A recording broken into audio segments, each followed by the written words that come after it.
Hello, hello, everyone. Hello.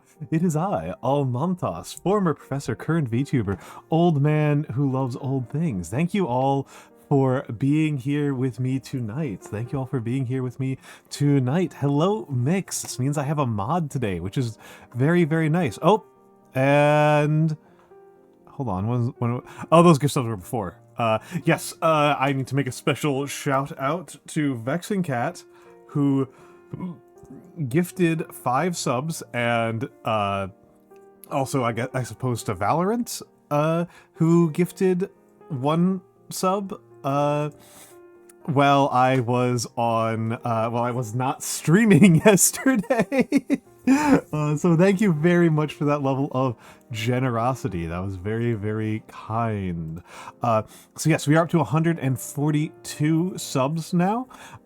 Yes. I should say more of the hellos. I just kind of got distracted by gratitude. As you all know, I feel as though gratitude is a very important concept, right? It's a very fundamental thing that I believe in for myself. I'm gonna play around a little bit with the camera because the camera's gonna be down here for most of the stream. There we go. But yes. Yes. At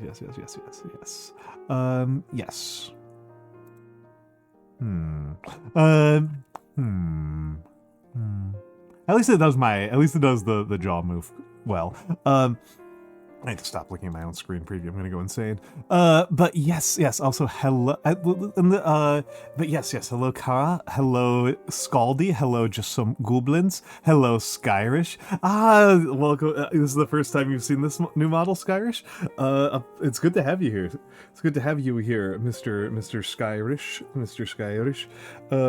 But yes, you just told him. I see. I actually have been feeling a little bit bad on Kara's behalf, because I know Kara likes what I do a lot, but she has been working very hard. Very, very hard. And so I don't think she has been able to make it to my late stream hours since I've gotten the new model. Yeah, it's very new. This is still the first week. I have not even been using it for a full week at this stretch. Hello, Skelly. Hello,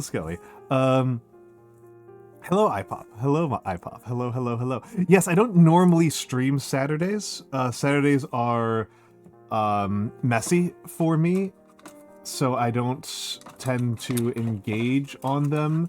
I tend to treat Saturdays as things to be survived rather than celebrated.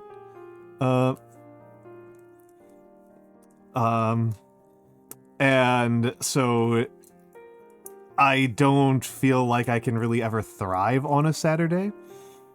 And so I don't tend to stream on Saturdays, right? As a rule, it's hello, little cutie fish. Hello. I don't know. I think about it sometimes, but it's kind of tough. I really cannot do both Friday and Saturday, or else like my entire life will be a shambles. Saturday is the least relaxing day of the week for me at other job, but I could do more Saturdays. I don't know. It's a lot to think about. No, it's all good, iPop. It's all good. I am happy whenever anybody can make it here for any amount of time. That's genuinely a pleasure that anybody decides to come here and that anybody likes what I do. The background is also new, son, I'll be honest. The background is also new. It is by Chi Pencil. That's actually a really good reminder of something I should have done like a week ago. Oops. Let's go do that right now. Let's go do that right now. No.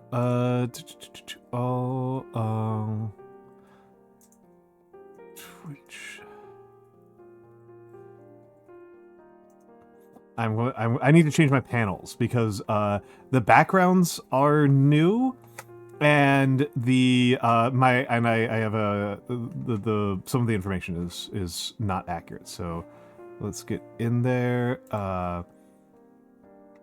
Rigging is by.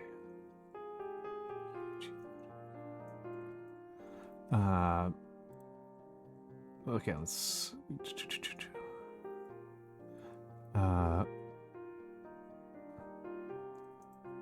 Let's get this. Ujiriki.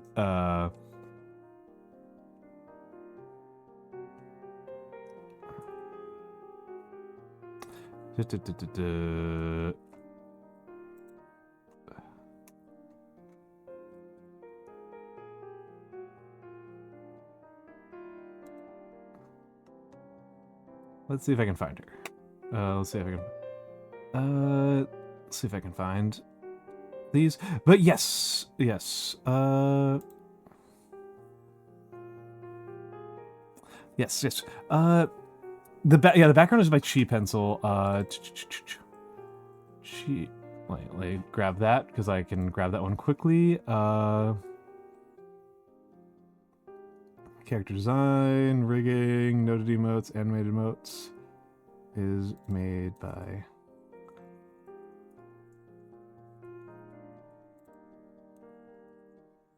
backgrounds.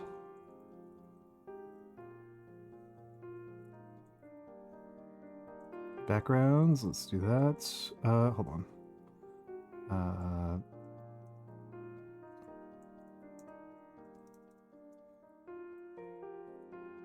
Here is their VGen. See how professional I am, that I'm typing while I am talking to you and not paying attention to what chat is doing. I love this one a lot. It's by Chip Pencil. Hold on, let me wait, what? Let me put it in there. That's the background artist.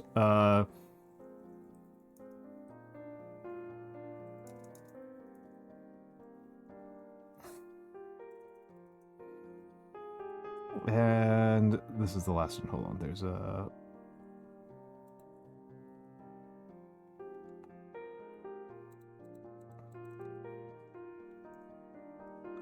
My computer's being very slow, and that makes me worried that I should have reset my machine before we got started.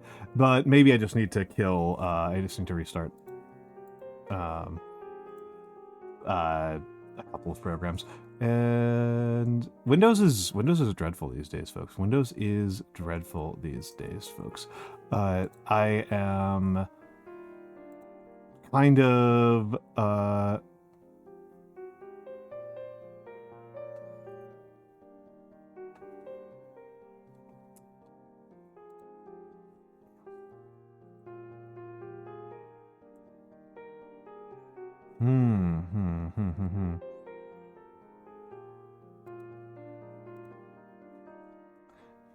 What the heck? I'm going kind of nuts because Ryuji has a really good portfolio and I can't figure out where the heck he put it. It's not somewhere standard.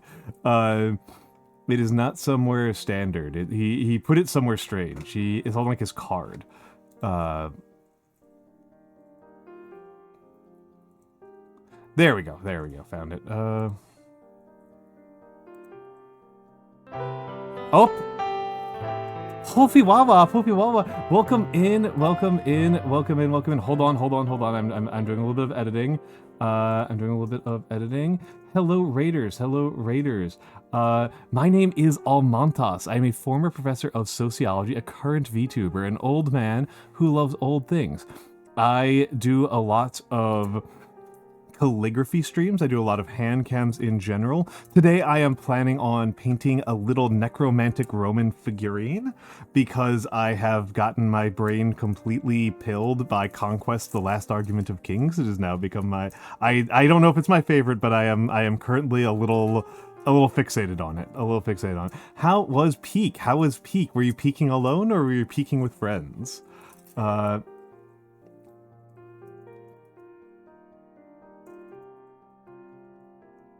How was that? How was that? You died? Okay, hold on. I just need to finish this up or I'm going to go insane. Oh, okay. I was having to edit my panels because I have a new rigging, so I did not have it. You lost. Oh, you all died with chat. I actually have not played Peak, and I really feel like I should one of these days. A lot of my friends really like Peak. My dear friend Inari is playing Peak right now. I tend to... I have not gotten super much out of the friend slop games that I have played, but I've only played Repo and Lethal Company. I found Repo and Lethal Company to be fine, I guess. I kind of have really horrible ADHD, so I really like to have things that are a little bit more attention demanding than what is the correct balance for a friend slop game. I find friend slop games kind of impressive, right? I find them interesting. I keep on calling them friend slop, but it is it actually seems like a less condescending term than calling them streamer bait. And it's the thing that they share in common, right, is that they are co-op games with a particular kind of pacing that enables collaborators to chat with each other. Amiskar, you are correct. You are correct. I do like Crusader Kings multiplayer. I actually really do. That is not... I think you... I don't know if you've been here or if you're trying to do a bit. Oh no, you've been here around. You've been around. Yeah, you've been around. I apologize. Yes, you've actually been around quite a bit. I've been very rude here. But yes, Amiskar is correct. Amiskar is completely correct. I do enjoy Crusader Kings multiplayer.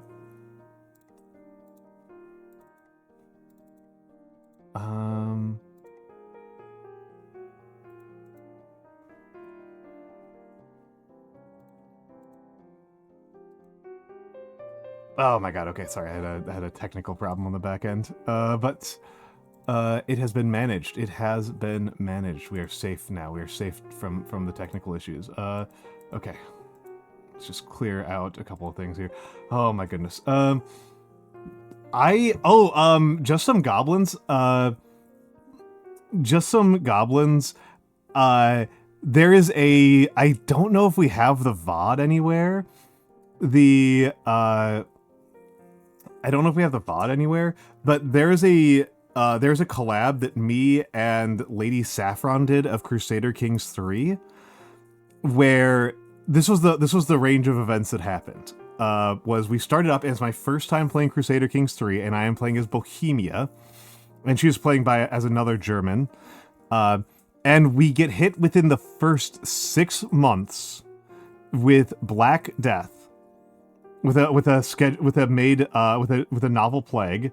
Skyrish, yes, is incredibly late for you. Please have a good night, Skyrish. And Amiskar, I do understand. I did change my time to be really hostile to the Europeans. I can talk about why I did that, but it was not because of hatred for the Europeans. It was because of America-related issues. But I was playing Bohemian. We got hit with a generated Black Death type plague, a super plague, in the first 6 months, and so many people died that I was the largest army in all of Europe with 1,300 people. The entire kingdom of Poland couldn't get together an army of over 700 people. Saf got game overed. Saf got game overed in under 5 years. As an experienced player, that's how bad this. That's how rough this plague went.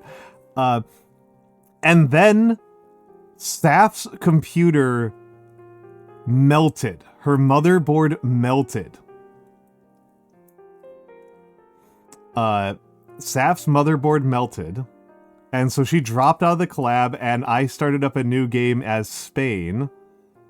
as a Spanish count, and then my power supply lit on fire.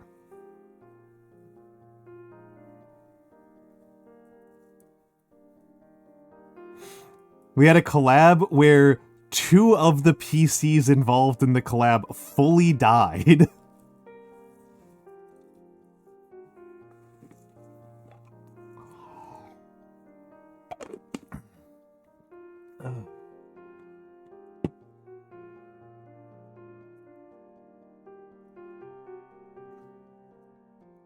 I don't know if the VoD is... Well, okay, the VoD is definitely going to be on Saf's channel. Saf will definitely have it. I can take a look at when the date was pretty quickly.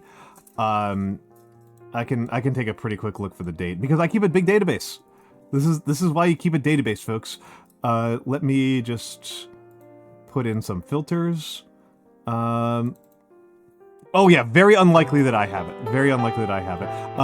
It would be April 24th, 2024. Saf almost certainly has it. I almost certainly don't have it. Hello, Zaku Sani. Hello, Zaku Sani and Raiders. Hello, Zaku Sani and Raiders. Welcome in, Raiders. My name is Almantas. I am a former professor of sociology, a current VTuber, an old man who loves old things. Did I not give that command to everyone? Let me fix that. Let me fix that. Let me make sure that Mix has access to that command. Frankly, I kind of tried to set it up so that everyone has access to the command. Hold on a second.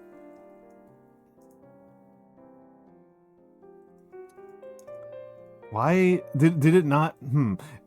I don't have it set up as a command. It's set up as a chat automation. Hold on. Let fiddle with this for a second. Available, allow. Okay, whatever. Try it again now. Try it again, Mix. How was Fortnite, Zakusani? How was Fortnite? How was Fortnite? How was the Fortnite? The forting of the nighting. Were you? There we go. Were you? Were you doing a? Were you doing the Daft Punk concert? Because I am losing my mind about the fact that I'm losing my mind about this. I don't know what to think about this. I've never played Fortnite, and I'm not really very inclined to start. But I do like Daft Punk a lot, and like I've generally considered it to be kind of a major turning point in our culture that Daft Punk does not exist anymore. Yeah, I've never been to a Daft Punk concert. I really wish I had gone to their 1997 tour. That would have been amazing. That one produced some incredible songs. But I kind of figured that like this is never gonna happen again. But apparently they're back, and it was a very weird timing because 9 Inch Nails took over Daft Punk's mantle for Tron soundtrack, and unsurprisingly, the 9 Inch Nails soundtrack is quite good. 9 Inch Nails is the rare band who have done the exact inverse of selling out as they've gotten older. It's pretty cool. So I hope that you had a lovely time with Daft Punk. I do like Daft Punk a lot. It's hard not to. Son, I'll be honest, has asked a question that I will probably be answering repeatedly. Just apologizing. I want to talk about Daft Punk. I will get back to your question, Son, I'll be honest.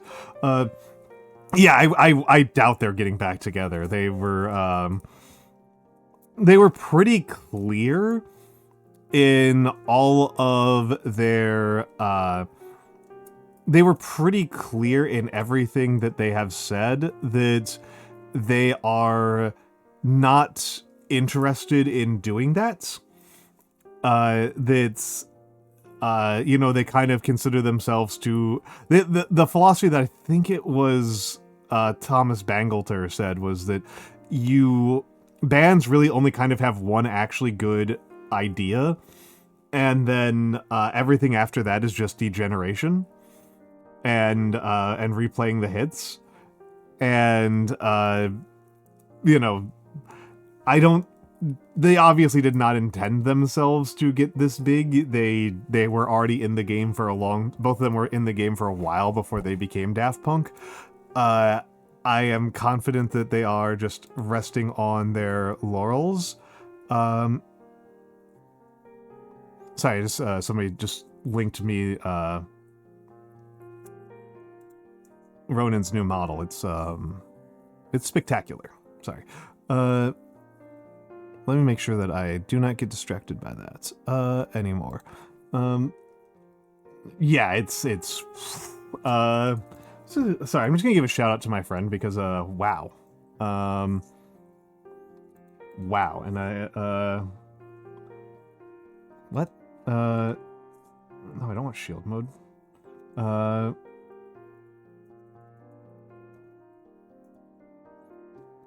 Let's give her the full, I'm gonna give her the full shout out so that she gets alerted to it, because that's funny to me.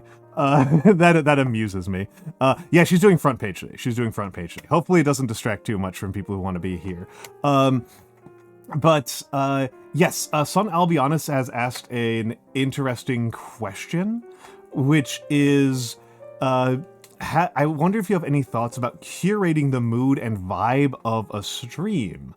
Some streams are like big party, some streams are comfy, etc.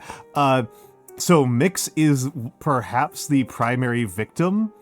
Perhaps the primary victim of this in all of in all. Sorry, that's very distracting to me. I got a little bit distracted about what Mick said about this. Like, they can be in both at once. It's like, oh no, it's like, unfortunately, the Ronin model is extremely good looking. That is, I need to not be looking at that. But yes, I think about that a lot. And Mix has probably been the main. I don't know if Mix has been the main, but a couple of people have been subjected to me talking and thinking about it for dozens of hours.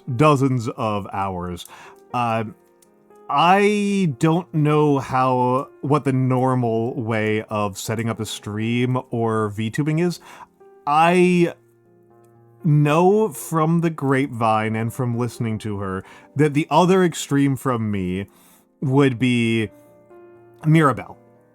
Mirabelle chooses aesthetic elements that she thinks are cool and that she likes, and she just kind of amalgams them together. She is a very accretive and accumulative process, a very collage style process. I am on the other side of it, where I thought very long and hard about what I was trying to do. Yeah, we work together. Yeah, but no, Mix is an excellent consultant for these kind of things. And I, especially because I'm actually very naive on the VTubing side of things. I am actually kind of a newbie, as VTubers go. Certainly in terms of like knowledge, theoretical knowledge on VTubing, I am actually pretty naive.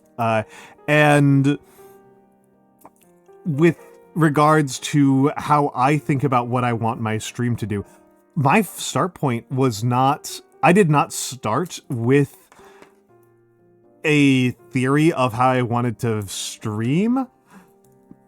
I started with the knowledge that I wanted to be in public. I started with the knowledge that I wanted to be doing public performances, and then with that knowledge, I started streaming, and I played around with what I could do as a streamer. And then after I had been streaming for a few months and decided that I enjoyed doing it, right? I didn't know that I would enjoy doing it. And I started with very cheap assets. Like, I homemade assets in an afternoon. And then I streamed for several months on those.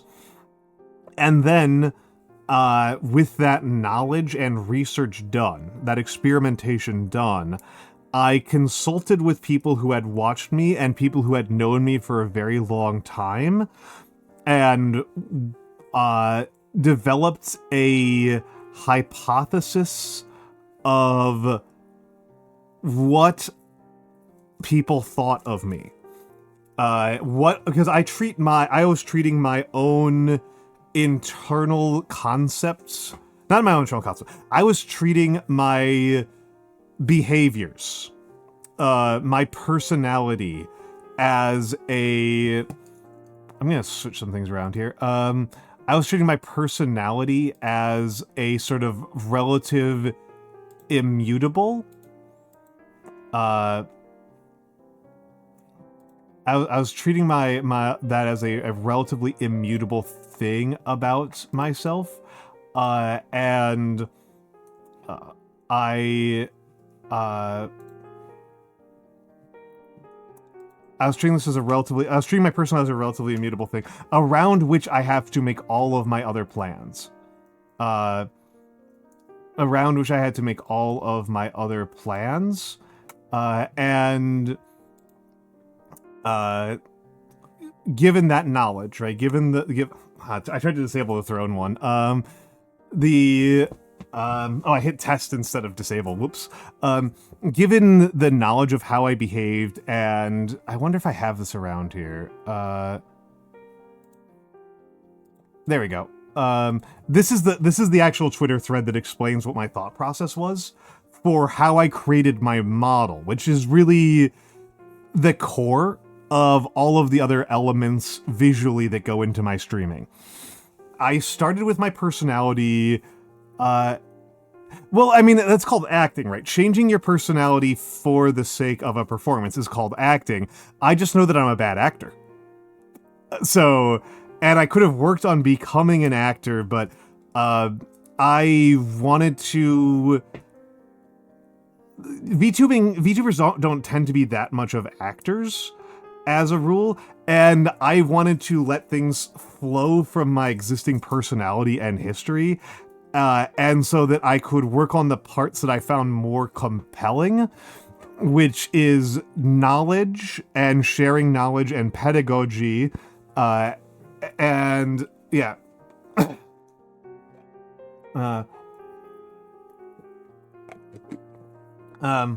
Well, and immutable might not be the... I mean, people do change. I actually do agree with Mix on that one. It's not that personality is immutable, but that keeping up an acting persona, keeping up the strong kayfabe, as they call it, was both really challenging for me and also not especially interesting to me.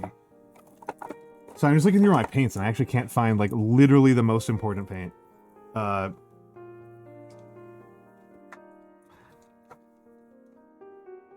Literally cannot find the most important one.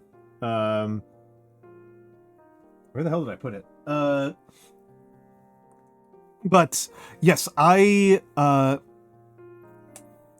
and it's you miss your null oil. What I am looking for right now, it's not my most important overall. It's my Vallejo copper. Where the hell did I put it? We're not painting immediately, but for the model I'm painting, we're going to be going back to the Vallejo copper a lot. Like a lot. It's going to be on this model a lot. But yes, there's the Vallejo copper. Okay, I'm fine now. That was stressing me out. But yes, so I don't really want to do... I come from teaching. I don't come from acting. I don't come from improv. I don't come from... Oh yeah, no, it Mix has been there for a million times for me. Like, I lose something, that's all I can think about. I lose my mind completely. But yes, how much comes down to the performance and acting? I don't know, I'll be honest. I don't know what the balance is, and this is kind of an interesting thing about the distinction between being a viewer and being a creator, is that for me as a creator, I don't care. That's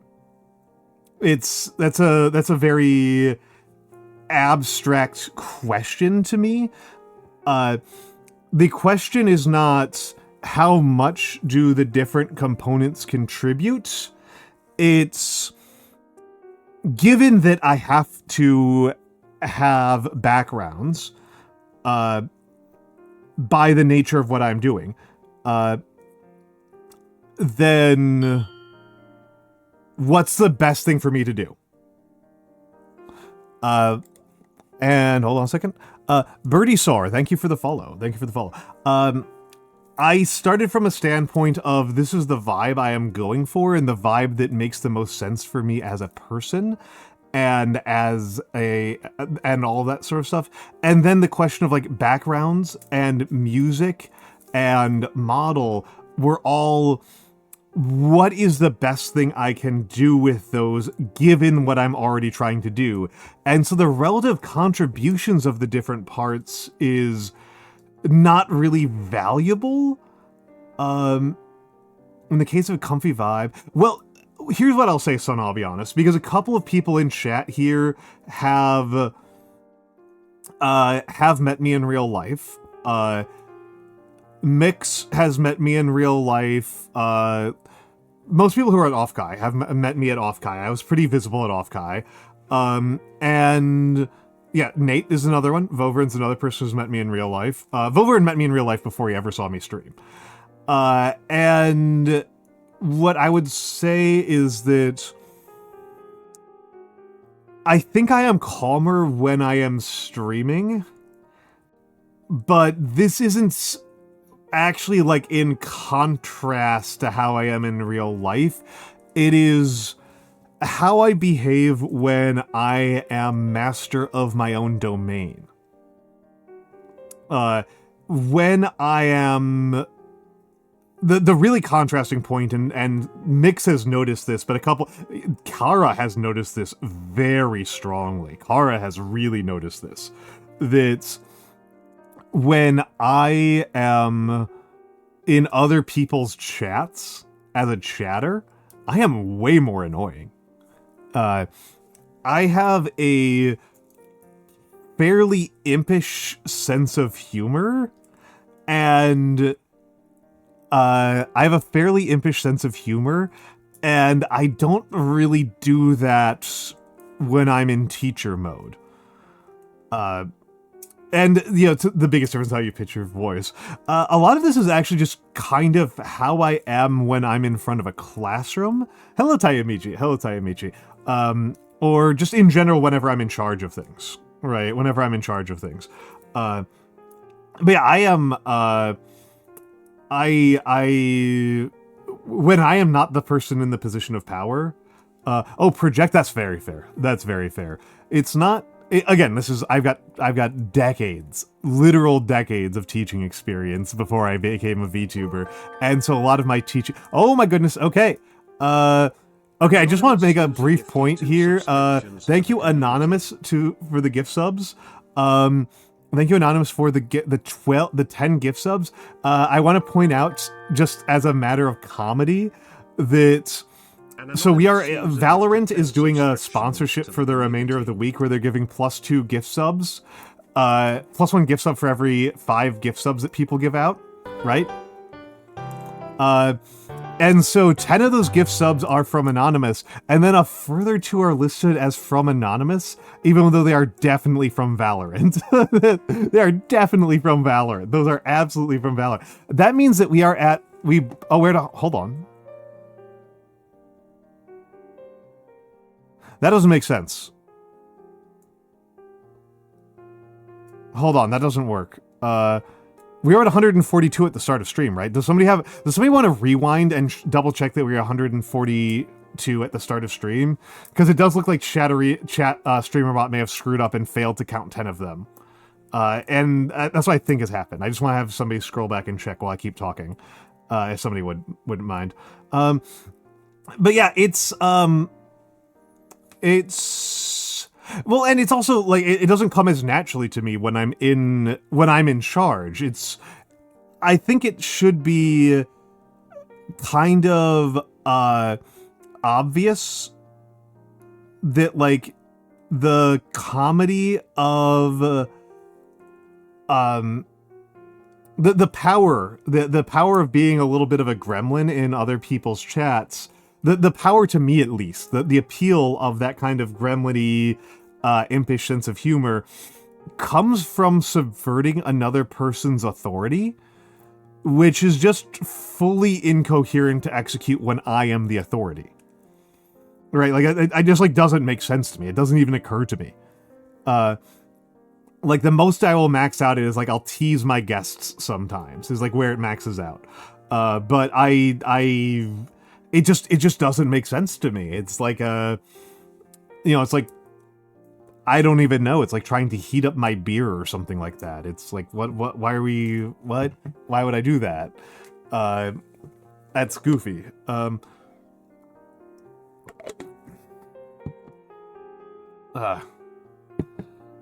But yes, it only counted 2. Okay, so we should be at 154. Yeah. Okay, thank you, Mix. Thank you very much, Mix. Okay, so we're at 154. We are at 154, which means, hold on a second here. We're at 154, so that means that we have unlocked a new reward. Oh, this one's a good one. This one's a good one. I like this one. I like this one a lot. I like this one a lot. Let me enable it. This one's a good one. This one's a really good one.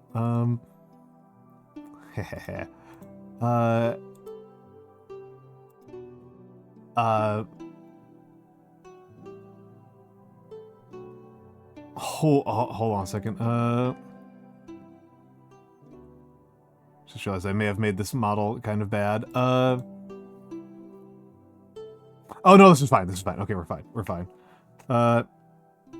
Yeah, Gamp Moe is challenging, right? Son, I'll be honest, Gamp Moe is a question that I think about constantly.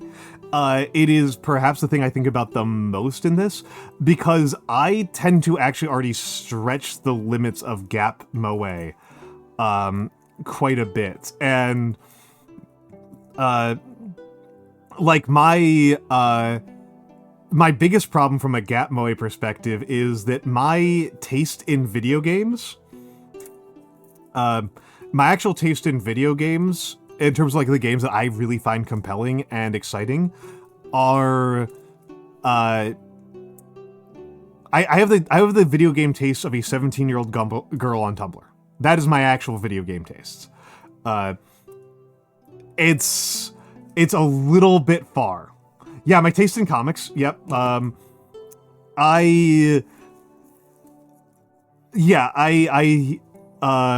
hello Emperor's Armpits. Hello Emperor's Armpits. Yeah, like my favorite games that I've played on stream have been like Mouthwashing and Signalis, Slay the Princess. Yeah, and I like rom-coms. Emperor's Armpits is correct. I like rom-coms. I really like Kaguya. Kaguya. Have a good night, Zakusari. Thank you for being. I will elaborate. Yeah. I'm not actually a super big comics guy. I'm not. I should be clear here. Whenever I talk to Mix, he has 1,000,001 comic suggestions that I am surprised by. But yeah, Mouthwashing is incredible. Mouthwashing is amazing. Yeah, I like Undertale and Deltarune a lot. Those are some very like Tumblr girly style video games.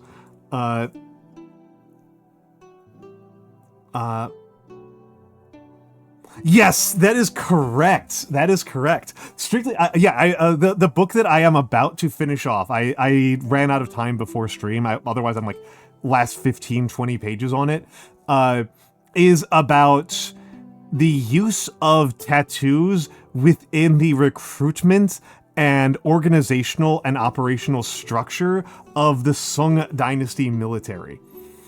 I love it. Inked is incredible. I love that book. Yeah, no, I absolutely am reading, like, genuine historical nonfiction. Like, The Grain Market in Ancient Rome is a really good book. Soldiers and Ghosts is probably the book I mention the most often on stream, having managed to somehow displace The Great Divergence, which is like the best history book, and everybody should read The Great Divergence. But it's, yeah, Emperor's Armpits, it is very rad. It is very rad. Actually, I'll give the lowdown on Inked because it's so cool to me. What Inked is about, and again, this is about the Song Dynasty military. So we're talking like 900 to 1200. From like 900 to 1200, Inked covers how the Song Dynasty military ran things, and one of the features of the Song Dynasty military, which is a feature that they inherited from the, which is a feature that they inherit. I'm gonna go back to the regular, which is a feature that they inherited from the Five Dynasties era, was the use of tattoos on soldiers, which, the real purpose, the function of this within the Song Dynasty was primarily, hello Thrakil, the function of this within the Song Dynasty military was to make it harder for soldiers to desert. Alright, soldiers shouldn't be able to, you would tattoo people's faces with what unit they were in to make it harder for them to leave the army and rejoin civilian life. Right, that was the function of it. A thing that really needs to be understood here is that in Confucian religious belief, tattooing, Dad sold shop, you have, whoa, just some goblins! Just some goblins! Oh my goodness! To the community. Oh my goodness! Did that count correctly? I'm gonna have to manually audit this. Oh my goodness, I'm gonna have to manually audit this. Just some goblins gifted 5 subscriptions. Oh, you hit Maze. Yes, Maze AP Cafe. Hey, give her a quick shout out. Maze is lovely. May is lovely. So, thank you so much, goblins. Thank you so much, goblins. That was so kind of you. That was so kind of you. As you all know, this is a public service stream. This is a public service stream. I stream for the people, and it is supported by viewers like you. And without your support, this stream is not possible. Your support gives me acrylic paints and calligraphy nibs and bulldog sauce and scotch to keep this stream running. So thank you, Just Some Goblins. Your support is necessary for this to keep me on the air. Yeah, you got the right May. That one was correct. Thank you. This is gonna be a pain in the neck. I'm gonna have to audit the whole damn thing. Whatever. I had to audit the last couple of subathons every day anyway. It was a Twitch feed error. It was absolutely a Twitch feed error. But yes, yes. So a thing that is worth knowing about Confucian religious belief is that, kind of similar to Islam and Judaism, your body in Confucianism is an inheritance from your ancestors. It is an asset that you have been given, and keeping it intact is a spiritual duty that you have to your own ancestors. And so dating back to the Zhou dynasty, so back, 2,000 years prior, back 2,000 years prior to the Song Dynasty, 3,000 years ago, it was a traditional punishment in Imperial China to tattoo people because tattooing them was spiritually polluting. Okay? So that means that every soldier who is recruited is now spiritually polluted, and with rare exceptions, I only know of Yue Fei and Di Qing, who were both killed, were soldiers with tattoos able to advance into the higher levels of staff. So, yes, profoundly demoralizing. And in case people aren't familiar with this, the Song Dynasty of China has a real reputation for military failure. I do think that there are some impressive military achievements done by the Song Dynasty, but the Song Dynasty is much more known for the times that it loses battles and wars than the times that it won. And it's not entirely untrue, and it is worth noting that when the Song Dynasty got to the end of its reign, what happened was that the hemorrhaging.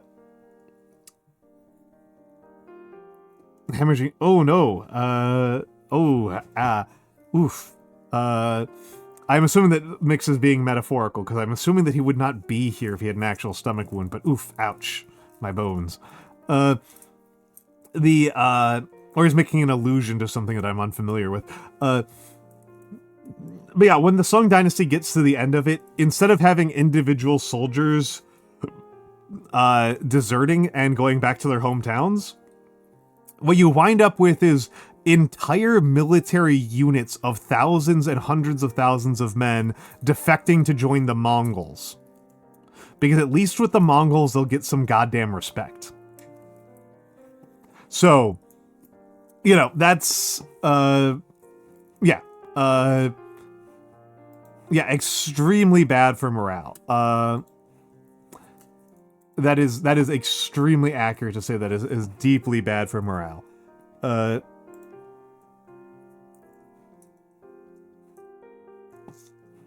Gotta take some water.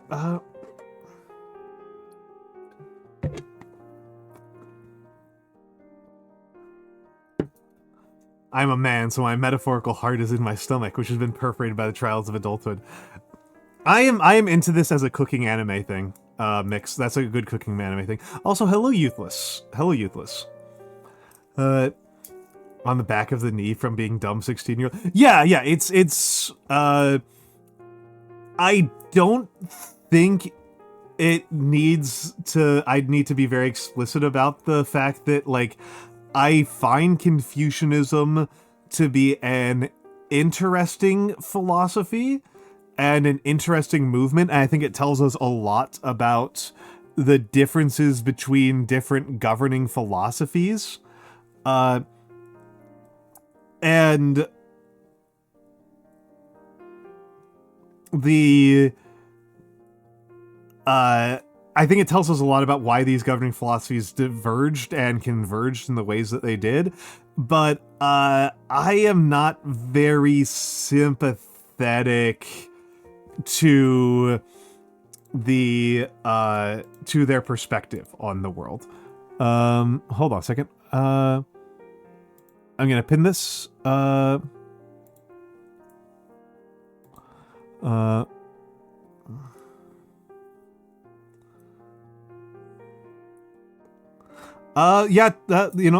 Kaipa. Hello Kaipa. Yeah, I mean, sometimes you get scars, and sometimes they heal well, and sometimes they don't. It's awful. It's awful, and it's part of life, and that's how it goes sometimes. That's how it goes sometimes. Hold on a second, I gotta go. So we are going to go into the commercial zone. We are going to go into the commercial zone. We are going to go into the commercial zone.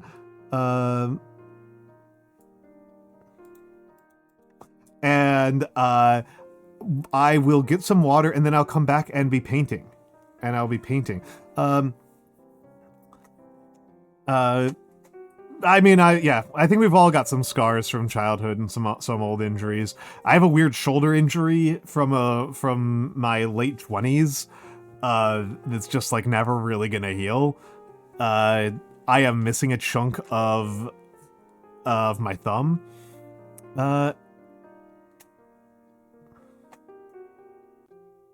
Yup, Zrekrill is talking about, yeah, so this is a big difference, right? Is like, yes, that is a thing that like pushes people, that like hurts people, right? And it makes them feel disenfranchised and pushed out by their society. And in the case of the Song Dynasty, they did it to their army, which is really rough to have your own soldiers feel like they are discredited in the eyes of your community.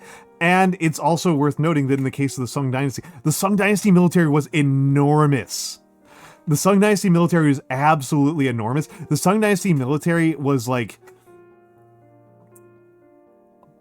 Hold on, it was 1 out of 60, so 1.7% of the population was a standing soldier. That's crazy.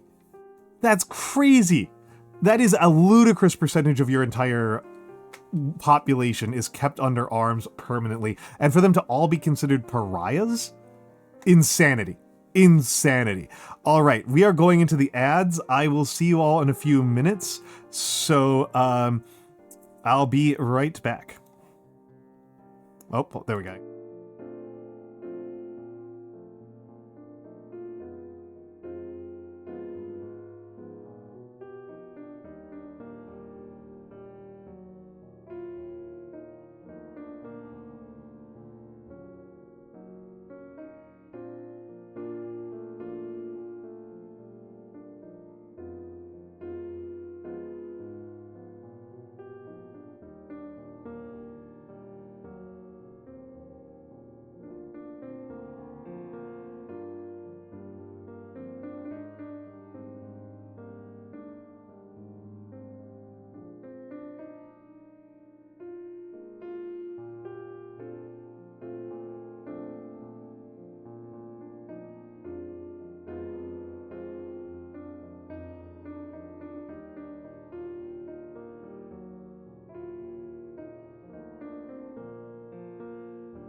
And I'm back, and I'm back, and I am back. Welcome back, welcome back. I've got a couple of scars like that. I am, and actually, Vobrin, I also nearly had a really sick scar, around my orbital. I nearly got a really sick scar around my orbital, but it healed clean. I'm very disappointed. I'm very disappointed. I actually had, like, double marks on, like, on both above and below my eye. Like, it would have been so cool looking. It would have been amazing. That would have been so good, and instead it healed cleanly. Of all the dang things. Meanwhile, I've got a pretty dumb hand scar. I don't feel like talking about it. But hold on. Yeah, the bad injuries tend to be pretty internal. And hello Noir. Hello Noir. Hello Noir. No, I did not. Actually, no, I'll just tell it. I held a knife backwards. I held a single-sided knife backwards. And I didn't realize that I was pressing into the blade until, like, I had already pressed into it enough to cause, like, some permanent damage. Yeah. I thought it was and the part that was crazy was that it was a flip knife. So, like, it was like a flip knife where, like, it went backwards. I was like, oh my god. Like, I don't know why. I was just, like, borrowing it from a friend. I'm like, why do you have this? Like, why does this exist? Why does this exist?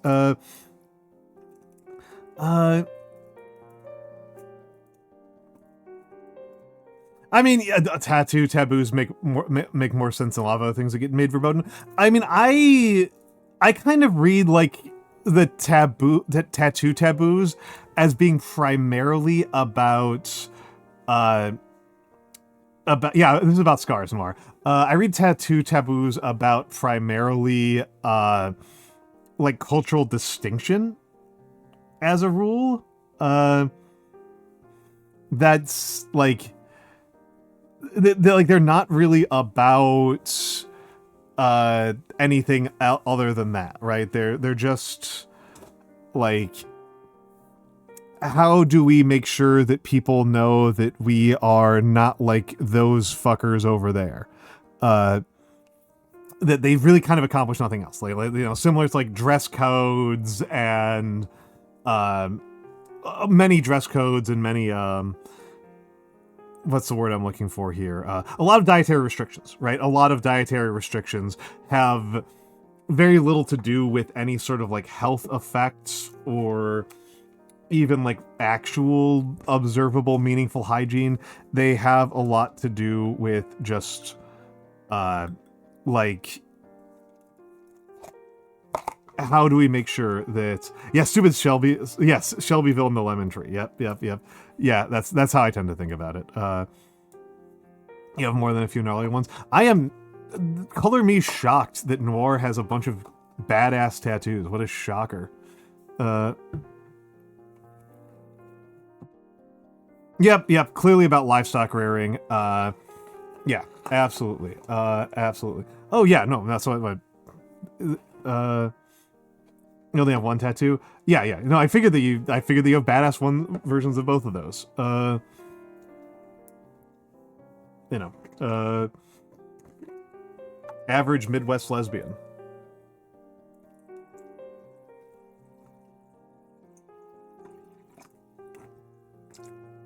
Filling up my water cans.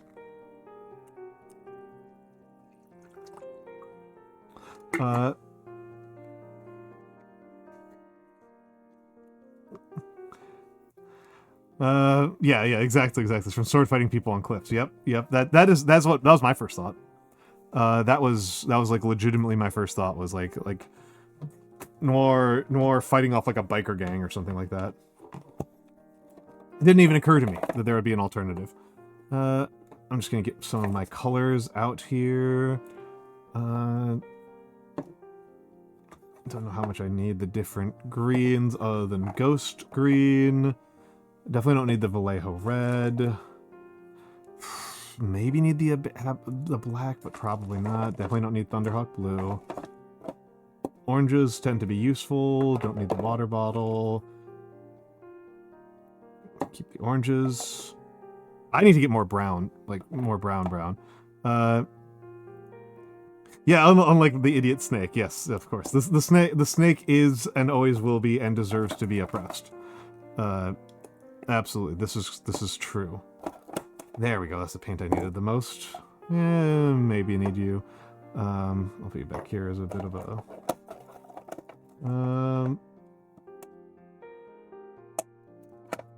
Almost certainly don't need you. Probably need you. The greens together. The oranges together. Definitely need the copper. And we can put a couple of these away. And definitely want the thinner available.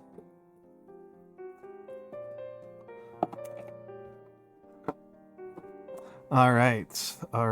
Let's take a look around here. I want to get to mini painting. I want to paint a miniature. I want to paint my little guy. I want to paint my little guy.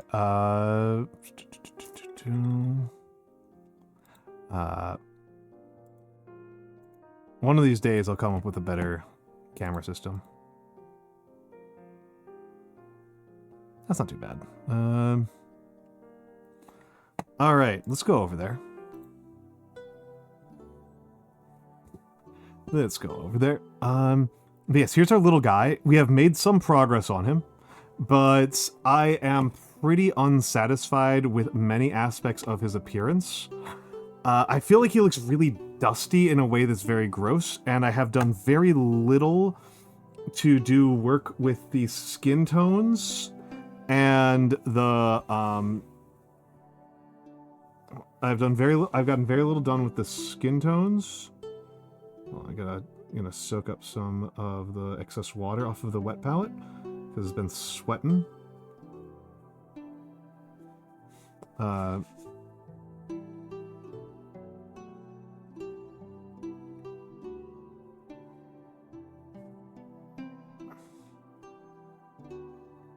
It's been sweating. Yes, I am very unsatisfied with how this looks. People may notice that I no longer have the tape on here, and that's because I did something cool. I figured out something cool, which is that if I can magnetize the bases, I can magnetize my model holder. I'm very clever. I feel very smart. Though I haven't properly magnetized the model holder because I'm probably going to replace it at some point. So the magnets are just there. Oh, Wise! Hello, Wise! Welcome in, Raiders! Welcome in, Wise. How was Edge of Spider-Man? Assuming that's what you were doing. But Wise is a good fellow. I have a lot of affection for Wise. Welcome in, Raiders. My name is Almantas. I am a former professor of sociology, a current VTuber, an old man who loves old things. And today I am doing a subathon. I am on part of a subathon. This is a new model. And we have been working through... Oh, geez. We have been working through... Oh, the Spider-Man sets. Oh, you were playing Spider-Man. You were playing Magic. Okay. I have not played Magic in a very long time. Whenever I see new Magic cards, they're very, very powerful. The Dwight card that they just released, I was stunned by how strong of a card that was. Short at Wise. So I should say we have been doing subathon, and just this stream we unlocked a new redeem, which Wise you may find fun. Let's see if I got it to work right. I love this one. You require post-stream rituals. Okay. Yep. Let me make sure that the timer is on that. Okay, that should be good. That should work. Hello, Nyazaslav. Hello. Even though it's just an owl. No, it is an owl. It is, well, I mean, I guess it's got my hand as well. I guess it's got my hand as well. But yes, I love this one. No, it's just a pun. It's a pun on my name.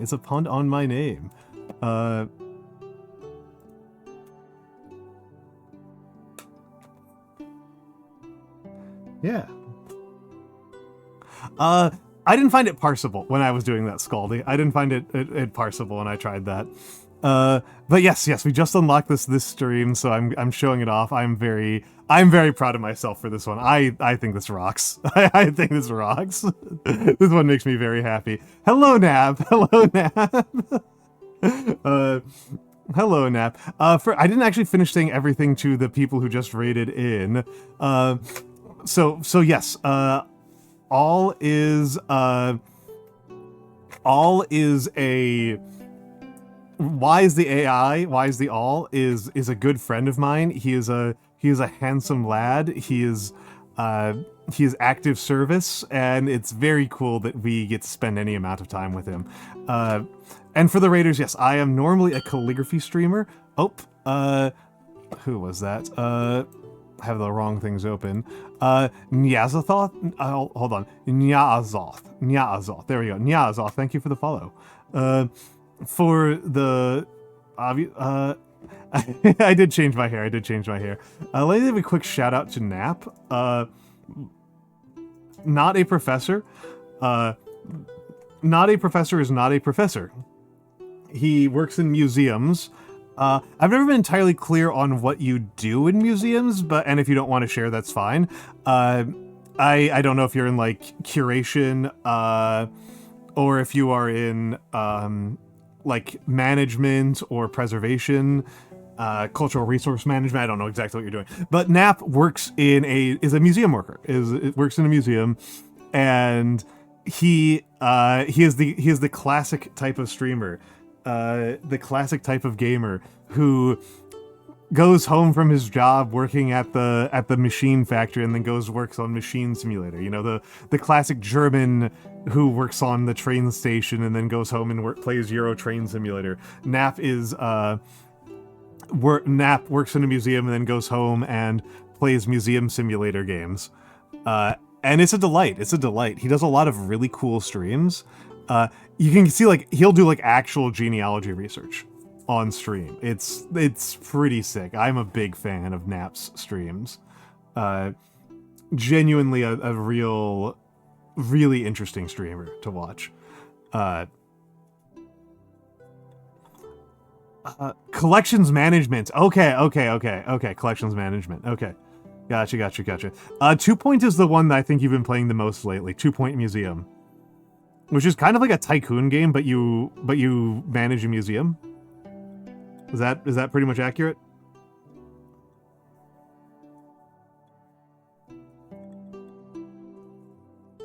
Like how you do hours of chores and then play Animal Crossing? Exactly. Or how we all, people clean their house and they play Crime Scene Cleaner. Exactly. Hold on, we're gonna refresh this. There we go. That looks better. Yeah. That rocks. I'm a big fan of Nap. Big fan of this guy. Trying to organize my colors a little bit. My palette is to the right. I'm actually going to put the paints on the other side from the palettes. And in true Almantas fashion, I've spilled water everywhere.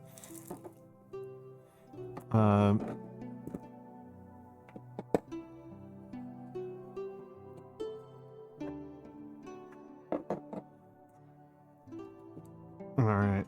Okay. So the model is already fairly painted up, right? But there's still a lot of work left to do in terms of detail work. There's still quite a bit of detailing left to do on this. And I am pretty bad at detailing. Let's get the...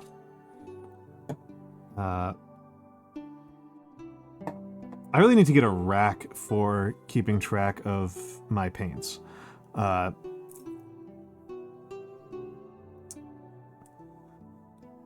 let's think about this. So I think the folds look okay. Oh, how to fix, thank you for the follow. I think the folds look okay.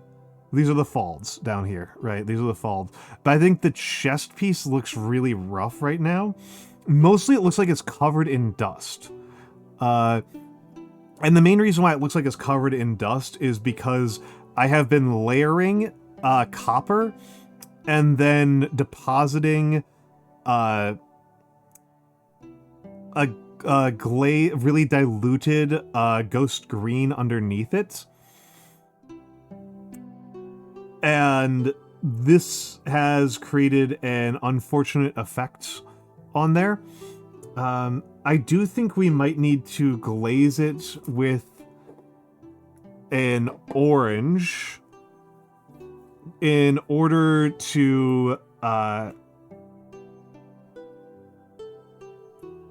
think we need to get an orange glaze on here in order to make it look a little bit fleshier. Because it's the Almantas. It's the Almantas.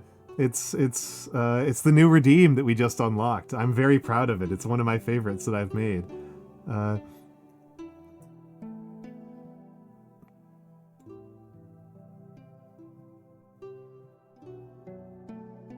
Okay, that's...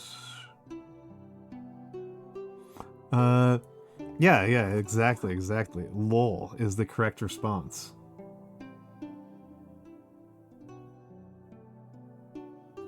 Hold on, let's get a little bit thinner medium over here. And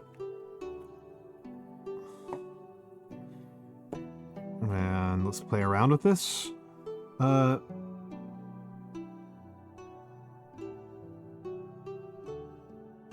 Also, I'm kind of genuinely curious for people who watch other painting streams and who watch my stream, which part of the painting is the important part to watch for you?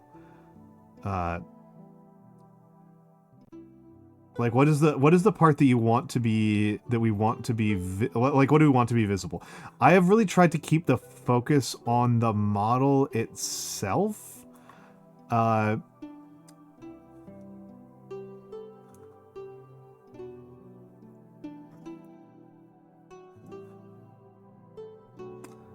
I've tried to put that front and center and make it the most visible part, but I don't know that that's the right move. Like,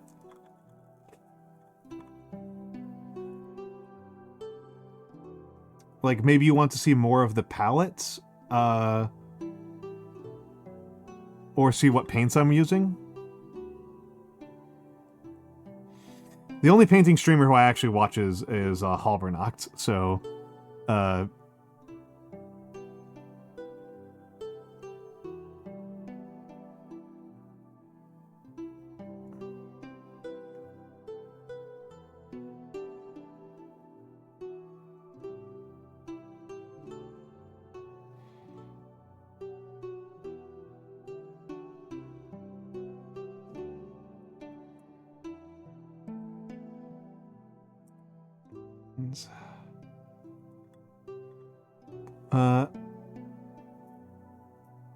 palette cams of limited value. That's what I thought.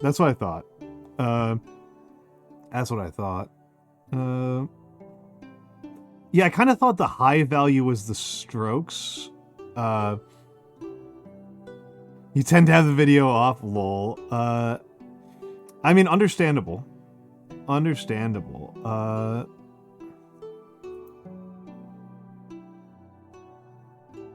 I find that pretty comprehensible.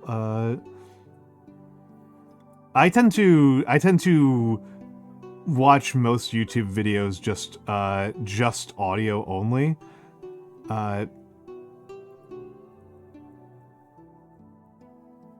Like, I like to have YouTube videos and I'm functionally treating them like they're podcasts, right?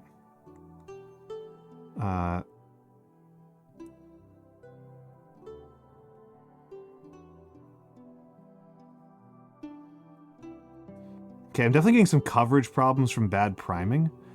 Yeah, the transition is not quite what I want it to be. I might be able to play around with a little bit to make it faster. I think if it was faster, it would be better. Hold on a second here. Let's do something with the camera here. I'm gonna pull the camera in a little bit closer, and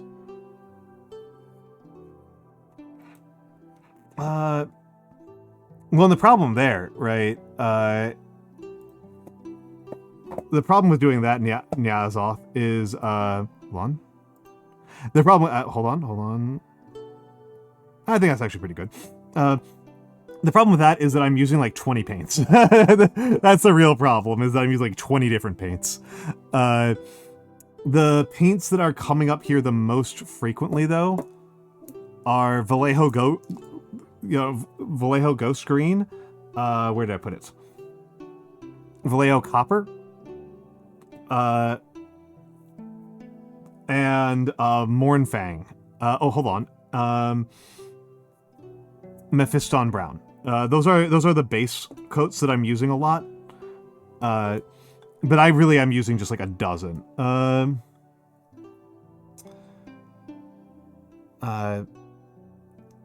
I'm not being a very focused painter because I'm a bad painter. Like, it really needs to be understood, folks, that I am not a good painter. Like you are very much talking to this is a very novice painting stream.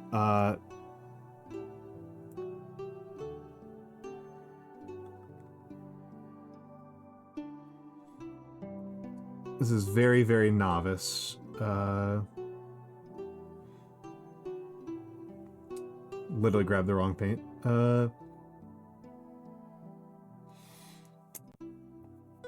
Literally.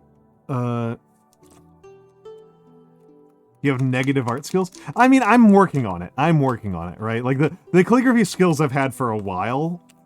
The calligraphy skills actually have some amount of credibility. But the miniature skills, it's like, you know, I am,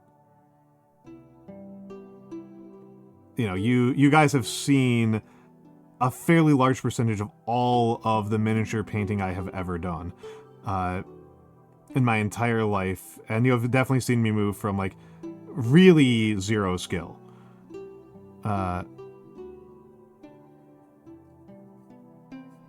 from, like, real zero skill. Do need to buy some new brushes. Brushes aren't that expensive, but I am trashing these brushes. I am not treating them well.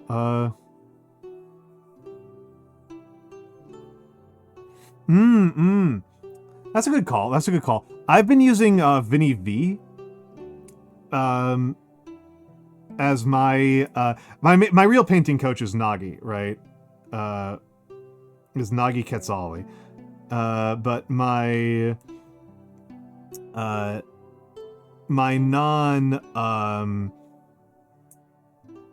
my person who I watch videos of for, like, tutorials and explanations, primarily Vinny V, the Technomancer.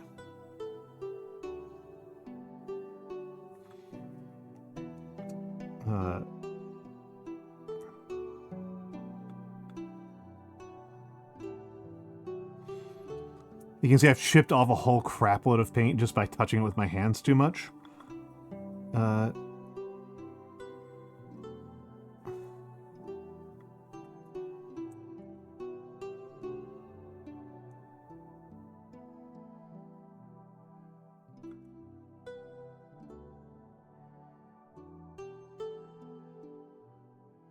Let's take a look in here.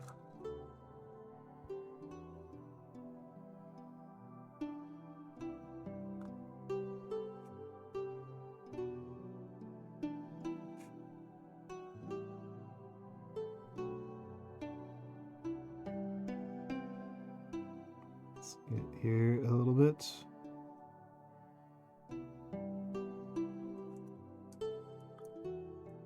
And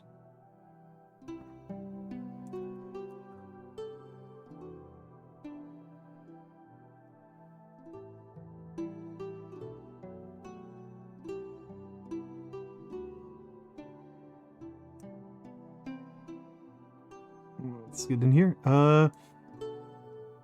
3D printers been instrumental. I can understand that.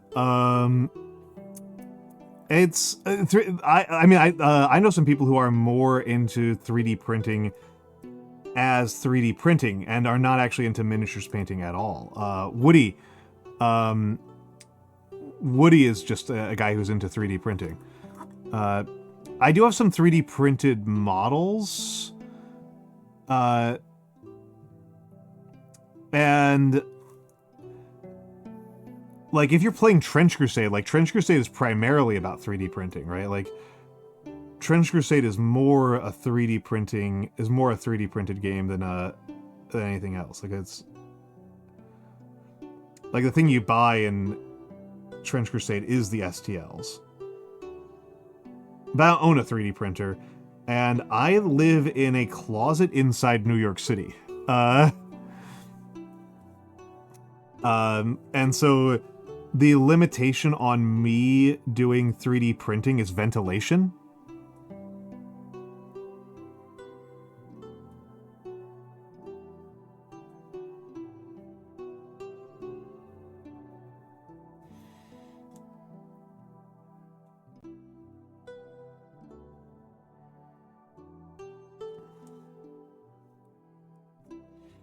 That's where I'm, like, actually limited, is...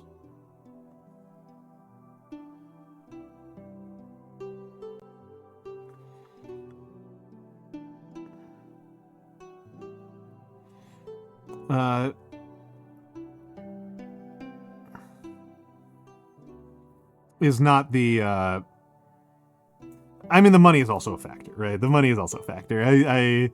The money, the space, but the ventilation. The ventilation. I do have some plans for some pretty major off-stream changes in the next 6 months to year timeline that might make it more viable for me to take 3D printing seriously.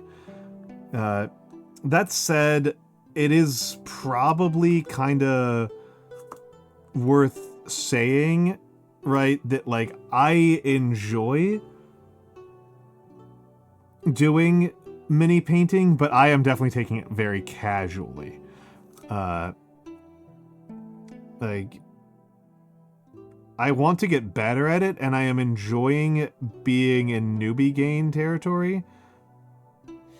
But I am ultimately a calligrapher.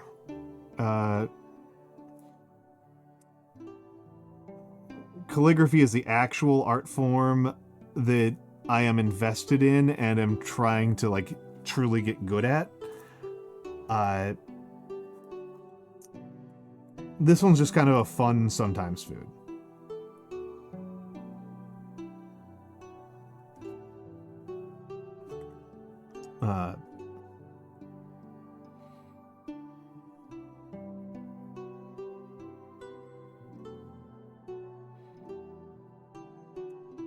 Okay, let's get in here a little bit. I know I'm not using my magnifiers right now. This is like a very obviously, like, I should be using a magnifier moment right here.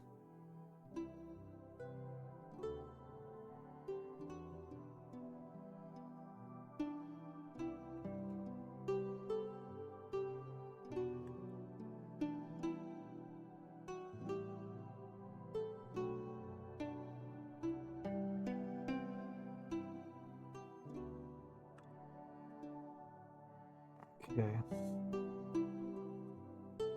I gotta redo the face entirely from the ground up. It does help with brush control. I do think my brush control is... I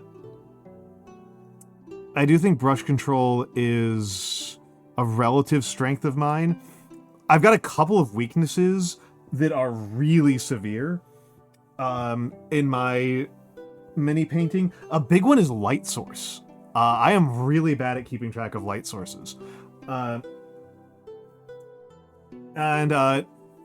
Nyazoth,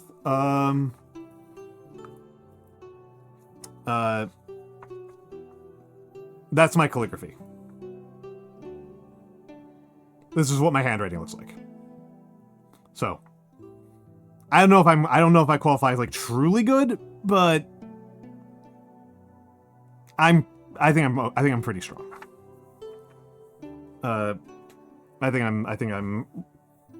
I'm certainly better at it than I am at anything other than like writing and public speaking. Writing and public speaking are probably the art forms I have the most actual experience with. Again, former professor, right?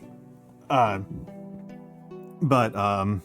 yeah, I think brush control is a relative strength of mine, but I don't have any mind for colors or light sources. Like the way that people talk about like keeping track of light sources really really confuses me.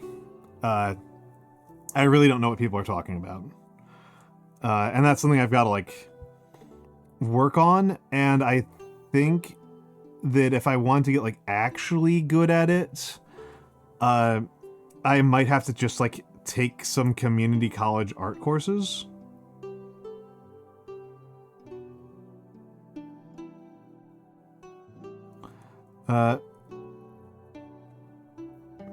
Thank you, Nazoth. I think I'm pretty good.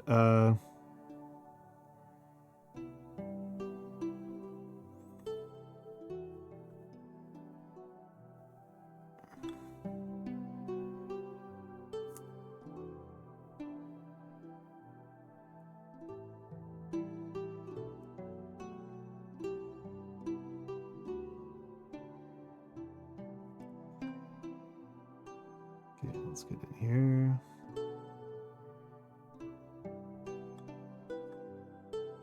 I don't need to be doing the copper. What am I doing? I need to be vaporizing this guy's face.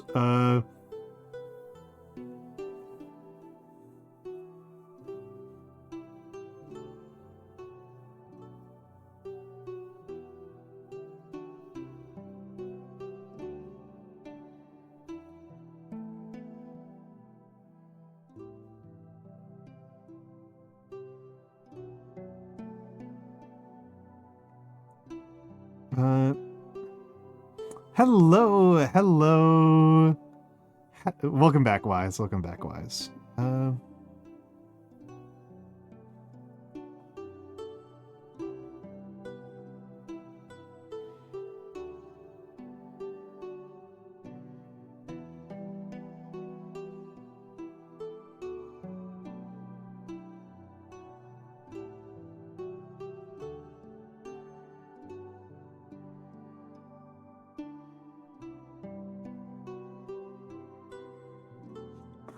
Okay, let's try something here.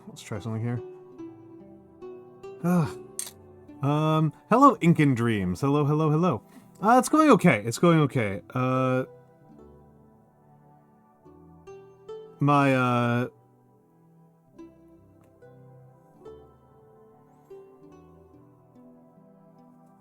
I'm dabbing up some excessively wet paint to try to get to more of a thin paint as opposed to just an ink wash level. Redoing this face entirely from scratch.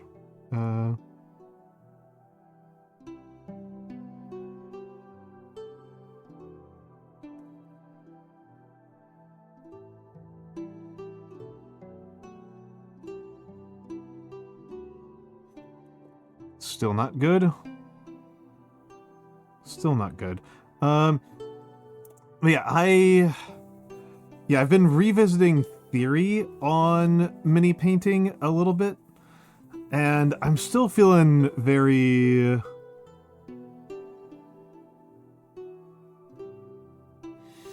behind.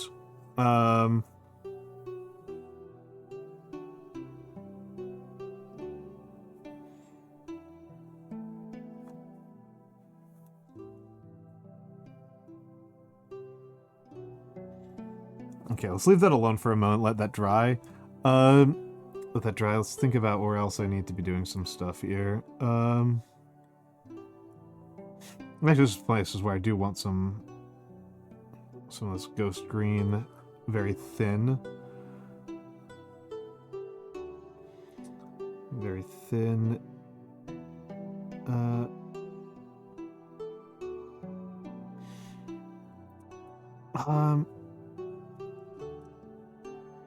But yeah, I actually finally got in a game of Conquest: Last Argument of Kings, and I actually really liked it. I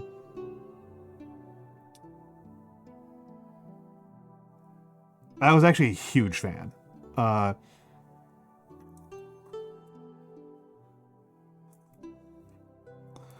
see if I can get this in here.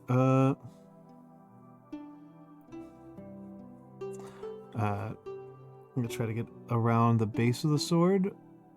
I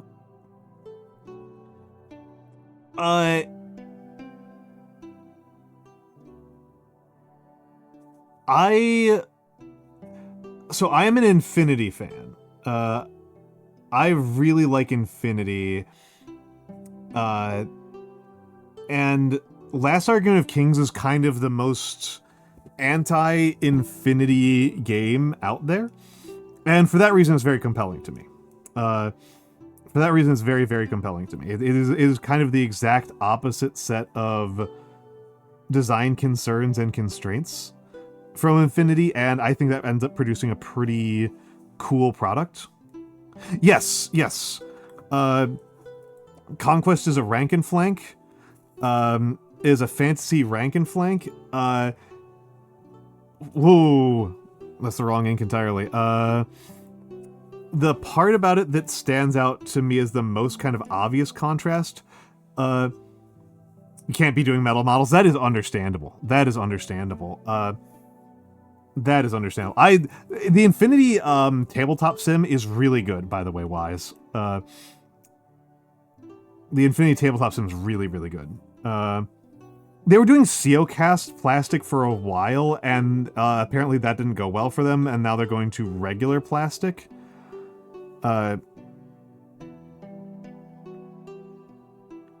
Which is probably a good move.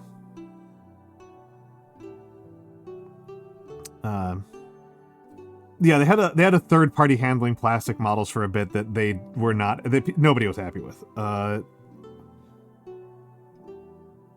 Did not produce the results they were hoping for.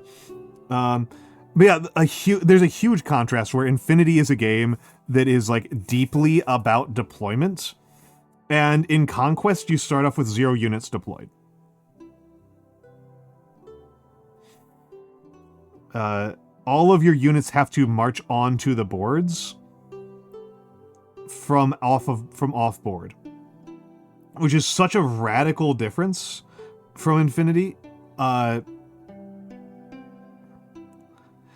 like just giving another element of how huge the contrast is between the two. Infinity, a game of Infinity is 3 turns, and a game of Conquest is 10.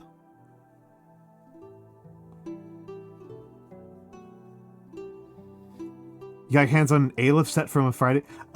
Wise, if you don't want to paint that, I know somebody who wants it. I know somebody who wants Aleph models. I don't actually care about Aleph. I like Hawk Islam. But if you're just trying to get rid of an Aleph model, next time I see you, you can hand it over, and I'm actually, you can hand it over to the person, you know them.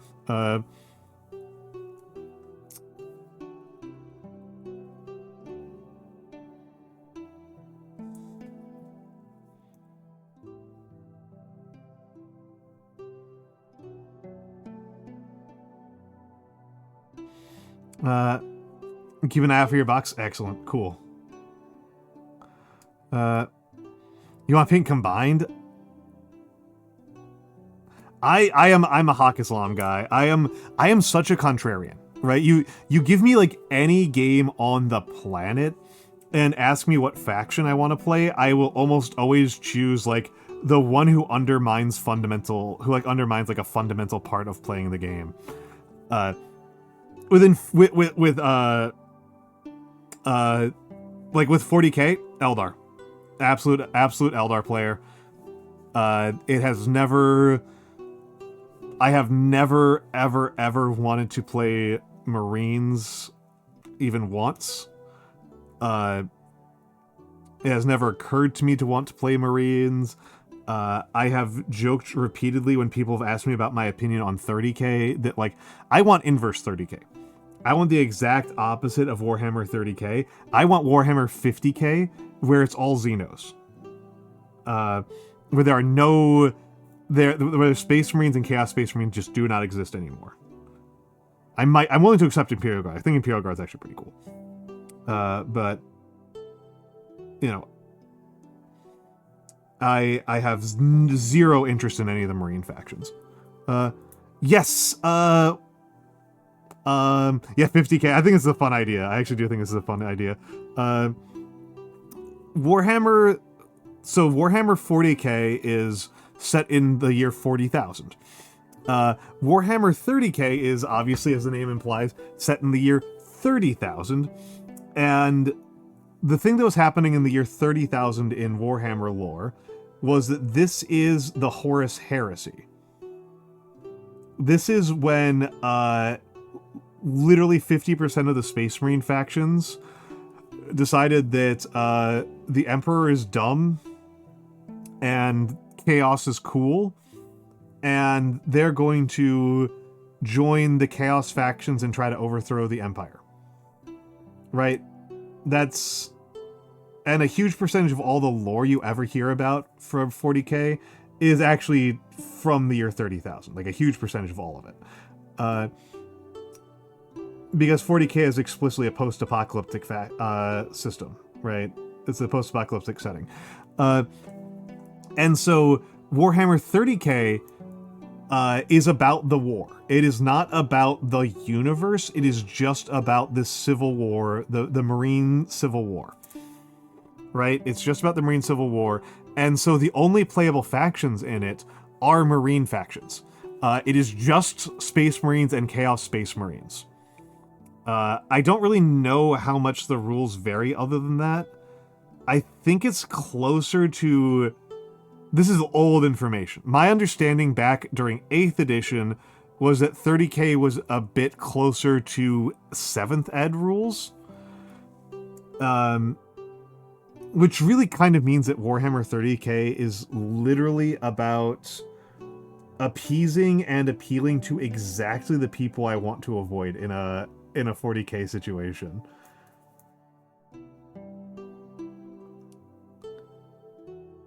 Like, it's just like directly bullet dodging all of the stuff that I would want to deal with. Like, and just all like the exact opposite of like a clean parry.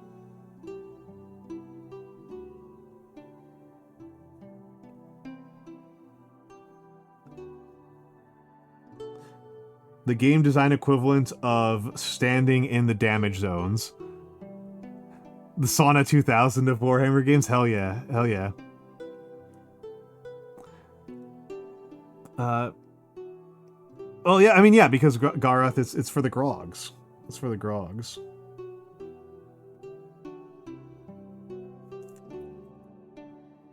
Which I don't know how to feel about in general as a design ethos. I'm a pretty famous, like, never appease the grogs type of person, right? I am a pretty infamous, like, never ever appease the grogs person.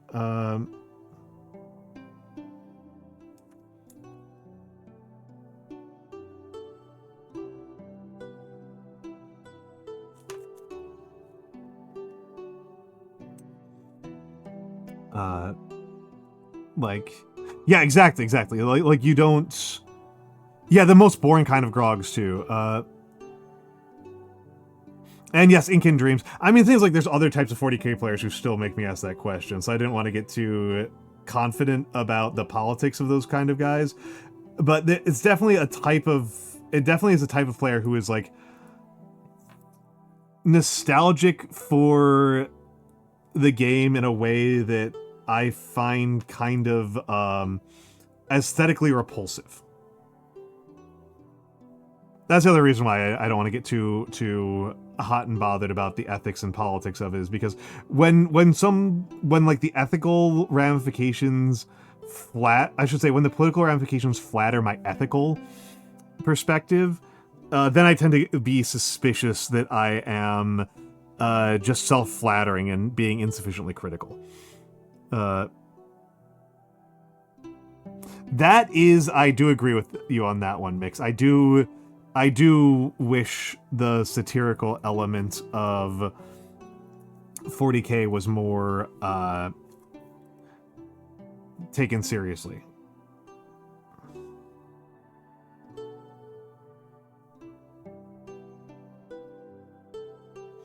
Because the satirical element of it rocks.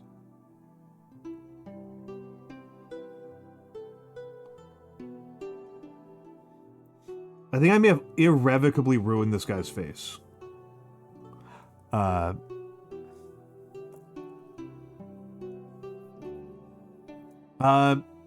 Sharkray. I started with fantasy. Well, okay, this is my hot take on this is my one of my big tabletop hot take, is that the two most popular tabletop games in terms of like getting people into tabletopping hobbies are Warhammer 40,000 and Dungeons and Dragons, and I think both of them are really bad introductions. Regardless of my position on them as games on their own right, I think that compared to average entries into both tabletop wargaming and tabletop role-playing, they are complicated, specialized products. They have really high barriers of entry compared to their competitors. I think D&D is such a high barrier of entry compared to fucking Fiasco, man. Like, compared to Fiasco or Paranoia, or Dogs in the Vineyard or Kill Puppies for Satan, it's so much demand. There are so many people who refuse to learn Honey Heist, who think that Honey Heist is going to be hard to learn because they're not willing to learn Honey Heist. Because D&D took them so long to learn. Because D&D took them so long to learn. Mix, you think that I am the person who is more of an actor than I am a math guy?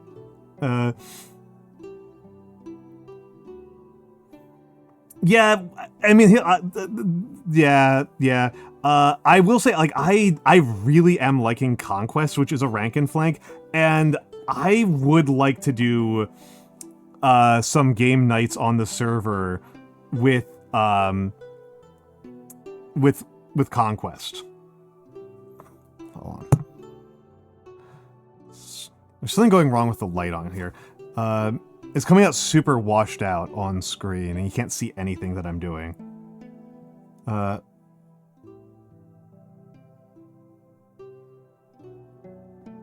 Yeah, I Mix, I just have never had that experience. The number of people I've known who got halfway through character creation in D&D and gave up is... I'm sorry, I'm having to go down a list.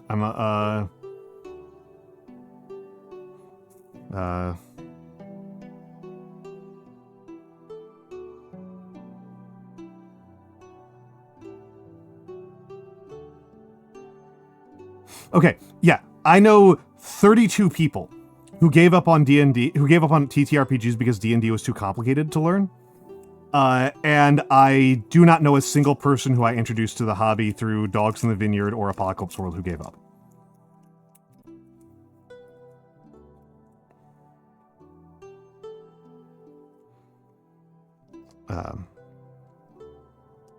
Tui was pretty brutal. Second ed D&D was pretty rough.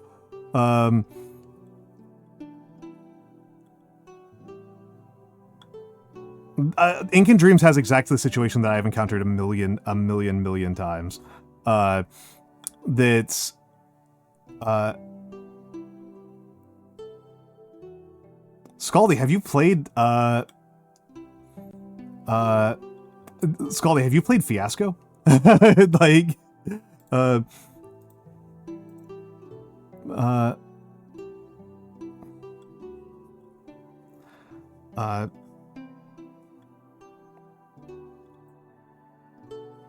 is a card game guy? Okay, okay. Yeah. Oh, Fiasco in person rocks. Fiasco in person rocks.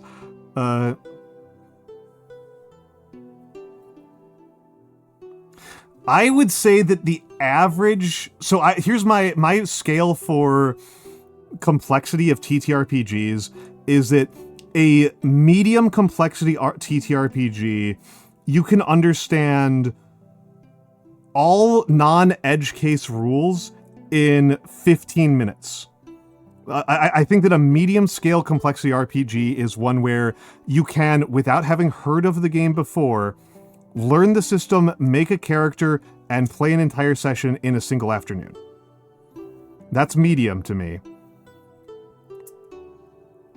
High complexity is any one where you have to sit down and learn the rules on your own time, separate from a session of play. Low complexity is you don't even have to explain the rules. Low complexity is like Fiasco or Honey Heist, or where like it's under a minute. Under a minute is Mix, you were describing what I'm describing. Low complexity is like under a minute.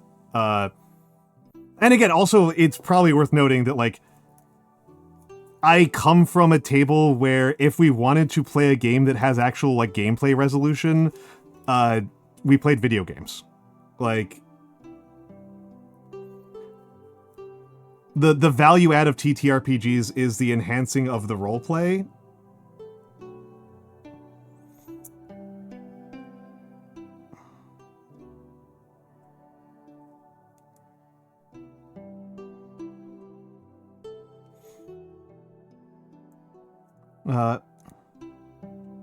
Yeah,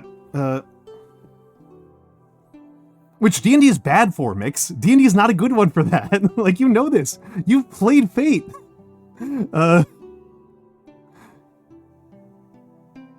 D&D is a fairly specialized product. It's a narrow, specialized product. I don't know. I've taught a lot of things over the years, and D&D is definitely one where I think it's easier to teach calculus than D&D. Having taught both, I think calculus is actually an easier subject. Up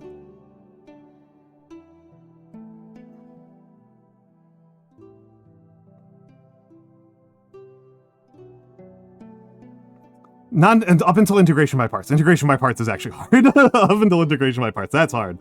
Or trigonometric integrations. Those are tricky. But I think you can get through pretty much all of DiffEQ in the amount of time it takes to get somebody like medium familiar with D&D.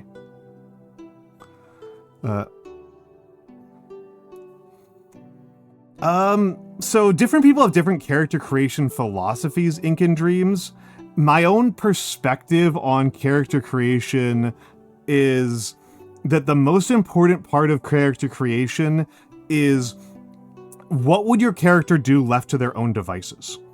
You want your character to be an active agent in the world that is driving the plot on their own terms, that if the DM has nothing for you to do, you still have something to do. And so I like to, my own personal perspective, the tool that I use is to focus on what the character lacks, to come up with a fundamental need that the characters are, or that they need. You know, that there's something that you don't want to create a character at the table that is emotionally complete, because then they won't drive the action when left to their own devices. That's my own perspective, right? I have personally found that resentment, which is to say lack of status, lack of status is the most important, has been my main like go-to thing for creating the characters that I have been happy with. And usually when I try to create characters around themes other than either a lack of status or an idiosyncratic moral compass that doesn't work well with the game world, those have been the two types of characters I've made that have gone well. I think every character that I've made who has been built around what they can do rather than what they want is boring. Has been very boring.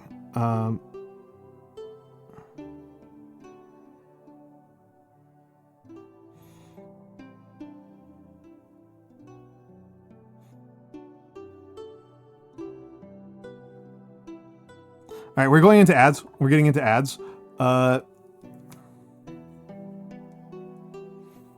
getting into ads. We'll be back in a minute. I might replace the metal.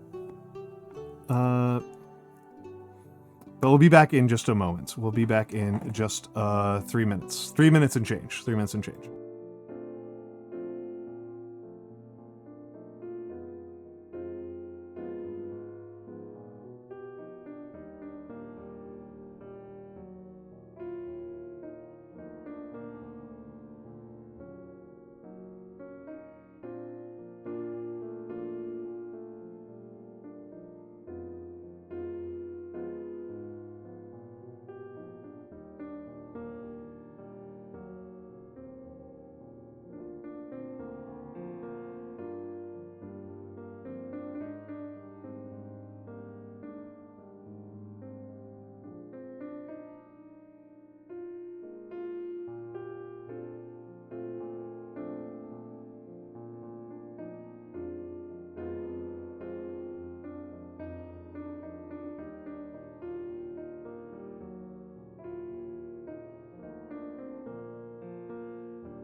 All right, I'm back. I am back.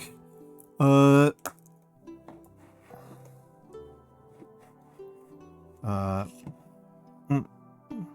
I crash my computer? I might have crashed my computer.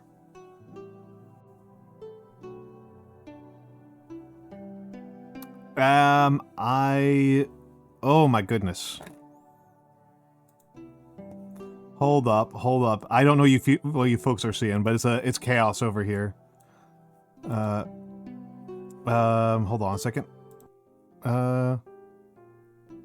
Okay. That's okay, interesting. So OBS seems to be working, but Android Cam seems to be working, but VTube Studio and Vbridger both crashed. So let me kill those. Let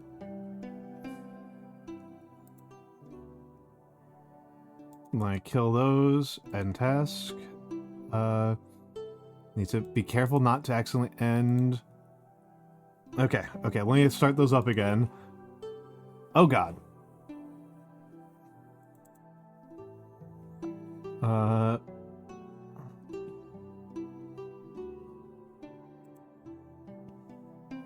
There we go, and I'll be default face Almantas for a second. I will be default facing for a second. Do not panic. Do not panic at default face Almantas. Yeah, my video driver crashed. My video driver crashed, but it didn't take out the rest of the machine from the looks of it. All right, there we go. But yeah, I think we're fine. I think we're fine. I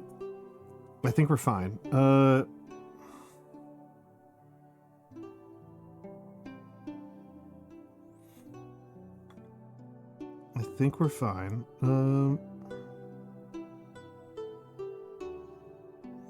I don't know why I'm bothering to touch up the skirt in these high areas when I know that I'm going to just orange it up. Or pink it up pretty shortly.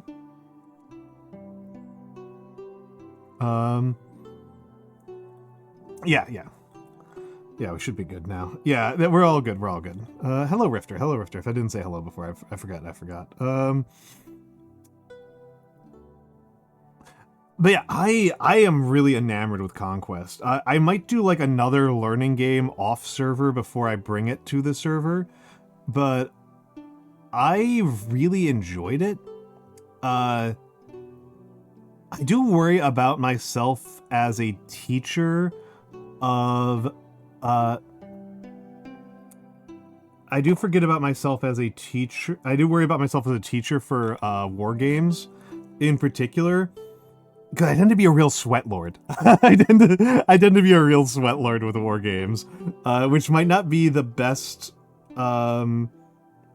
experience for a new player. I'm pretty sure I have ruined a couple of people's appreciation of a couple of war games by being too much of a sweat lord and like trying too hard.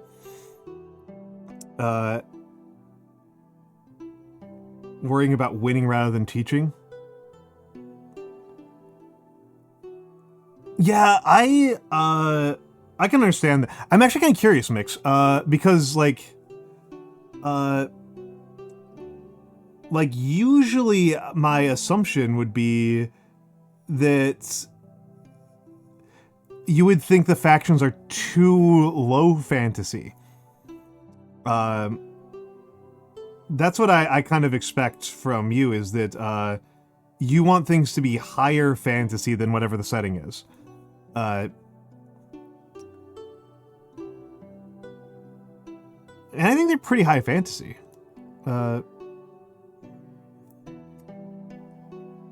Admittedly, city-states and 100 kingdoms are not very high fantasy, but like... Wadrun, Spires, and Sorcerer Kings and Old Dominion are all very... It's not so much about low-high? Okay, okay.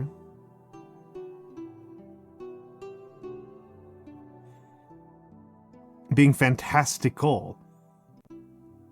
I'm kind of curious as to what's a war game where you think that hits a good note, because, like...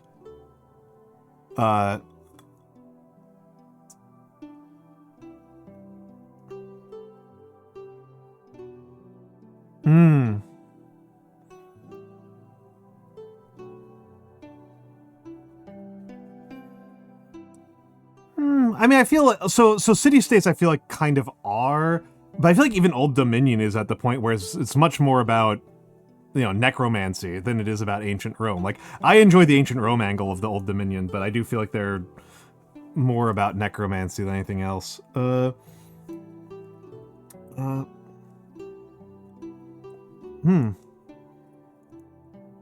Yoroni are interesting. It's genuinely kind of funny that the game meta has been entirely warped by origami. That's honestly pretty funny to me. That like one of the really meta shaping units in the entire game is origami warriors. Which is a very, like, tabletop card game way of doing things, but you don't usually see that as much in war games.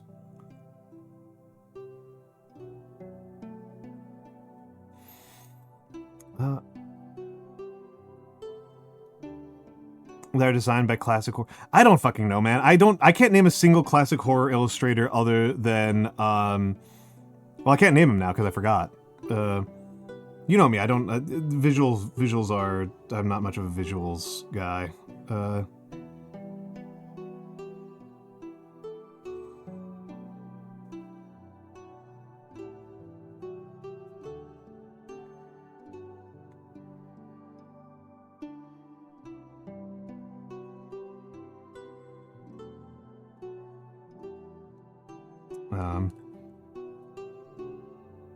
Junji Ito has Junji Ito designed a tabletop game? H.R. Geiger, that's who I was thinking of. H.R. Geiger. I don't think H.R. Geiger's been involved in any tabletop game design.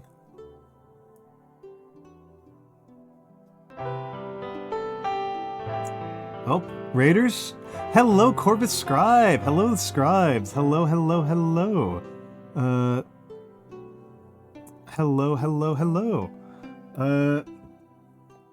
Let me get a shout out for you. Hello, Merktar.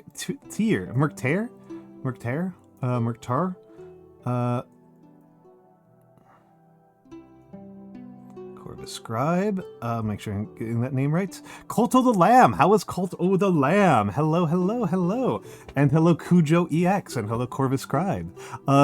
My name is Almantas VT. I am an old man who loves old things. I mostly do I mostly do calligraphy. Calligraphy is my main, like, tier. Okay. Well, no, they're spelling it the other way around. They're spelling it T-E-I-R. It's T-E-I-R. If it was T-I-E-R, I would know as tier. But T-E-I-R, I'm not familiar with as a I don't know if that's supposed to be pronounced tear or tier or tear, or tier. I don't know. Tier I do know as like tier list. Yep. But yes. My name. I am mostly a calligrapher. I talk about a lot of old things. I try to keep things simultaneously cozy and interesting. I try to, and here we are doing. I am painting a miniature for Conquest: Last Argument of Kings.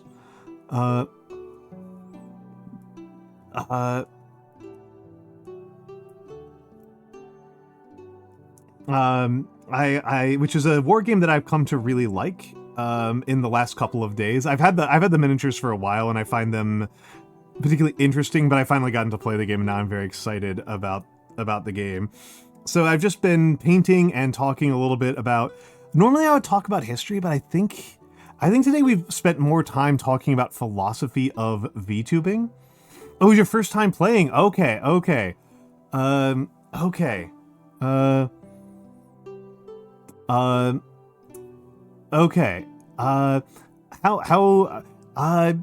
not played Cult of the Lamb. It seems like a game where, like, I like the idea of it, but I don't know if I'd get along with the mechanics of it. Because it's very, like, Legend of Zelda, right? That's what it looks like whenever I see people playing, is it, like, looks like base management sim, plus Zelda. And not like out of a hatred of the Zelda series. Obviously, I've played quite a bit of them. You know, you know, I have fond memories of playing A Link to the Past, even if I haven't revisited it in a very long time. But yeah, I hope that you had a nice time with it. I hope you had a nice time with it. If you need to raid and run, please feel free to do so. Please, you and your Scribble community feel free to do so. I am just painting and trying to have a nice cozy Saturday night. I don't usually stream Saturdays. I usually take Saturdays off, but it is a subathon, as you can see from the pinned message. We are doing subathon, and I was feeling energized enough to do it. Usually Saturdays are very trying days for me. Hello, Nagarunsky. Are you are you okay? This is Nagi. Can I get a shout out for the Nogs? Nagi is my painting coach. You're getting better. Good. One of those rules of life is that the snake is always oppressed, right? Permanently punished. That is why that's why snakes are low to the ground. I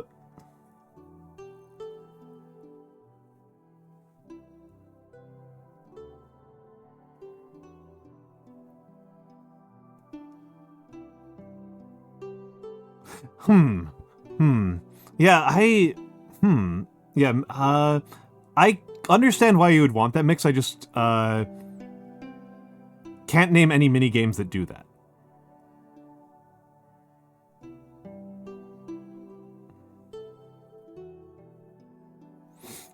In particular, I think that for a war game, it's going to create a huge contextualization problem, right? There's going to be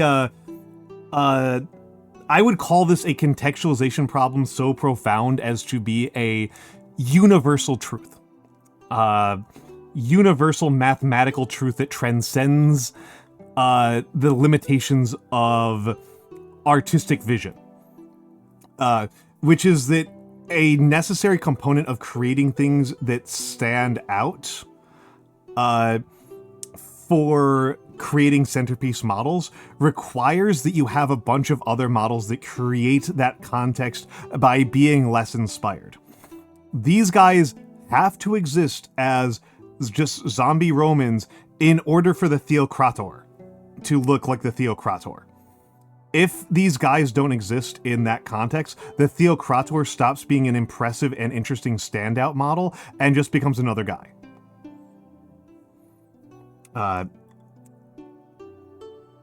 Like that's kind of my perspective on that, is that, like, I think this transcends what any possible artist could do and is a factor of the phenomenology of human perception.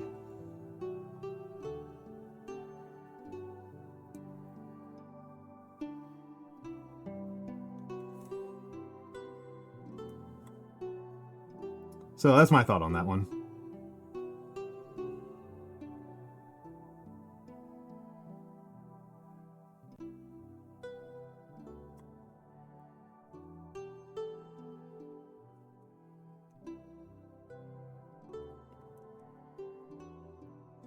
And again, this is one of those things I really like about Infinity, right? Is that Infinity has created a very clever system for incentivizing the use of MOOCs.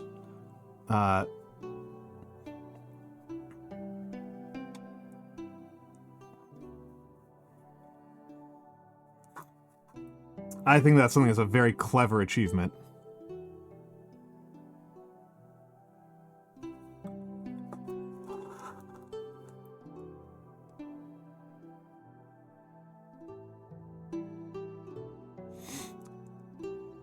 But yes, Nagi, I am trying to do a better, more patient job at painting than I have previously. I am so far not optimistic about where I am winding up. I think I am just kind of flailing around incompetently at the edges.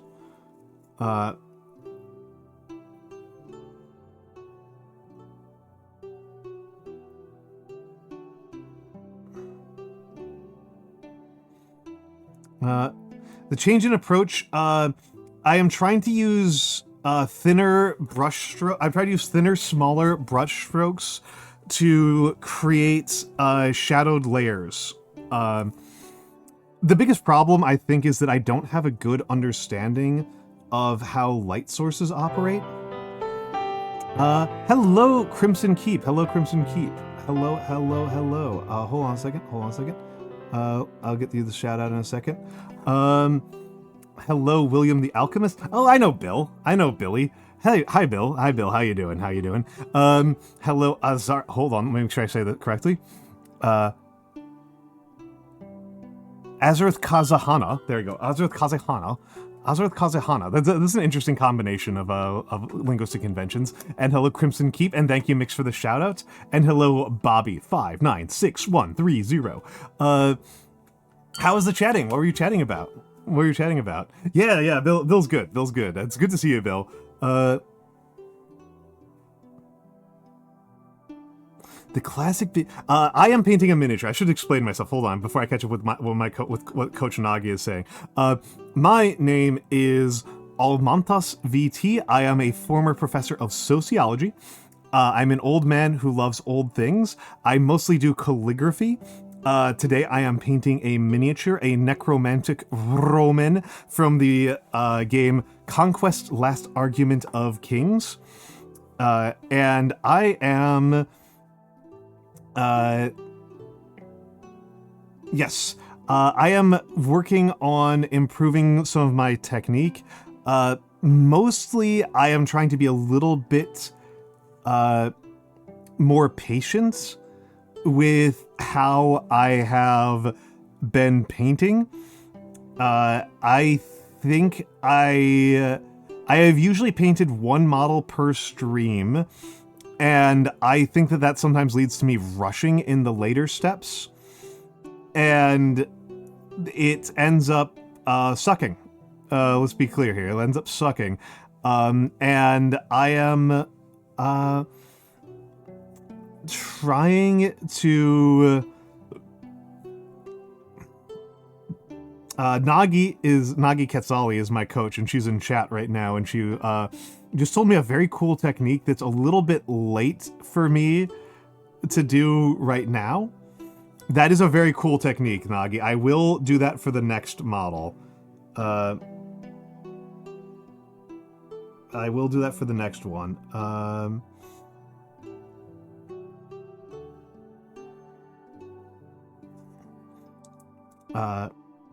Because, like I said, I don't actually have an arts background.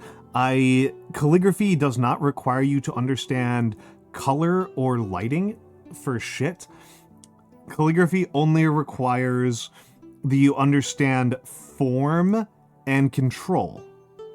It doesn't require anything else out of you. And so, you know, that has enabled me to get quite far in an artistic journey without understanding some very fundamental components of the artistic process.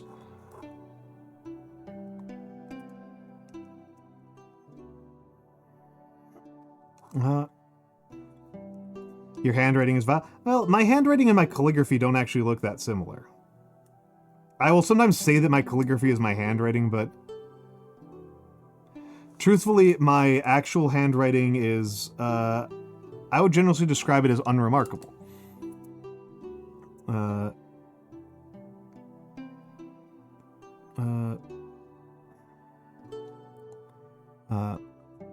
It's all in the wrist. Yes.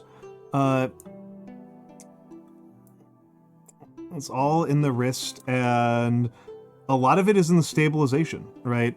A lot of it is in the stabilization. Hold on, I'm gonna... Speaking of stabilization,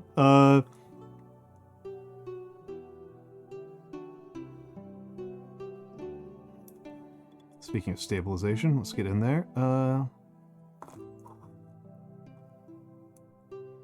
that matter, speaking of light, let's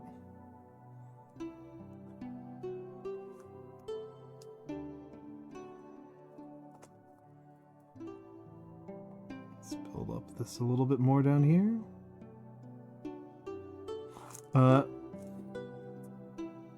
That's very sweet of you to say, Bobby.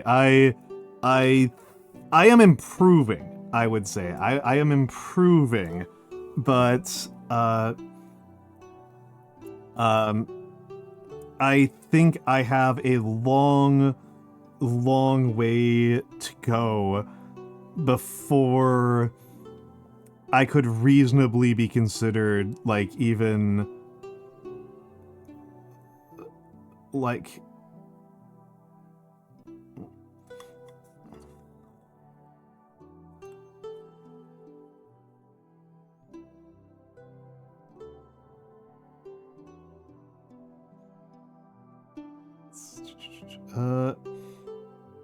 I regularly see people who are extremely good miniatures painters. I should also say, because sometimes people get a little bit confused about this, the truth of the matter is that I actually like being bad at things. I genuinely enjoy being bad at things. I'm not shitposting here. My perspective is that me being bad at things, when I am bad at something, that means that I have lots of room to improve. I have lots of room to improve.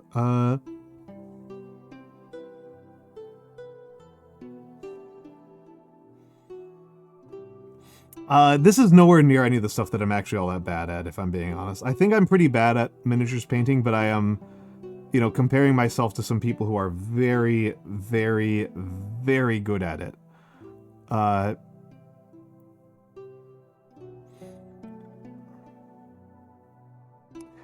If you want to see me be bad at something, it's Dark Souls, baby.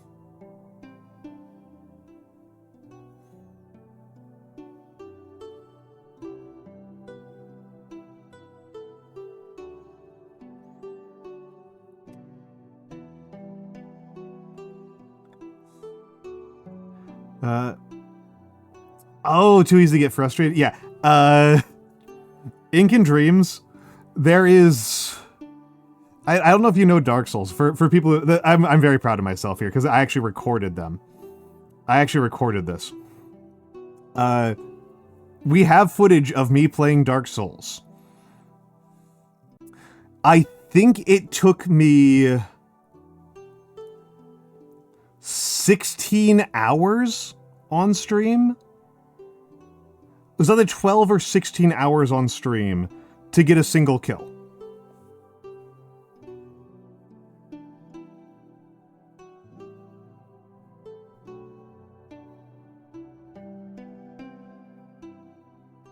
I did not get frustrated. That was a level of failure that to me is within acceptable, expected, you know, normal experiences.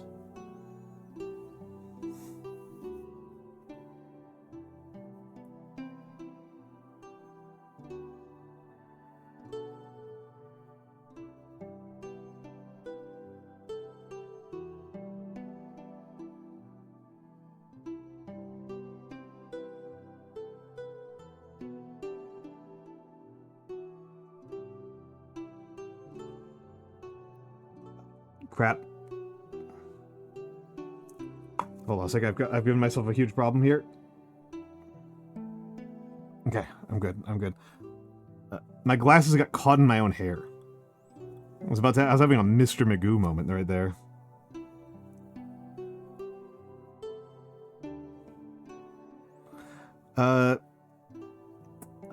Several people in chat did say that they would kill themselves if they were in my situation.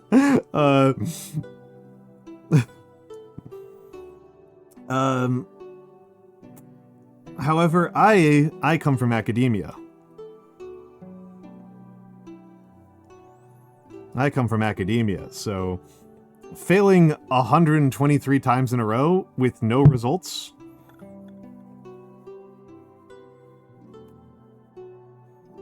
That's nothing.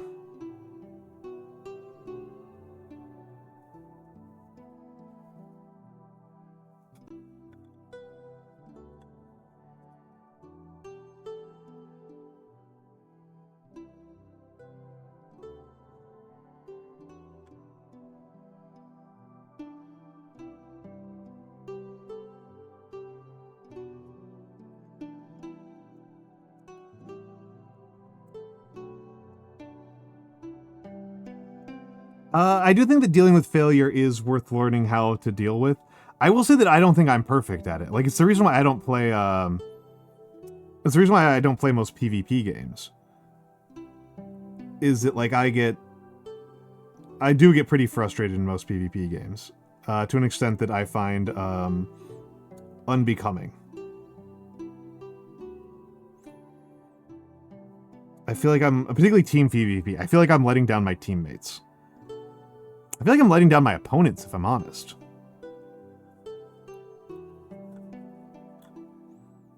Which is a kind of shitty feeling. Wait a second, let's try something here.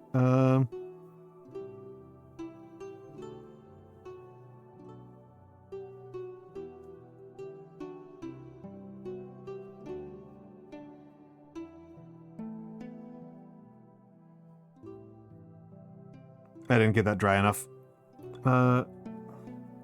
Alright, please get some sleep. Please get some sleep. It's almost 1 a.m. here as well. It's 1 a.m. It is, yeah, I'm a New Yorker, so it's 12:30 for me. But I'm just a night owl. I am just a night owl. Please, hold on. Azareth Kazehana, have a good night. Have a good night. The all caps just kind of throw me a little bit. I don't have enough. Thank you for the follow, Azareth Kazehana. Thank you, thank you, thank you. Midwesterner? Yeah. Well, hold on. Shouldn't it be 11:30 for you? Incan Dreams? For most of the Midwest. I know that some Midwesterners for whom it's not. Like Noir is in... Noir is on Eastern Time. But most of the Midwest is on Central.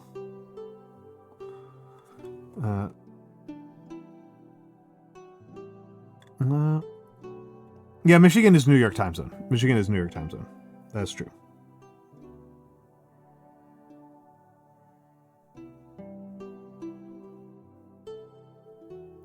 Michigan shares my time zone.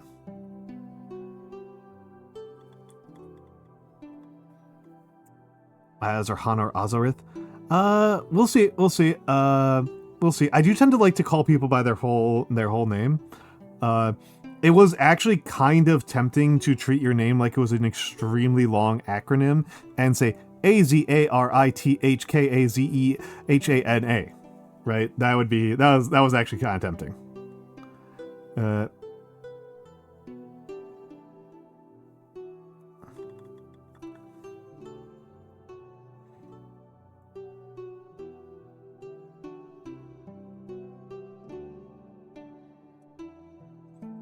I kind of enjoy being a little bit deliberately obtuse sometimes.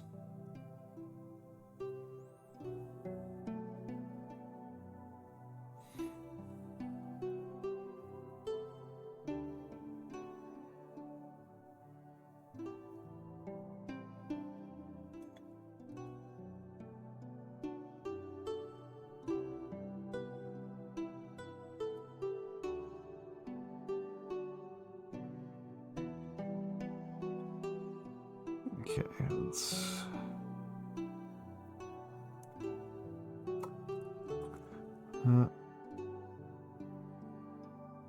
So it's the Azareth Kazehana? That's a little bit easier to parse when it's lowercase and separated. Yeah, and yeah, they don't allow spaces. Usually the solution that people go for when they want spaces is to use underscores. That's the common one. It should be an old school, right? Like or maybe that's revealing something about my own age that I'm like, yeah, that's the old fashioned. Vika there. Hello, Vika. Hello, Vika. Welcome in, Vika. I forget, Vika. Do you have a community name? I forget. Hello, Vika. Hello, Vika. Vika VT. I get to shout out Vika. So rarely do I get to shout out this lovely lady. I did catch you playing Hades too. My understanding was that you thought it was really hot. Welcome in Raiders. Welcome in Eyes of Pucci and Thurston55 and Zato VT. Hello, Patricio. Obviously, hello, Vika. Hello, Death Heart VT. Zato VT, thank you for the follow.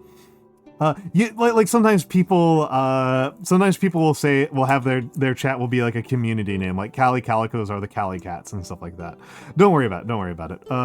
I don't really have one for mine. I say class sometimes, but I'm not very disciplined about it, and something doesn't quite feel right about that. Everyone's so hot. True, that is Supergiant's MO for a while now. But yes, I look forward to playing Hades 2 when I get around to it. I enjoyed Hades 1 a lot. I'm pretty bad at it. I think the most heat I ever got up to was, I think 28. Oh yeah. Hello, the mitts. We got the yeah. But yes.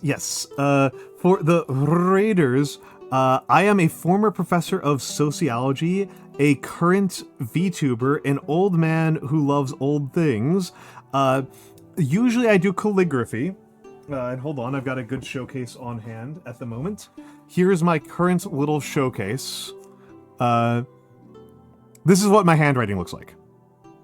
That's my hand. That is something I did earlier today, I think. And I am painting a miniature, a little necromantic Roman from the game Conquest.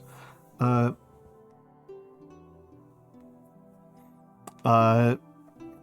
of course, Mike, I mean, it's not like I get to hide it very much, right? The left-handed, I did do left-handed calligraphy for a while because I had a minor hand injury, so I was doing left-handed for a few weeks. I could go back. I like doing left-handed. It hurts my head. Like, it genuinely like hurts to like try to do. Genuinely kind of gives me like it actually does hurt. But in a good way. It's the mind expanding pain, right? I love to expand the mind. I am an extremely novelty driven creature. Thurston55, thank you for the follow. Yes, Vika, it is, I was going to say it's really late for you, but that is a lie. It is really an unremarkable time for you. It is a real normal time of day for you. But if you have business to attend to, obviously you are free to raid and run.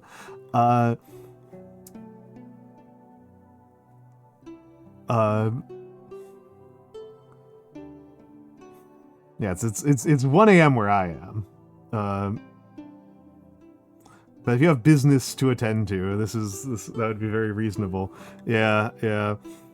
If you need to go to the bank and do banker things, you need to go down to the business factory to do business things, feel free to do so. But that said, I would appreciate anybody who wishes to stick around. That would be lovely. And I am doing a subathon right now. This is a public access stream. It is supported by viewers like you. Every sub helps keep me full of paints and miniatures and inks and whiskey and mangoes. I was trying to remember what foods people associate with me. I actually don't know what people associate with me food-wise. I know people see my baking all the time, but yeah, please do, Vika. Please, thank you, Vika. Yes, because it is my the October 20th is my affiliate anniversary, and I am running a subathon leading into it. Yeah, no, I included paints and miniatures. Those are also not food items. I was trying to have a tool, a material, a drink, and a food. That's what I was trying to do. And I was like, what foods do people associate with me? I know people associate me with whiskey, which is understandable.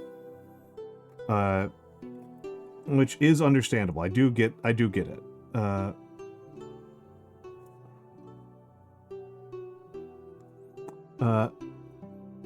I'll say one. I do not like wine. I do not like wine. Ink and Dreams has clearly not been here for it. I don't think even the majority of people have caught them because I don't do it very often. But if you see that hydrate redeem,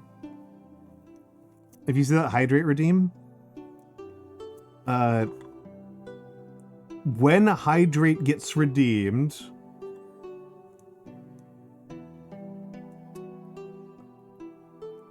that is not drinking some water. Hydrate is not having a little bit of water.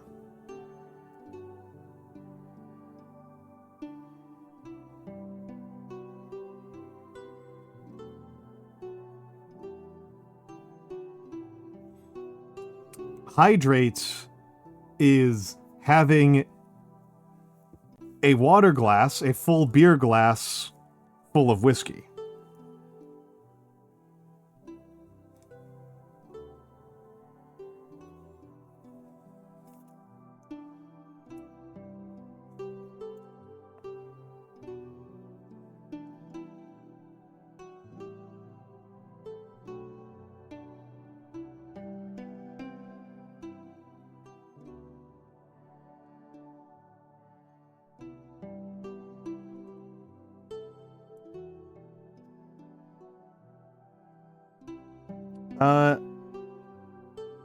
I obviously don't have mead. I haven't had mead in a very long time.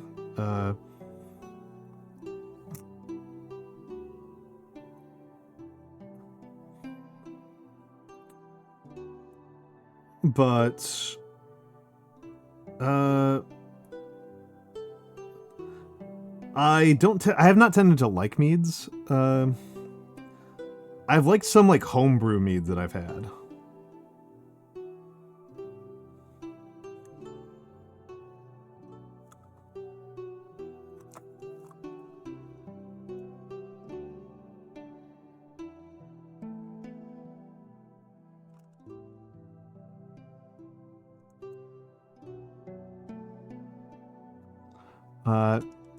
But I like whiskey, I like mezcal, and I like IPAs. I actually like a lot of beers. Deathheart VT, thank you for the follow. And amusingly, I'm not actually a very heavy drinker on like the scale of things. I think I might even qualify as like pretty below average for an American drinker. The American distribution on alcohol drinking is completely crazy. If people don't know that, we're a very divided country on how we drink. So like being a below average drinker is one thing, but being like a bottom 10% drinker is like actually really hard. That requires like literally never drinking once in your life levels of drinking.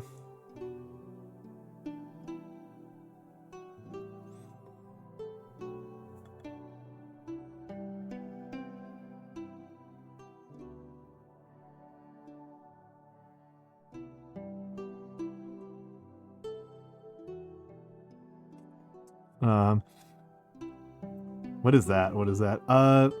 Oh, drink, Vika, drink. I can say that my experience, particularly from off-Kai, even more than Mag, I've only been to a couple of VTuber things in person, I should say. I've only been to a handful of VTuber things in person. VTubers as a community really, really like soju.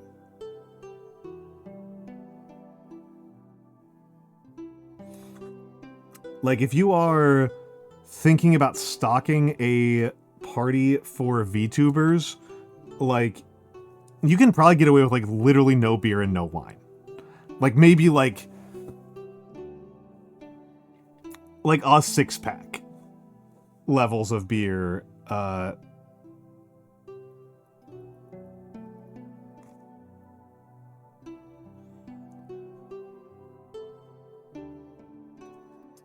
You hate soju? I neither hate nor love soju. I find it a little bit sweet for my tastes. I used to like soju more when I was younger.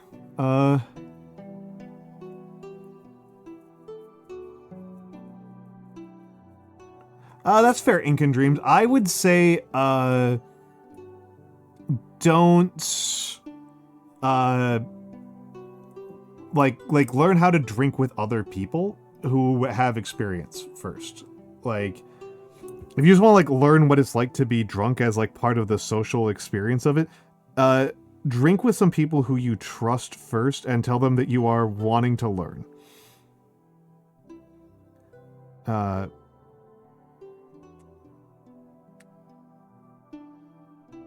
Because people who aren't experienced with alcohol tend to be really incorrect about what being drunk is like. I know that I was really incorrect about what being drunk was like when I first started drinking. I had gotten used to the way that being drunk looks like on TV and movies, where you,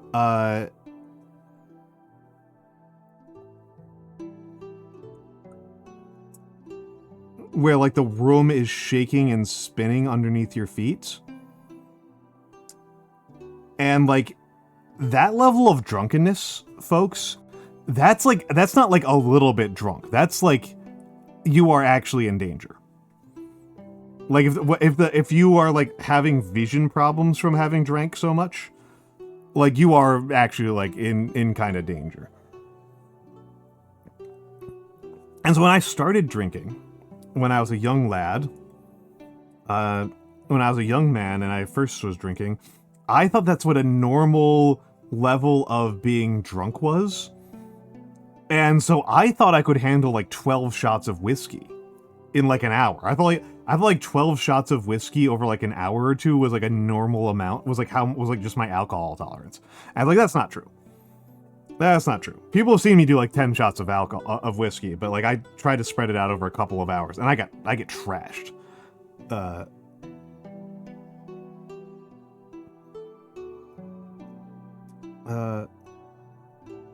I don't know about verge of blackout, because I just kind of, like, I don't know that I'd be able to identify verge of blackout. I haven't blacked out very much in my life, and I don't really remember what it's like on the verge of blackout, but it is, like, definitely verge of throwing up from poisoning at that point. Like, if the room is, like, spinning and you can't see things, like, that's like throwing up might actually be a good idea level of drunkenness. Like, you have overshot massively at that point.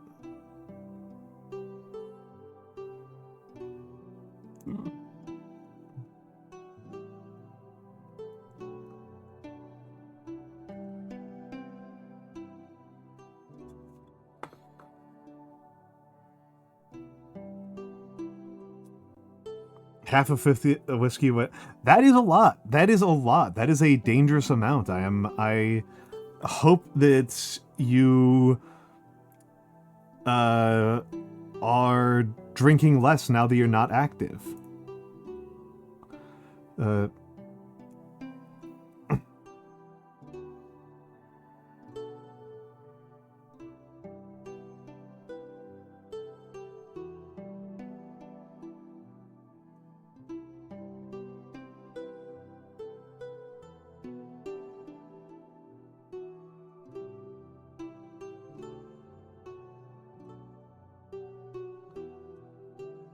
I know I'm genuinely like avoiding the parts of the mob that I need to be working on as a matter of skills acquisition. Because I'm still just like so...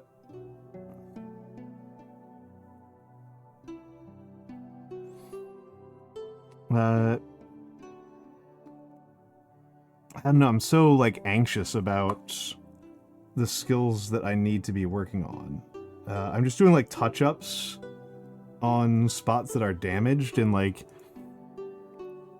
working around the peripherals of what I need to be working on. Whereas like the actual thing I need to be working on is like glaze painting and like shadow and highlight and blending. Blending is like the biggest place where I'm like really suffering as a painter. You spend your drinking money on VTuber merch instead. Arguably based. I mean, it's certainly better for your liver. Unless your VTuber merch is like cadmium.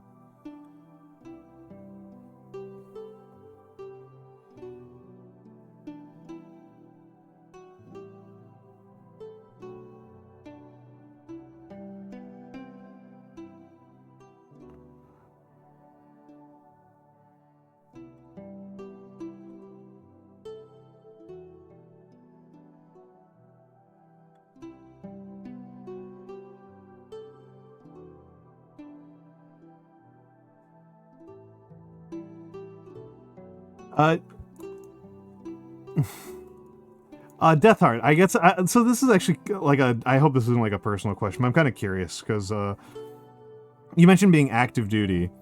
I am kind of curious, if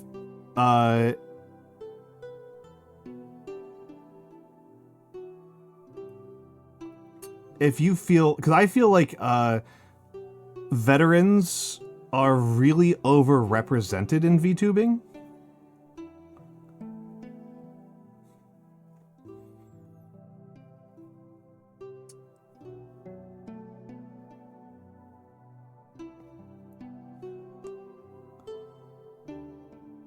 Like, I've never been in a career field where I felt like I met so many veterans as in VTubing.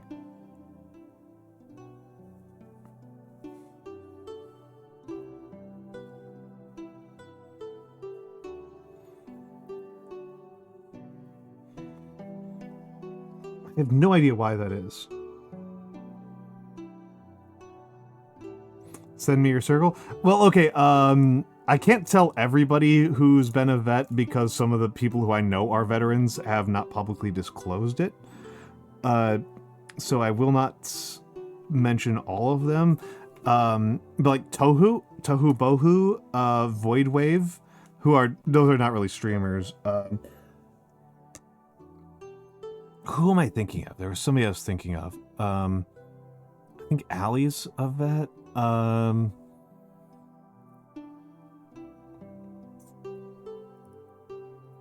Who was I thinking of? I feel like out of, I don't want to give, Sybil. Sybil's a vet. Sybil the Moth. Not Sybil Colt, but Sybil the Moth is a vet.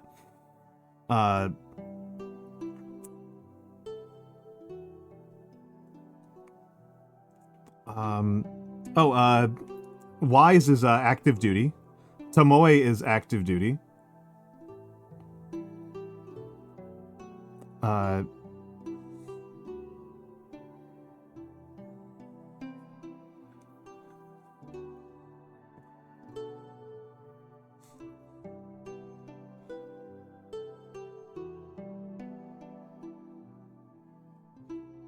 Yeah.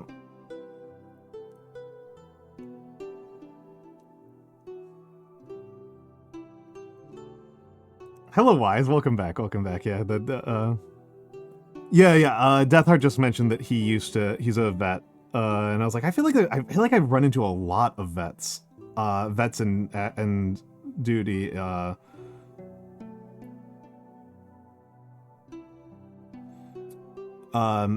In the white collar work that I did before I was a VTuber, I think out of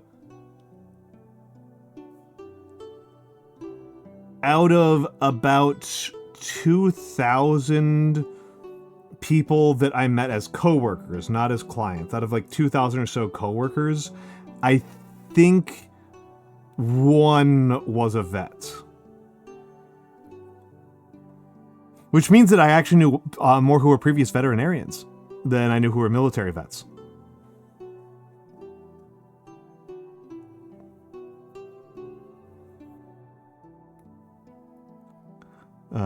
That makes sense to me. Deathheart, that actually makes a lot of sense to me. In terms of like what a military wants and what it is trying to do. Like, yep.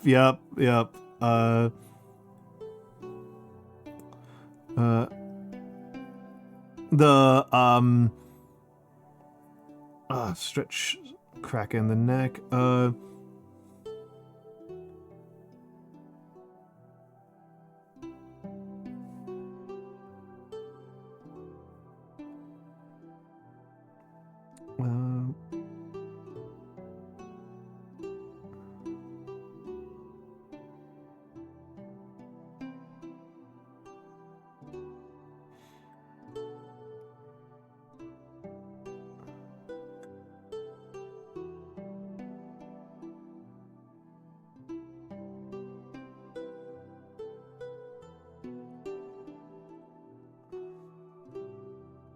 So yeah, the thing about well, it's not just, well, Inked, I'm not thinking about from the getting people to join the military.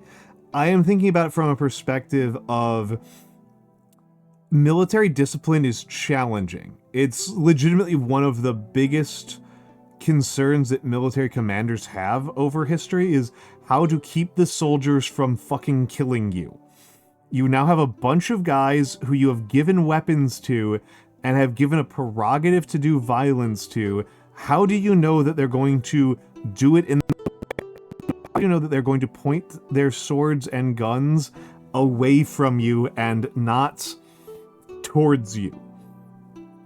And so the management of discipline and morale is really, really critical for pretty much all military operations. It's one of the biggest questions that you have. And video games propose there's a real advantage to video games here, which is that the traditional mechanisms for maintaining soldier discipline, for maintaining soldier morale, is alcohol and prostitutes are the traditional two. And these actually create their own discipline problems on their own, right? Drunk guys who you are encouraging to have sex with strangers who are like 19, 20 years old, that's actually pretty volatile. It's its own set of problems. Like, you don't want to have them be bored, and you don't want to have them be demoralized, but video games is a lot safer, right?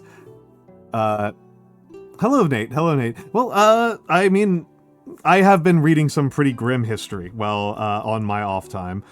We are going into ads as an aside. I fucked up this one right here. Bad brush control right there. So yeah, it's perfectly intuitive it's perfectly cromulent to me why the US military would want to encourage guys to play video games, because if they're playing video games, they are not getting drunk and trashing the base. I read a lot of military history, Ink and Dreams, so a lot of it's real rough. Alright, we're going into ads. Enjoy the fan art, and I will be back in a minute, because I need to get some water.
All right, I'm back. Well, kind of back. There we go. Now I'm back. Now I'm more back. Those really weird ads that were like, "Do you like playing Call of Duty? Join the army."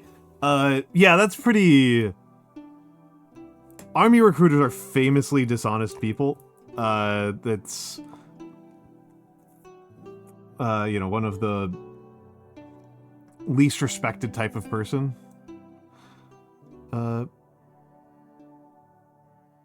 For good reason.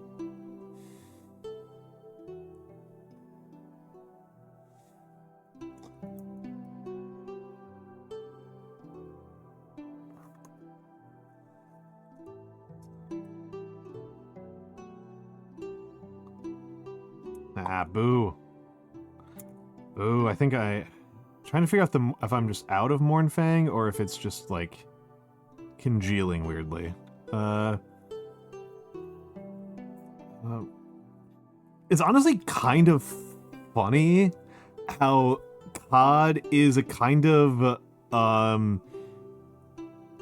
completely insane representation of how the military works. Yeah.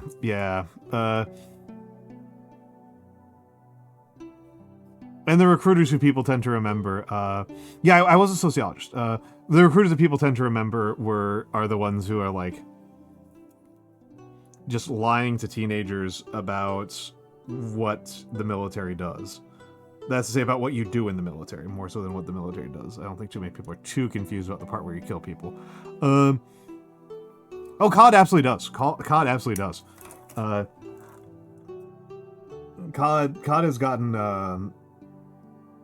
COD has gotten disgraced former Republican consultants to be on screen. Still flabbergasted Oliver North was in a COD game. It's like, this guy's like the reason why you're ashamed to be an American. Like, this guy's like an actual national embarrassment.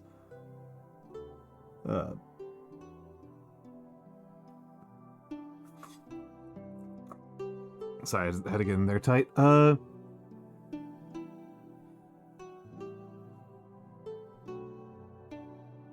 coherent one, that's a different story. And yes, so my main area of study was sociology back in the day, and within sociology, the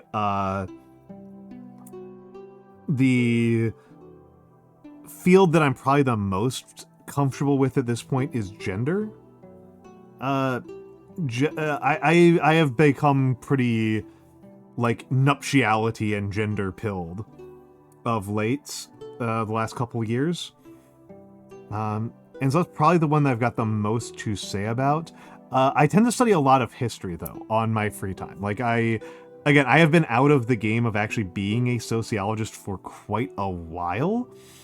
And so, like, it is, I do not think it would be fair to describe my knowledge of sociology as representative of the state of the field in 2025.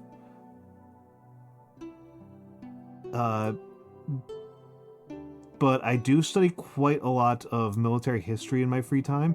I do have chemistry. Got enough points for workouts again? Hell yeah. Also, hello, Winday. Welcome to the stream.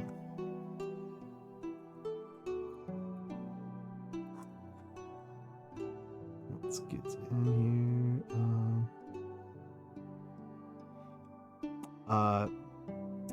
When I am off stream, it's probably worth saying, like, what I do off stream is I write. I am a published author. It pays less money than VTubing, so you know, please, again, we're in a subathon. This stream is supported by viewers like you.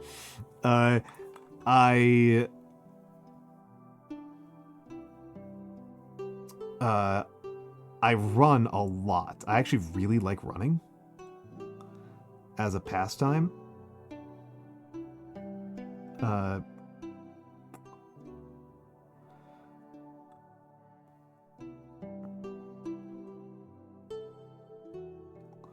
Oh, chemistry. I actually like chemistry. I'm Incan Dreams is fine. It's fine. Hello, beautiful angel.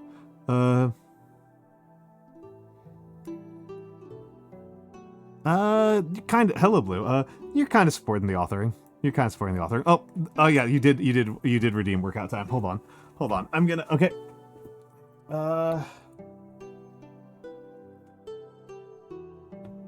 right. I'm gonna do squats. I'm gonna do squats and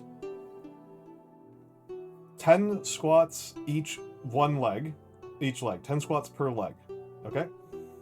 So 20 squats total across 2 legs. Some people get confused and thought I meant 20 squats per leg, and no. We're doing 10 squats per leg. 1, 2, 3, 4, 5, 6, 7, 8, 9, 10. Whew. That was good. That was good. I already ran today, so real workout for the legs. All right, and then right leg. 1, 2, 3, 4, 5, 6, 7, 8, 9, 10. Yes, Blue, you did say you're on vacation. I hope that you are enjoying it. I hope you're enjoying it and enjoy getting some rest. And thank you, Anonymous, for the gift sub to Incan Dreams. That's very kind of you. Incan Dreams, enjoy your tanks and enjoy your tanks and enjoy your dance emote and the chest pop and all that good stuff. Whew. Whew.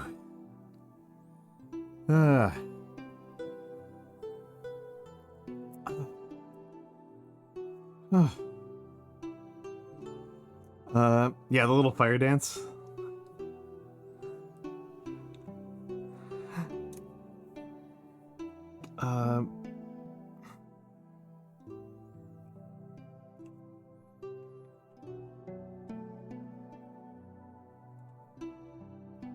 The tank I love. I love the tank.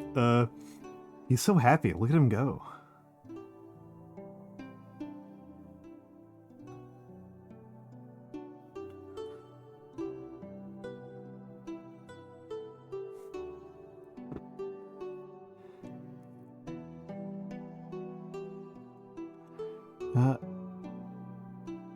It's first time to Northern Cali. I have not been to Northern California, I don't think. I've only been to California for off-Kai, which I think qualifies as Southern California. Is that accurate?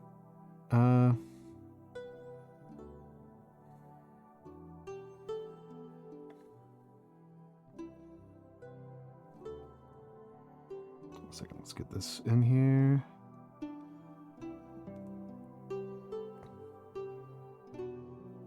Bend it out a little bit. And then tap it and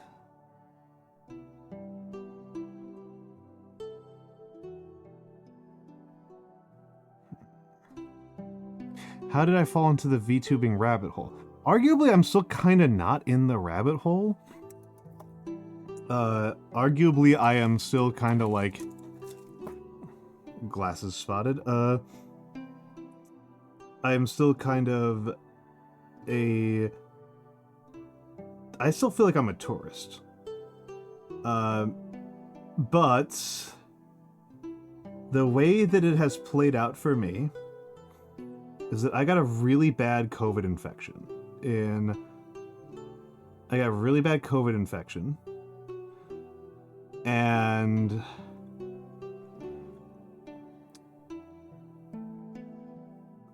I was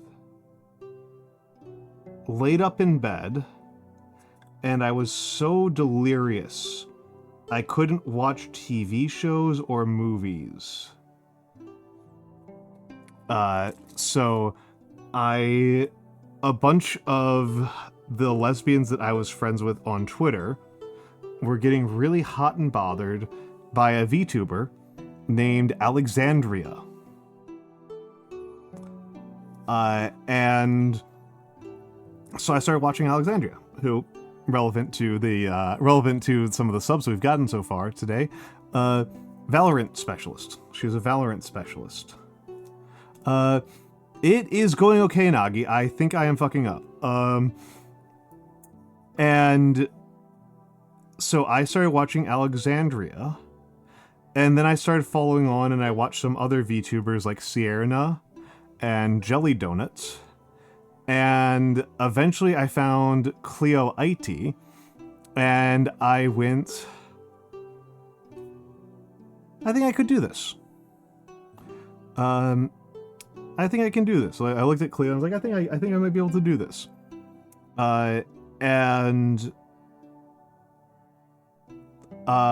Yes, it is. It is. Hello, Hakuya. And hello, Tektenchi. Hello, Tektenchi, and hello, Hakuya.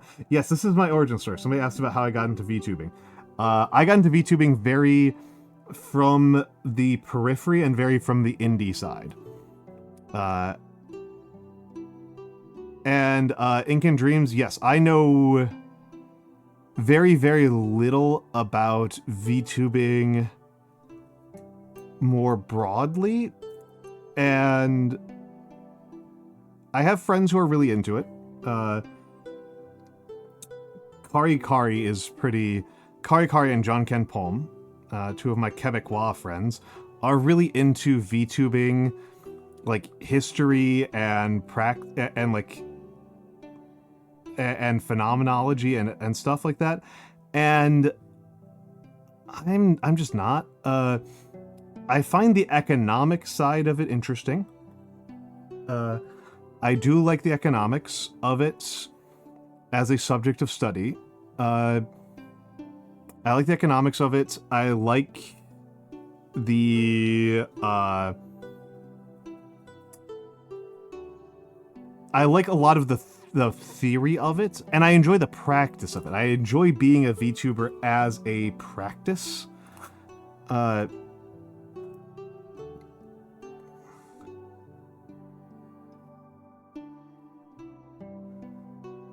But I came at this from a perspective of I wanted to be a performing artist. I want to be a performing artist, and I wanted to do so without my face.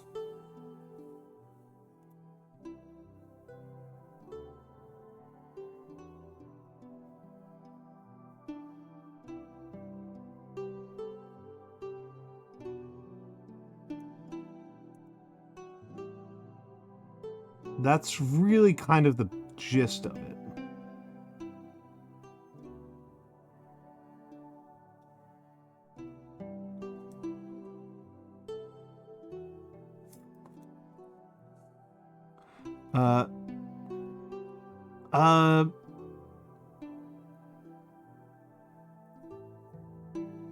Psychological. Like, how does it affect us as VTubers to be VTubers? How does it affect us psychologically? And again, like I said, I am interested a lot in the gender sociology of it. Yeah. I that is, I think that is a lot of, like one of the least surprising things to me, Hakuya, is the extent to which, there are so many trans VTubers. What gave you streamer derangement? What gave you streamer derangement? Also, by the way, Nogs, if you want to... Hold on, I haven't been checking... I haven't looked at Discord at all. I haven't been doing the open VC like I usually do. But if you want to hop in, Nogs. I will admit that I do occasionally suffer a little bit of the streamer... A little bit of the streamer derangement. Gets under my head. The dream of the hustle. I mean, if you need to do whatever you need to do, Nog, Miss Nagarunsky, Miss Quetzali, please do not. I am offering.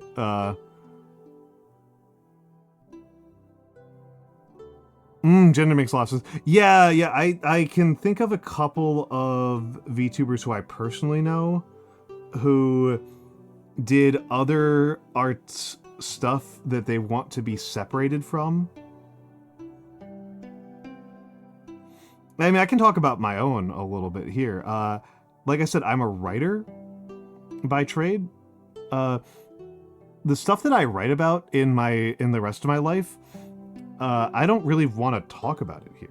I talk a little bit about it, but like I don't really want to get into it.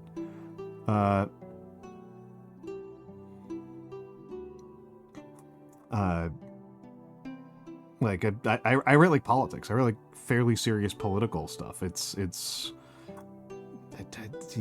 kind of want like a little bit of time away from that.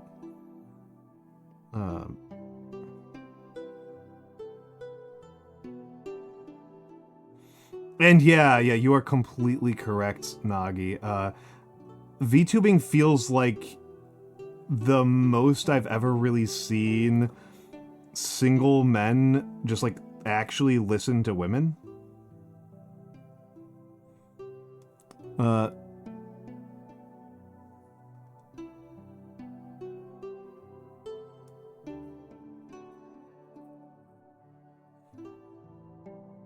Yeah, so I do clown shit like VTuber. I mean, I am,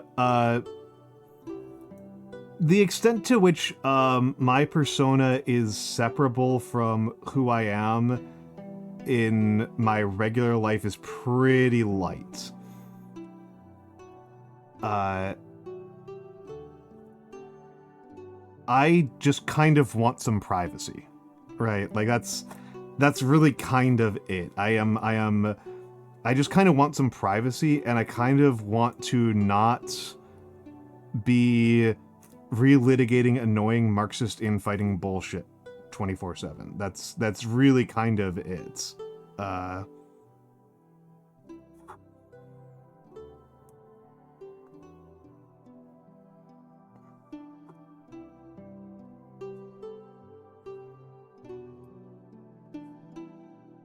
Yeah, it's very exhausting, and I know the people who do it 24/7, and I am not jealous of them.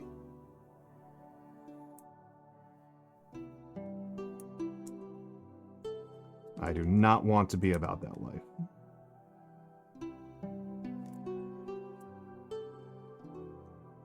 And I could, and I would be very, very unhappy, so I'm not doing it.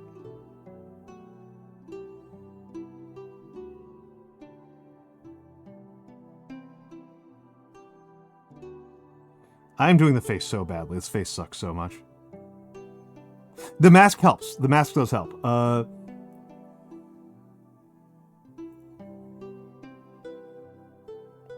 Well, and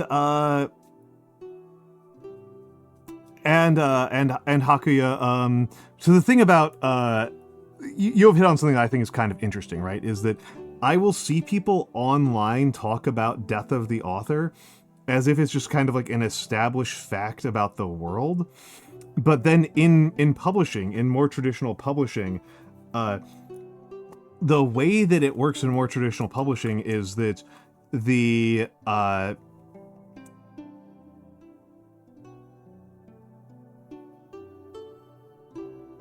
you are selling. Hold on a second, I gotta darken this up a little bit. You are selling the author as much as you're selling anything else, right? You're selling the author as much as you are selling anything else. And so the idea that like we are further from the death of the author in terms of actual audience behavior than perhaps ever before in human history. We are very much expecting the author to be highly available to the audience. Being on the press circuit as an author is much more important than ever before. There's only like one author that I can think of who's like most authors, not all authors at all, but like Thomas Pynchon is the exception, right? Thomas Pynchon is the exception. He is highly strange. He is not what many authors are doing. And he is not what is considered received wisdom about how you should behave. And I guess there's kind of a debate that could be had. I don't think anybody's actually having this debate. There's a debate that could be had about, is Pynchon... is it that Pynchon is just special? Or is Pynchon an author who would be far more successful if he were more willing to go on the press circuit?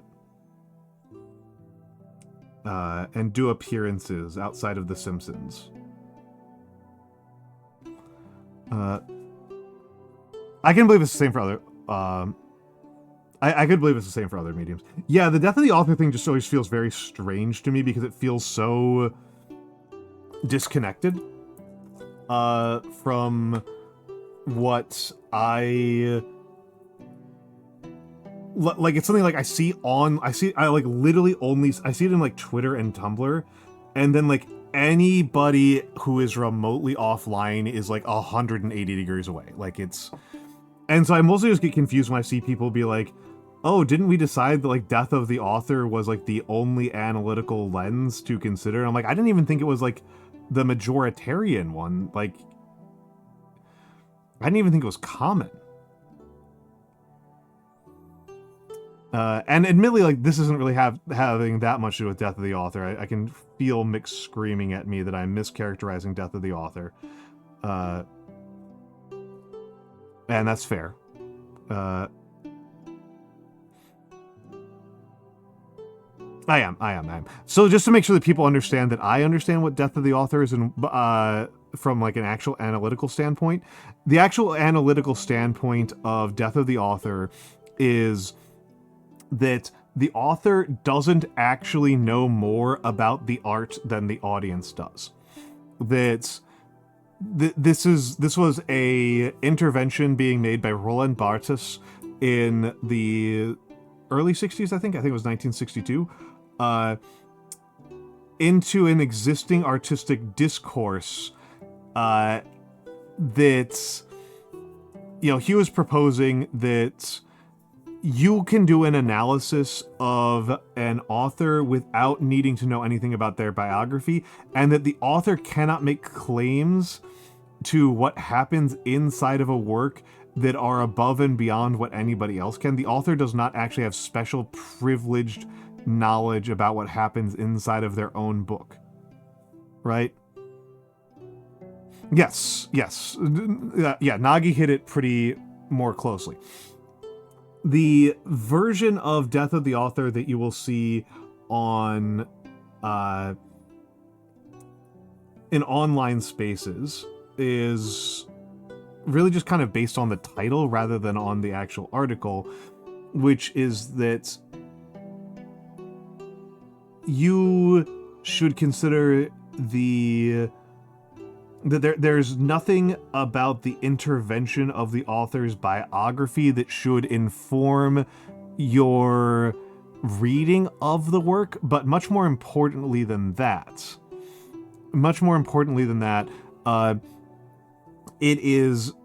you should not consider the author's morality and ethics when considering whether or not to consume or pay for their work. That is the most common way that I have seen it deployed in online spaces.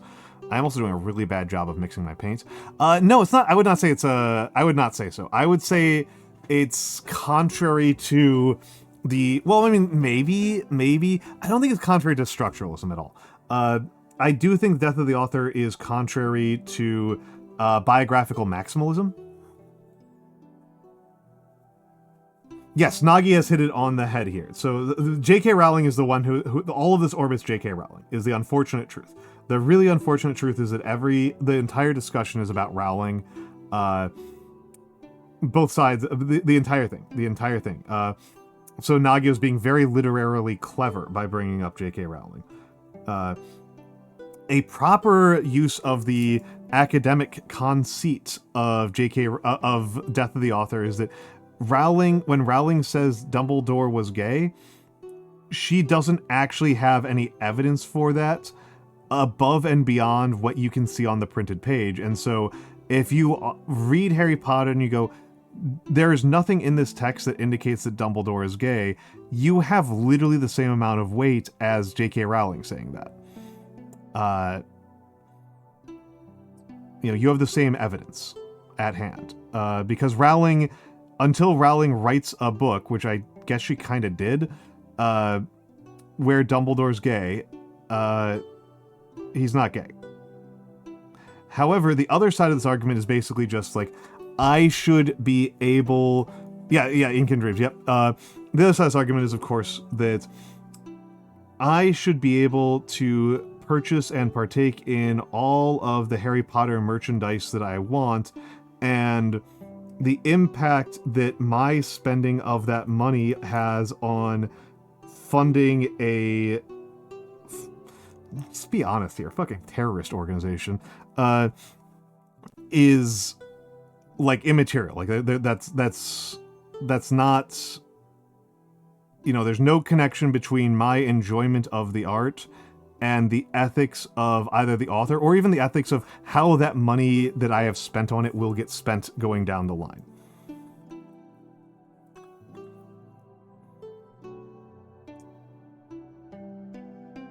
I've made a more brownish red to try to create like the recessed areas of the quilting on this guy. I don't know if it'll succeed.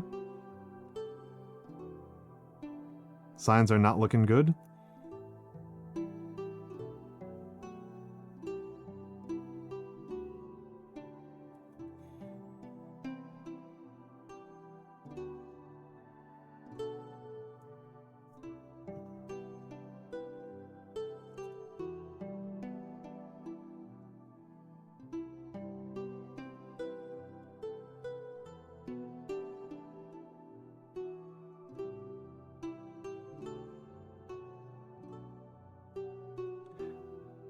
God, I made so much of this stuff. I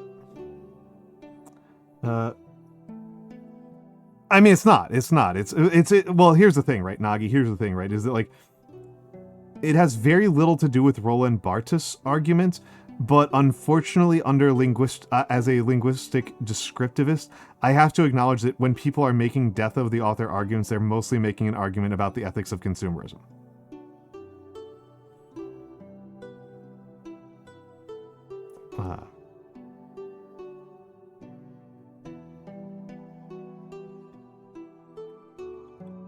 Like, it does create a really frustrating situation where there's two different Deaths of the Author arguments that you just, like, you don't actually know which one you're walking into at a given moment. It's not the one that makes me the most cranky, right? There's a lot of the academic terms that I talk about as being abused. The one that I'm gonna, like, die on the hill of is emotional labor. I'm gonna stick to my guns on that one. I fucking hate the Twitter version of emotional labor. It's asinine, it's stupid. It has not earned my respect.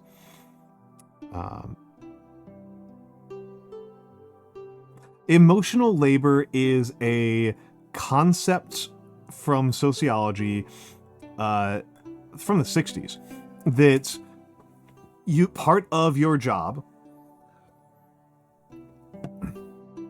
part of your job is to, depending on your job, obviously, but part of many jobs is to behave and feel certain ways. That part of your job is to feel and convey certain emotions. Vine, hello, hello, hello. Yep, good choice, Vine. Let's get a shout out for Vine. Vine just had their wisdom teeth out. So they are not streaming of late, but give them all the love in the world.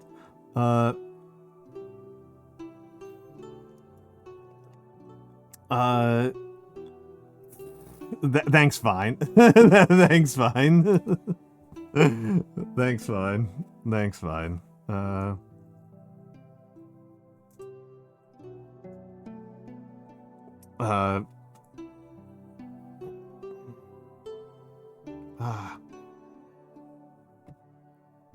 What a ridiculous person. Good bunny. But yes, and hello, your fave shot, and hello, hello, hello. Where is my aluminum? Is it you? No? There it is. There it is. There it is. I'm gonna need to put a cooldown on that.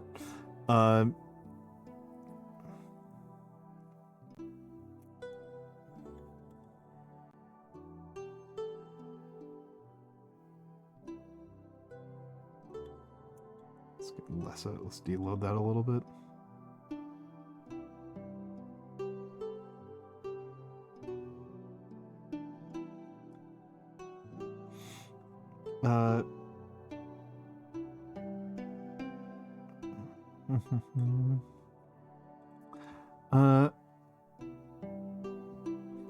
My wisdom teeth removal was very, very painless. I got very, very lucky. It was very smooth for me.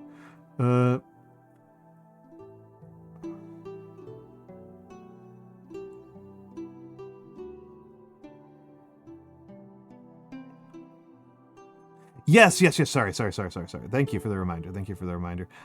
So emotional labor is a term from the 60s that refers to how on your job you might be required to, as part of your job duties, perform and convey certain emotions. And so the canonical original example, Lumen Roses, thank you for the 3 months. Thank you for the 3 months. I think... No, there we go. There it updated. I was like, where is that going? Thank you very much, Lumen Roses. As you all know, this is a viewer-supported stream. And we are doing a subathon. And anyway, so the canonical example originally was flight attendants, because this is the 60s. It was originally flight attendants, but other ones that were included were police officers and collections agents. And so, flight attendants, and this is pretty relevant to us in VTubing. Part of what you were doing as a flight attendant was giving the appearance to the customer of being vaguely sexually available. Yes, Nagi's got a good example, right? If you are a morgue attendant and you are being jovial and flirty with your customers, you are a bad morgue attendant, right? You're a bad morgue attendant. And if you are a police officer and you are arresting somebody and you're being their buddy, you are being a bad cop. You are not in the sense of a moral sense, but you are executing the skill of copping inefficiently and ineffectively. You are doing your job badly. And this is what emotional labor is about in sociology, is that it is when you are getting paid, when part of your paycheck is your ability to perform emotions. Yeah, doctors and nurses have to show care, right? Collections agents have to be mean. Teachers have to be authoritative, right? This is all pretty simple. Most jobs involve a certain amount of emotional labor. Some jobs involve quite a bit more emotional labor than others. I am kind of surprised that acting rarely comes up as a job that is primarily emotional labor, even though kinda it is. On Twitter and Tumblr, emotional labor is just a synonym for feminized labor.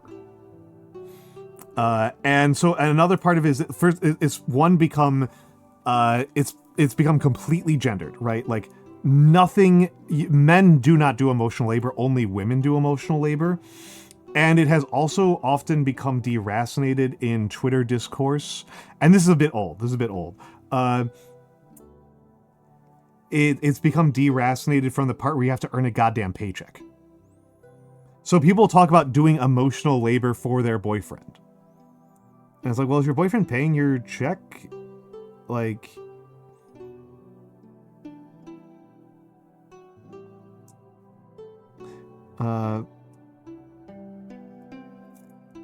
and I get a little bit cranky about it because I'm trying to be, like, understanding. Because the thing is, like, this is meeting a genuine there's a linguistic need, right? Yeah, your boyfriend wants you to... Actually, I would say Nagi, it's even worse. Your boyfriend's grandfather died, and you have to listen to your boyfriend be sad about his grandfather dying. Thank you for the very delayed hype train. You know, your boyfriend's had a personal tragedy, had a family tragedy, and you have to listen to him. That's emotional labor, right? Yeah, that's the thing, Inkandrims, that you're hitting. That's the thing that you're getting at that I think is kind of interesting here is that, like, one, I get annoyed about this because emotional labor is a really useful term for describing workplaces and the types of jobs, the types of things that you might be required to do in a workplace. But also, I do think that there is a need for the terminology where some people are kind of expected through social assumptions to unfairly or unwantedly accept like emotional burdens from the people around them. I think that there might be something there, but emotional labor is a term I'm not going to cede the ground on that one. I'm going to continue to be a cop about this one.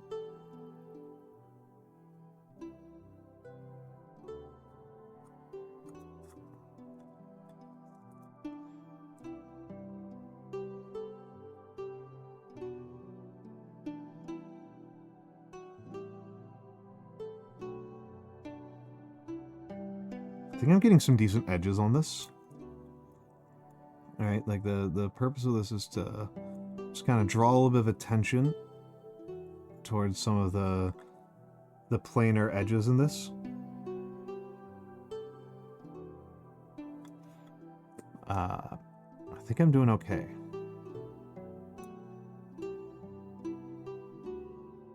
So I'm lost in the sauce in the mall. I can see chat's moving. Hello, Bellmaster VT. Hello, Bellmaster VT. Yeah.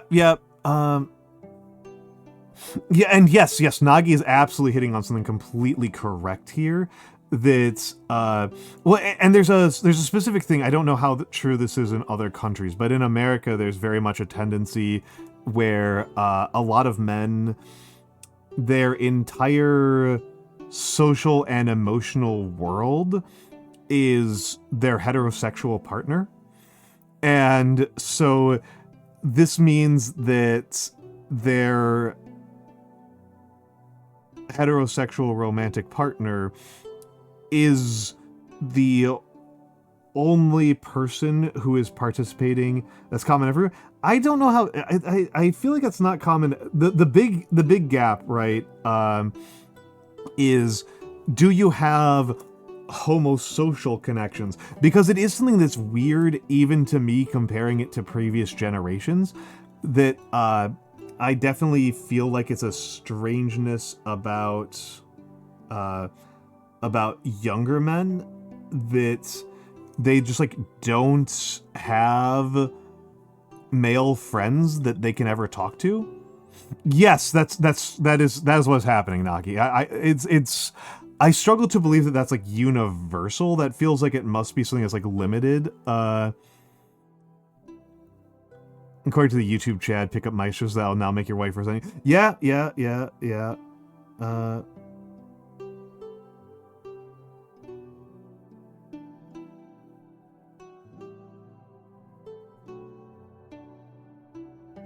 Well, the pickup chads on YouTube are like the lowest of the low, right?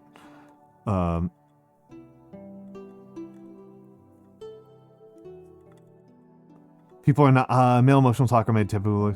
It's very bad in Asia. Okay, yeah, no, that was part of that Haka, yeah, that was part of what I was kind of wondering about, was like I didn't know that I could speak to what it was like in Asian countries, because there is often one of those things that's always kind of fun for me to talk to with VTubers who are so much more often from Europe than I am used to, is that when Americans are drawing cultural comparisons of themselves, they're usually comparing themselves to Latin America. Lumen, what country are you from?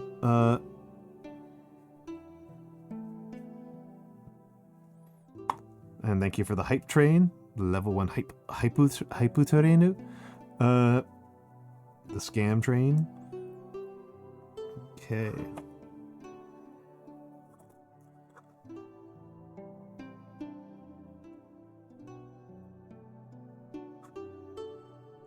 Alright, let's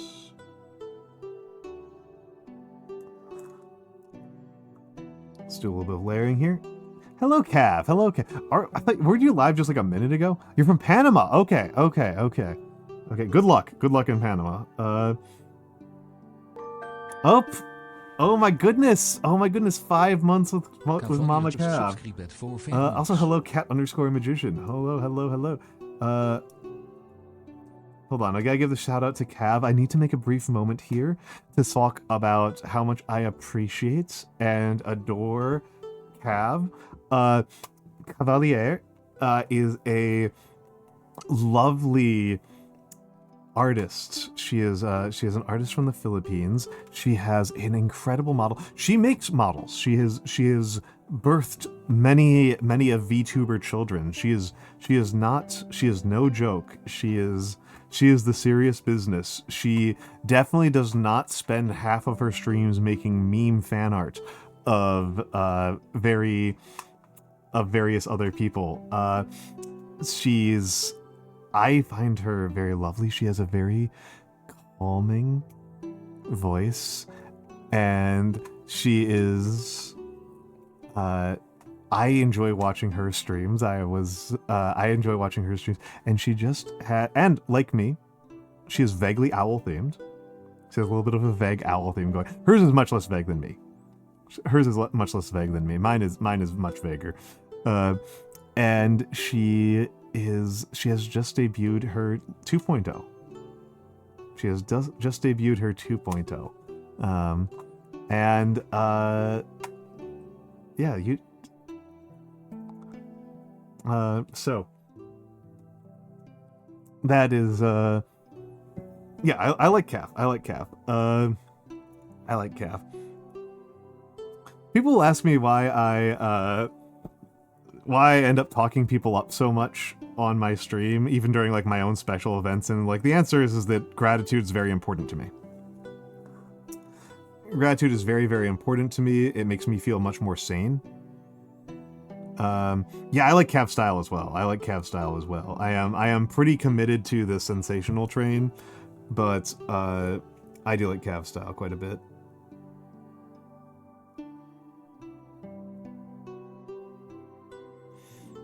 Mama Cav is good.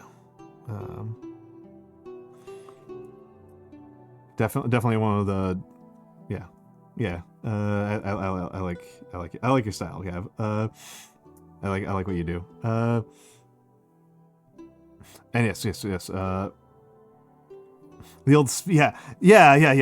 Somebody asked earlier, I think they've probably gone to bed by now, about how I think about creating a vibe while streaming. And this is part and parcel of it, right? Like, is like I think that creating the vibe is the main thing I try to do as a streamer. And from that literally dropped my brush. From that perspective, I am kind of, you know, so I always think about like the role that the streamer plays in your life, and the aesthetic on that front. And I am very much trying to go for a like talking to a guy at a comfy, quiet bar kind of vibe. I can think about the conversations I've had with people in my life that are similar to what I am trying to execute here. And they're actually much less classroomy than I think I used to be aiming for. So I'm locked in on this.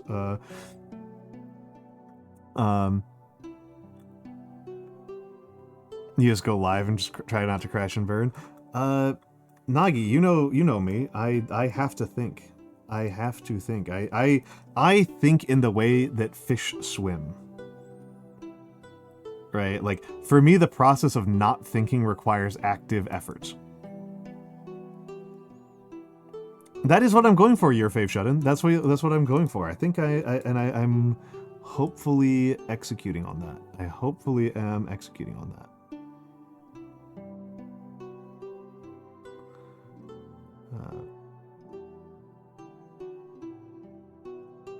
Just gotta get a little bit more verdigris in here.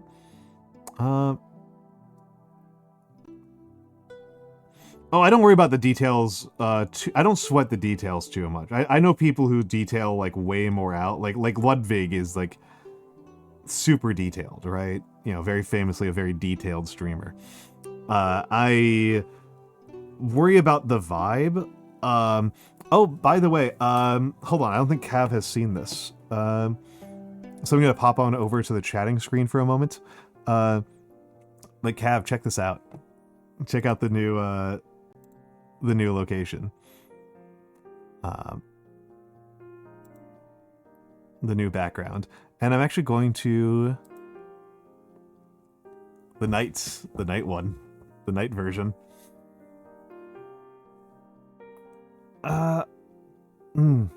The desk is tiny compared to me. I know, right? It rules. Tiny desk. Tiny desk. Tiny little desk. I could scale up the desk and the writing board. I could scale those up. That'd not be actually very hard. But I'm not going to do it right now. I'm not going to do it right now. Oh, hold on a second. There we go. There we go.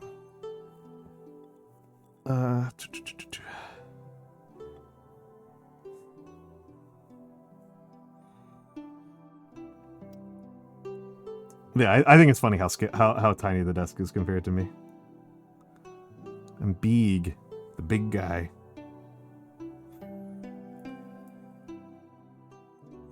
I think it sticks in my head that Nagi called me like a level 6 giant.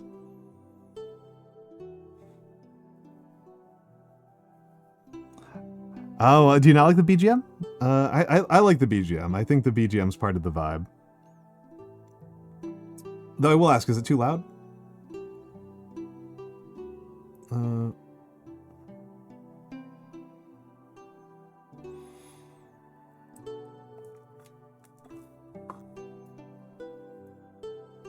This would make you so tired.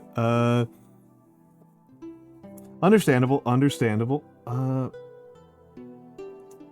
It must be said, I am definitely thinking more about my audience than about myself with the BGM. The BGM does not really reflect... The BGM is much more for my audience than for me.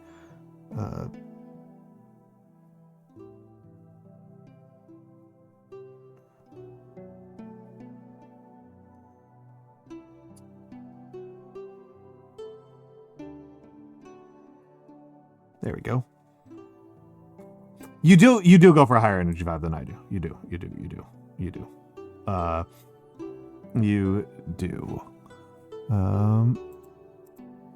You absolutely do.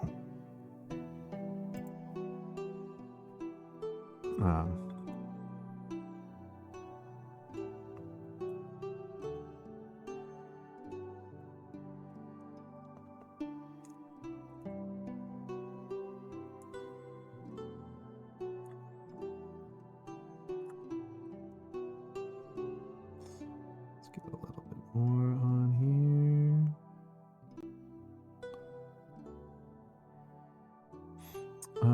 Ads are incoming. I can't believe it's already ads o'clock again. I am... Dang. I feel like the last ad break was like 5 minutes ago. I feel like I've been enjoying myself quite a bit. I do have to say that I feel like overall I have completely failed on this model. I shouldn't say completely. I feel like the model looks okay on most ways, but the main goal I had for this model was to work on the face, and I have like not touched it, and I have produced an absolute monstrosity. It looks like absolute ass. It looks terrible. Sorry, I'm trying to swear less. I feel like I have... Well, it's the face. I had a goal.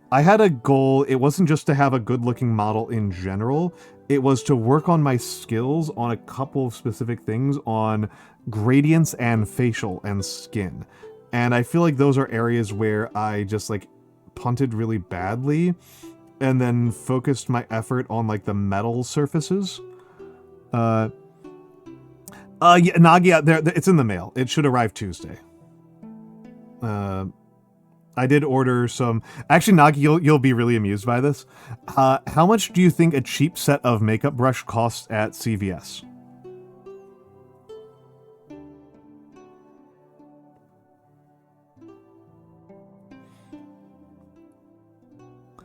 $15 USD. The same set was $6 on Amazon, so they're in the mail. The same thing was $6 on Amazon, so it's in the mail.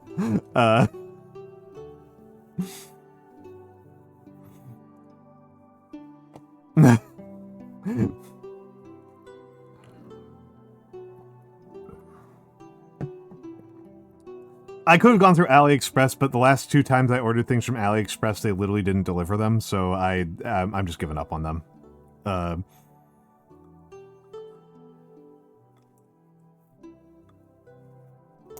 And I get free shipping from Amazon, so...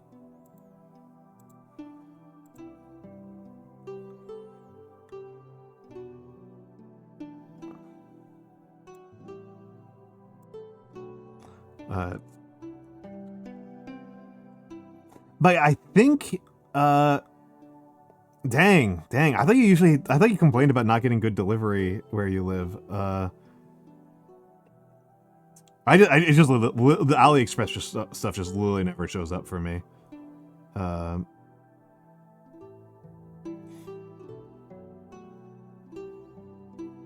do occasionally get wrong orders from Amazon, which drives me a little bit nuts because it's always for food products. And it's like, you can't refund this. It's like, well, you literally didn't give me the thing you said you were going to give me.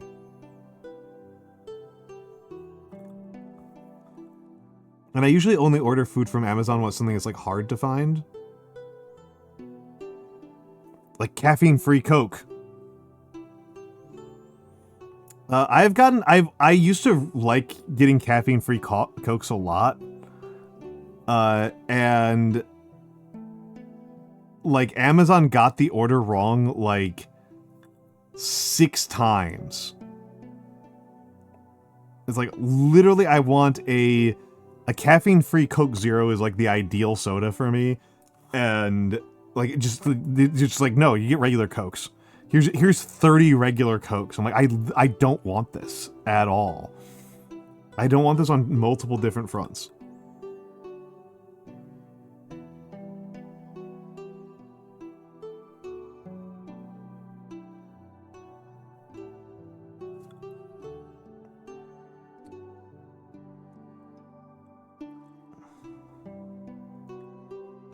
Sorry, I get a little bit tilted about that one. I don't have a lot of money, so I don't like spending it.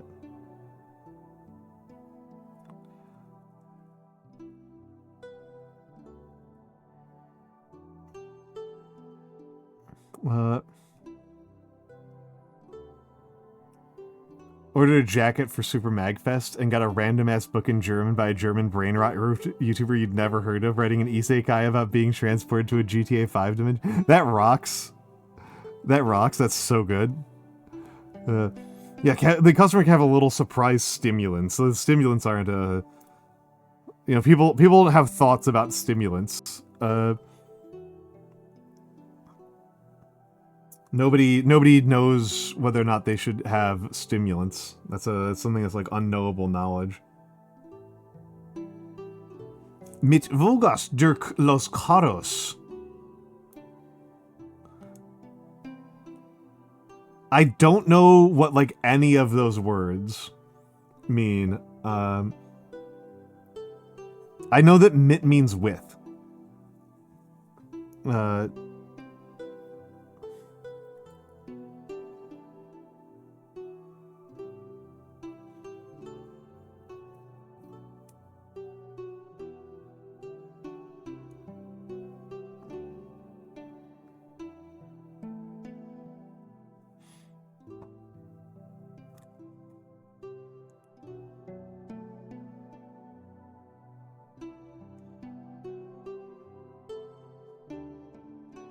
I think I'll call that good for the gorget.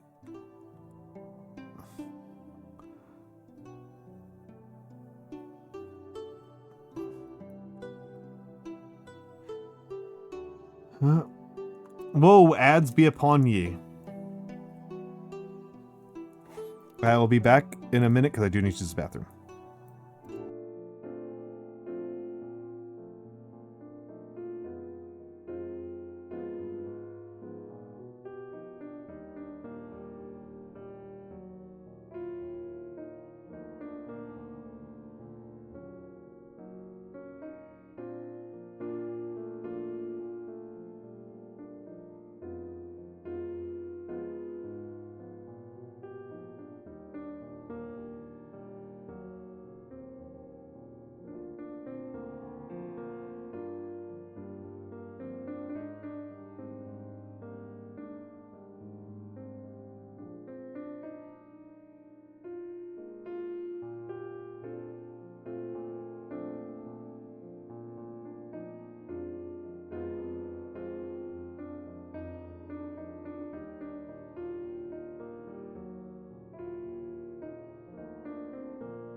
We're back. We're back. Sorry, people thought I jump scared them last time, so I tried to not be so loud.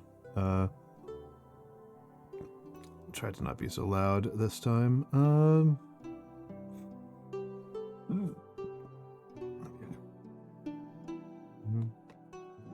Still really no coherence on what I am doing with the face here. Let's do another glaze layer.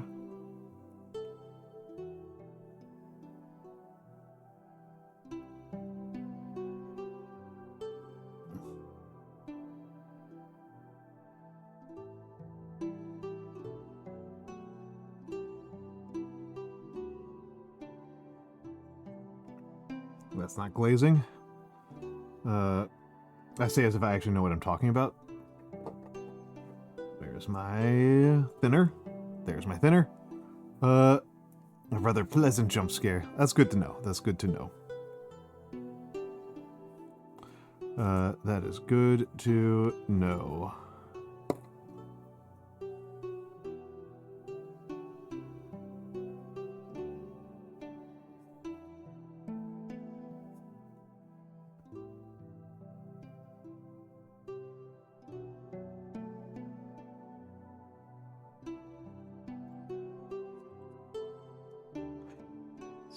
Load it a little bit.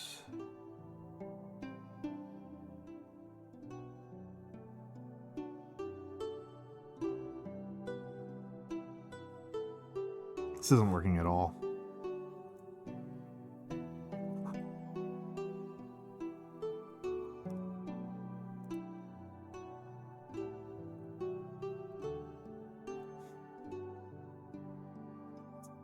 Face is just a mess. It's just an absolute disaster.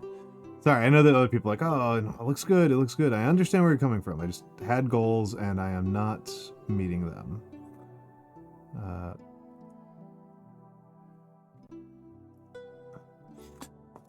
I mean, truthfully, I am probably just not painting nearly enough.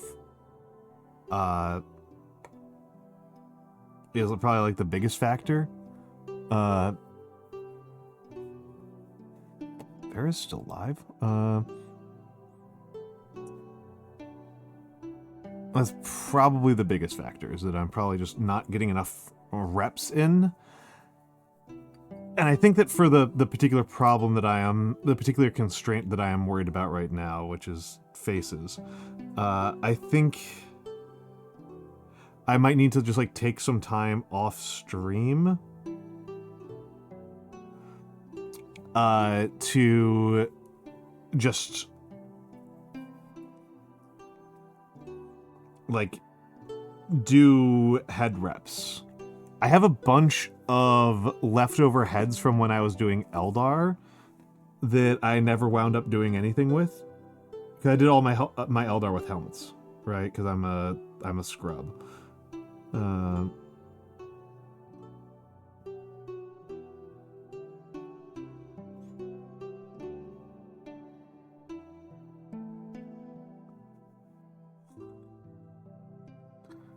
Let's see if I can.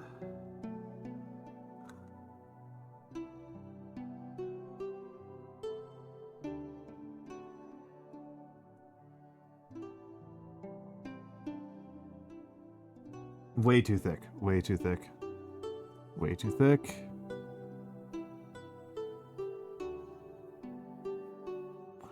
Way too thick.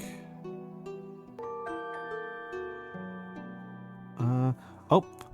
Thank you for the tier 1. Thank you for the tier 1. Thank you for contributing to the eventual goal of getting me back into Dark Souls. That is the 1,000 mark, is the eventual Dark Souls stream.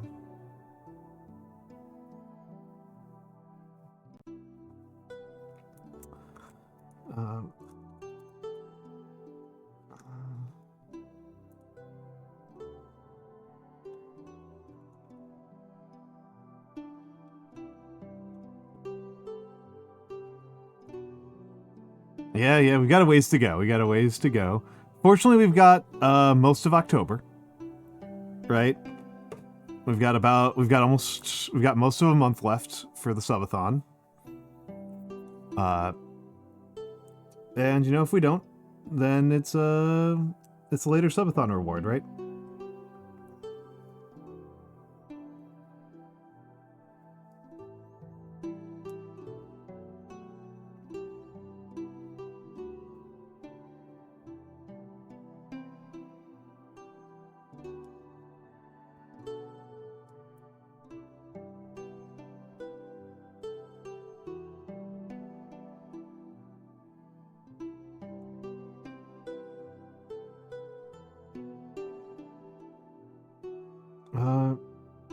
So, you know,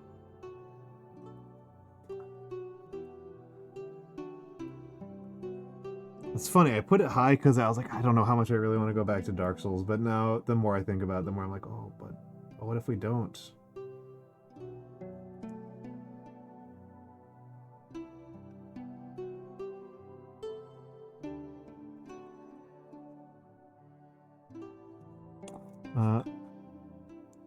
Have a good night, Deathheart. Have a good night, Deathheart. I hope to see you again soon. I hope to see you again soon.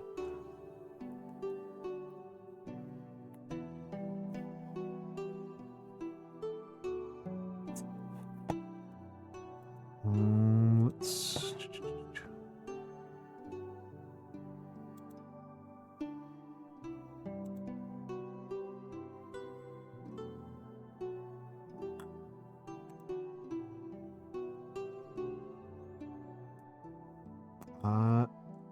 and let's think about this. What do I need to be getting in here?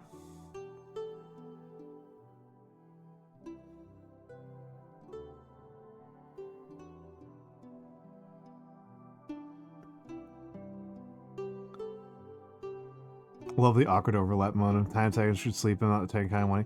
Yeah, it turns out that a fair amount of the time, when that happens, I just had low blood sugar. I was just low on calories. And it's one of those things I should get more comfortable with kind of embracing, because I really could stand to lose some weight.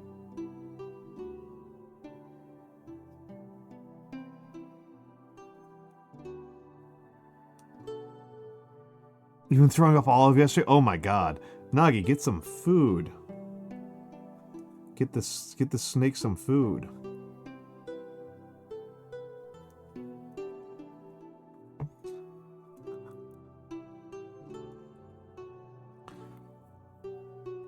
Whose pet is that? Is that Ratmost? Yeah, it's Ratmode. Of course, that's Ratmost. The rat with the most.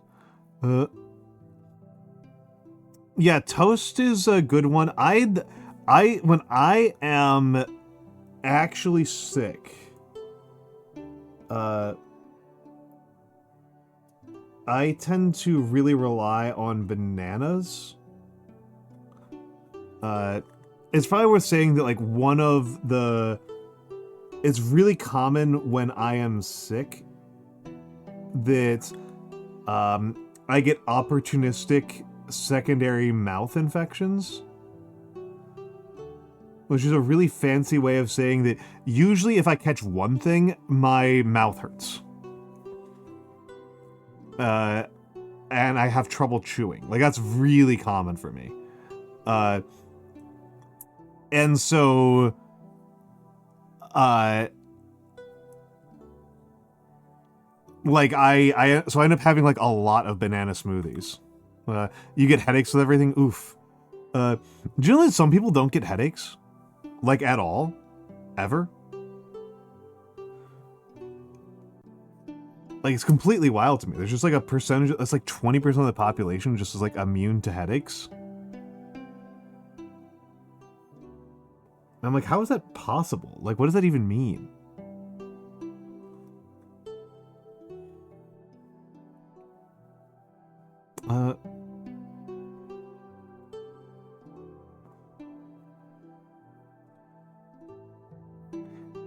It feels fake to me, yeah. I don't even know what to say about it. It feels made up.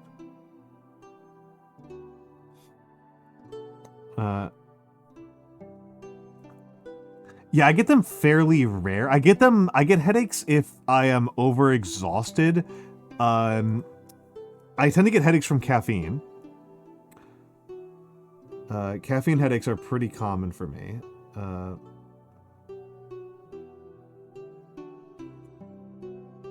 I certainly get headaches when I'm hungover.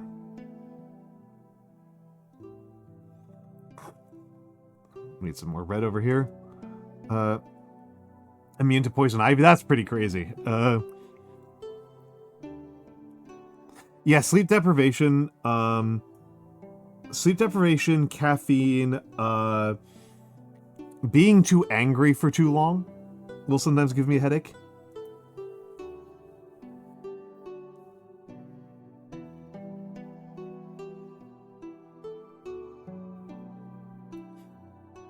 Well, I can tell you, Nog, that I know a guy who was immune to poison ivy for a long time, and it turns out that that can change on you.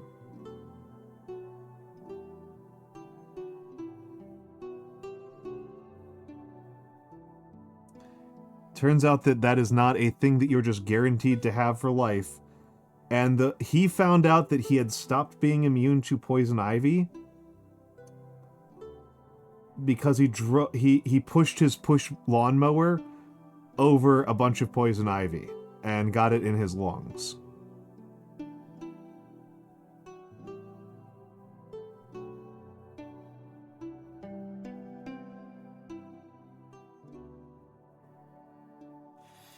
Yeah. Too many sounds will make your brain explode. I have ADHD, but not autism. And I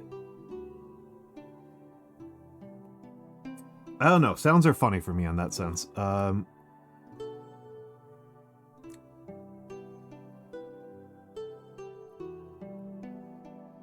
I can tune out a lot of sounds. Well, some stuff I get done pretty easily, Shark Ray. Some stuff I really don't get done very well at all. I have been trying to make thumbnails for the VODs, for the VOD channel on YouTube, and I just, like, it just makes me want to die. Like, I can't get it done at all. I am, like, honestly kind of thinking about just publishing all the VODs with no thumbnails.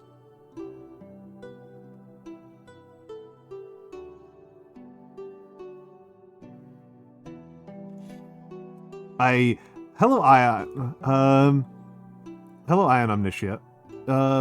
Yeah, I usually actually sleep with music.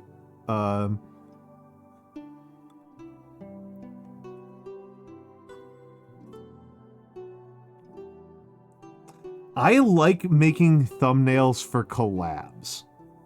And that's it. If I am making a thumbnail for a collab, it's kind of fun.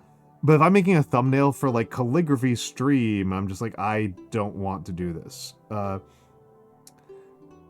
Legitimately, I would just, like, be so much less of a streamer if I was on, if I was a YouTube streamer.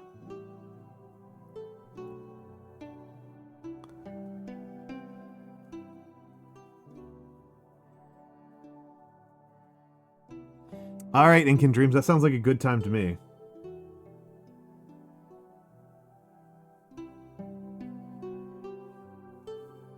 Sounds like a good time to me.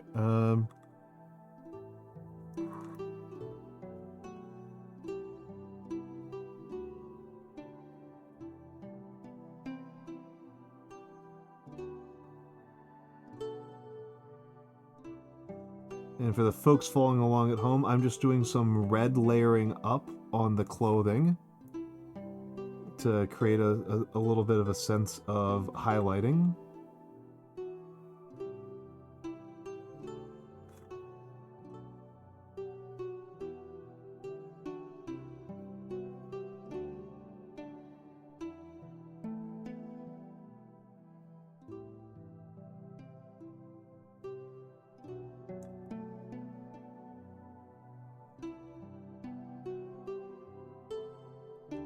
And when I've got a pink for the layer up from this. I'm just trying to follow the shadows and contours of the model. Nothing super fancy here. Calzone. Enjoy the calzone. The calzone.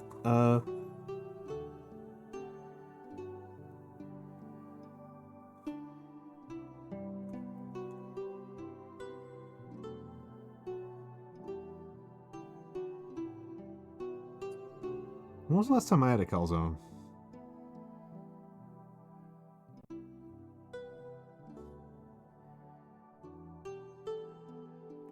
Four or 5 years, probably.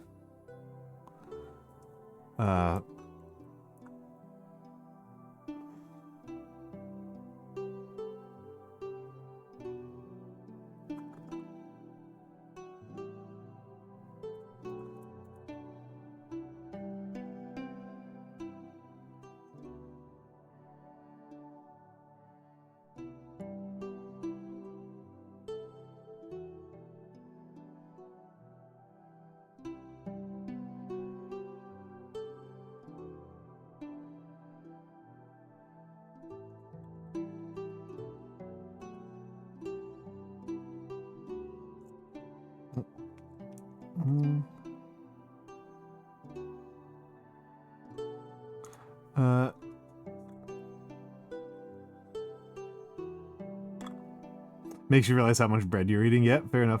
Also, hold Dragon King. It's going well.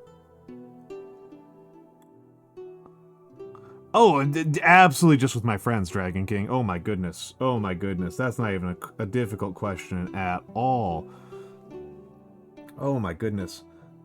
There's 2,000 people who follow me on Twitch. Good lord. I don't even like being in a room with more than like 10 people.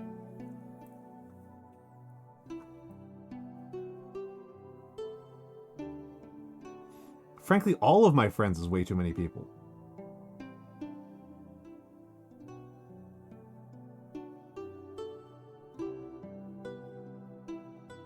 My ideal party size is like 5 people. I maybe 20, right? Like I think 20 people is the most people I ever want at a single party, because that's enough people that you can have breakaway conversations.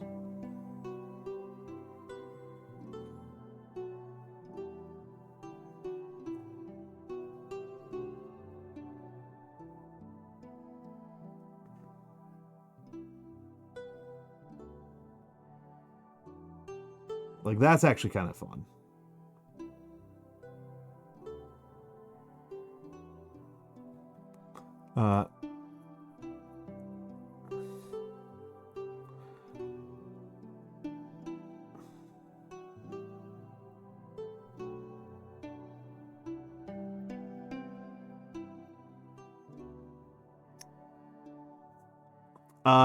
Ink and Dreams, you might appreciate that on the cooking show Gastronauts,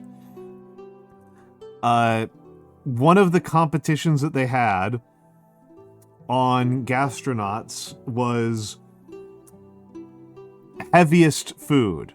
That the way that food was graded was on how much literal mass the food had.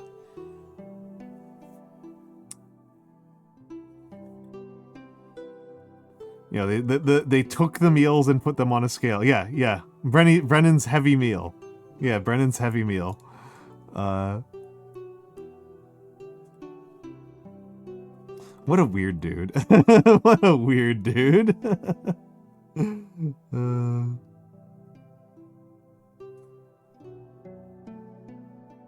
Okay, hold on. Wait, when was I working? Oh, yeah. They would have loved the round meal. I imagine that Brennan is actually very influenced by round meal. I've never seen him mention it, but it sounds like something he would like quite a bit.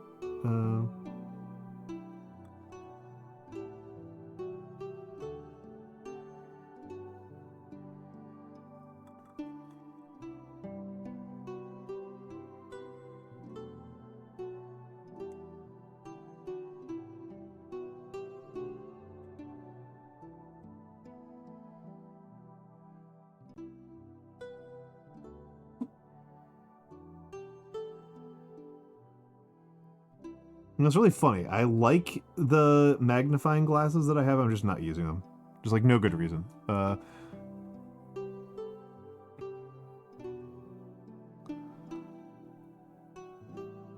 The plight of the only thing stopping me from shoveling almonds into my face during a session is that my mouth is also where the words need to happen. Incredible. Incredible. I mean, that's why you become a text RPer, right?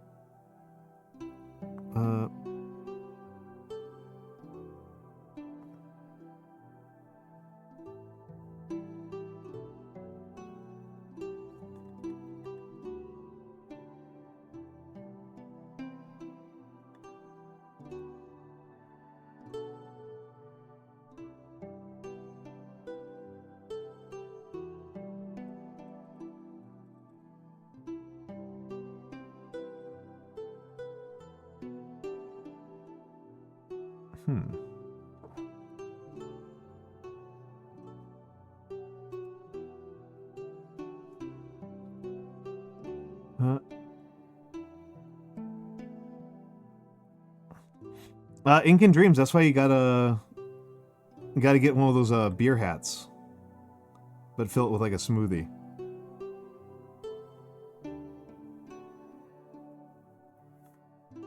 A soup hat, if you will.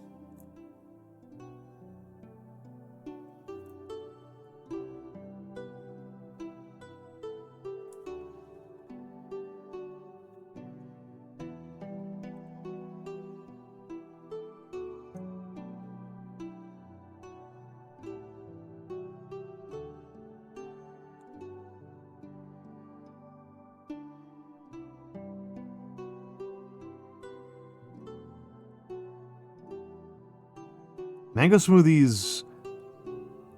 My thing about mango smoothies is that I like mangoes so much that I just literally cannot come up with a way to improve on a mango other than just having a mango. Like, I just got nothing. Nothing's an improvement over that. Just have a mango. I just can't improve on it. Bananas I don't love nearly as much, which is why I have so many banana smoothies.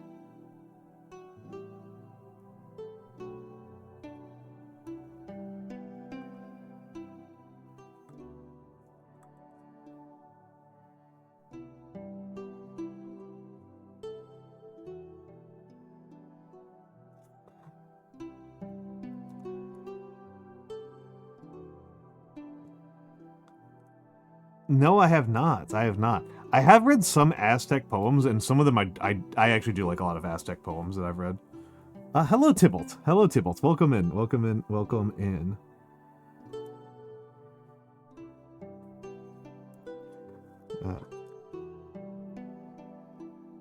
I hope you are having a lovely, lovely evening.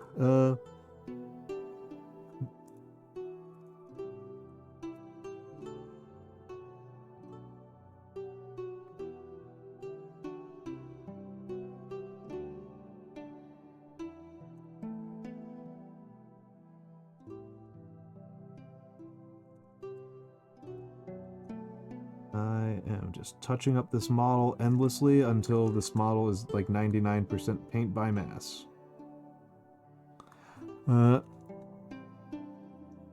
Definitely just woke up. Nice, nice. Middle of the day for me.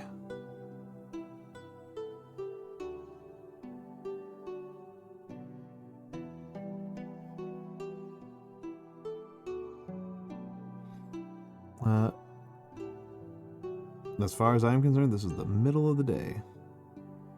Now we're getting into the evening, I suppose, from my perspective.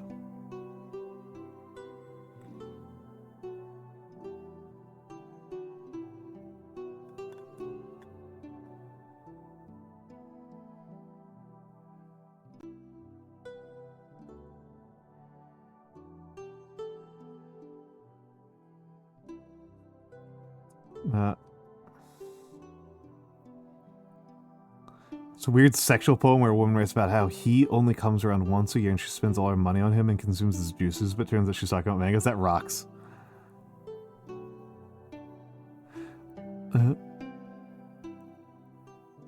That rocks. Sushi makes me sleepy. Like, sushi pretty reliably makes me sleepy.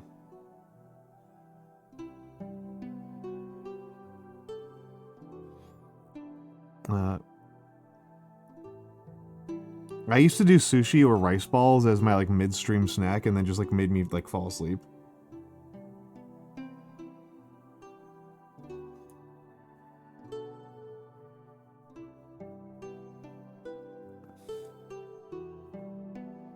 I think I'm okay at rolling sushi. I don't think I'm very good at it, if I'm honest.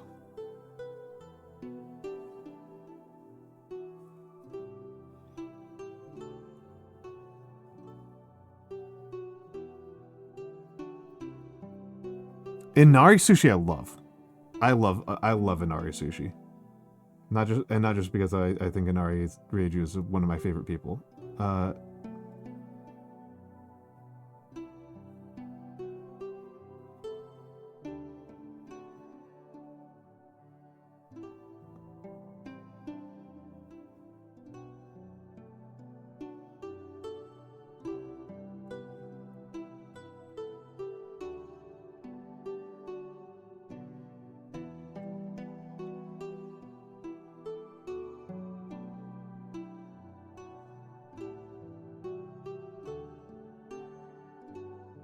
This darker red in here.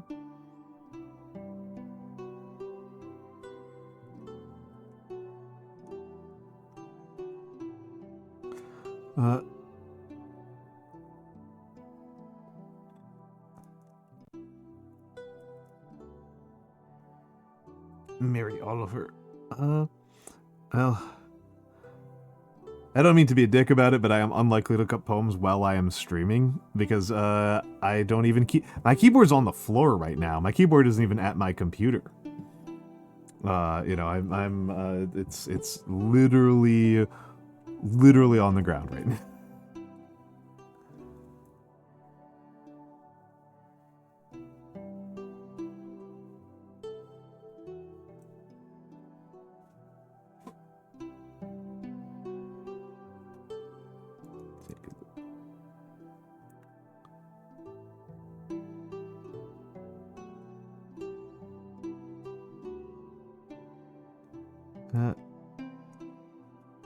Yeah, I know. I'm just being funny. Well, trying to be. This is why I'm not a high energy streamer, is that I'm not very funny.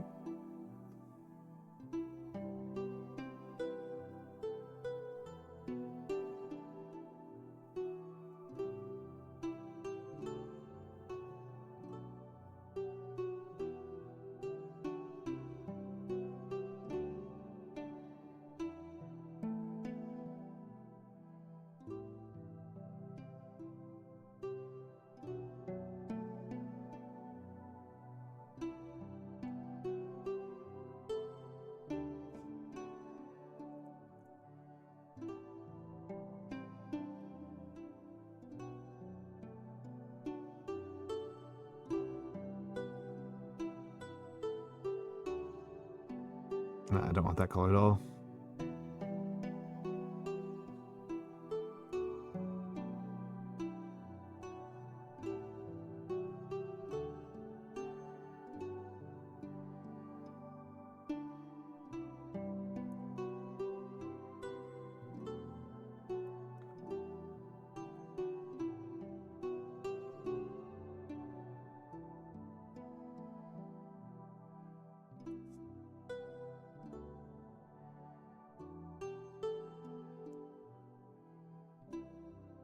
Oh, hey, I actually did something correct on my face for once.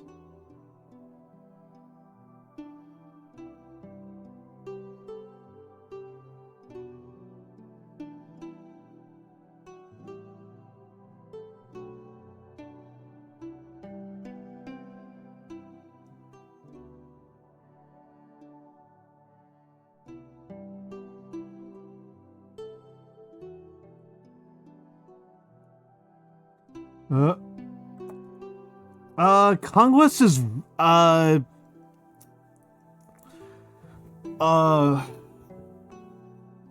almost wiped my ink on my sweater vest.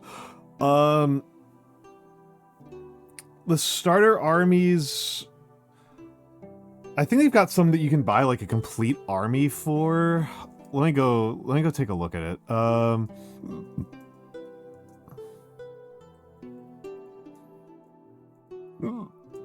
Let me take a look.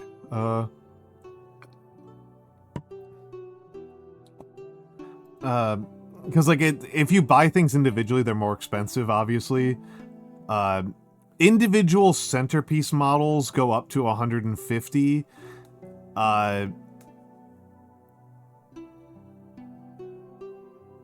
2,000 point armies. Yeah, they have some 2,000 point armies just as a category on the store.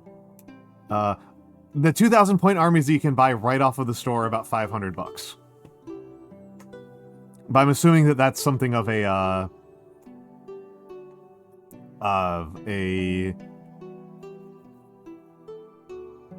it looks like the cheapest. That's something of you get something of a discount for buying it as a package.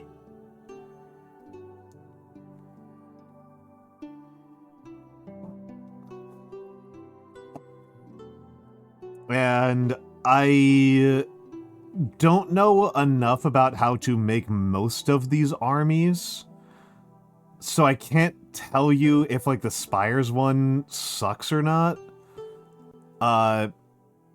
But I can say that I would not make this Sorcerer King army.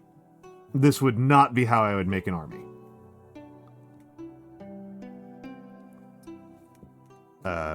I would not make this army.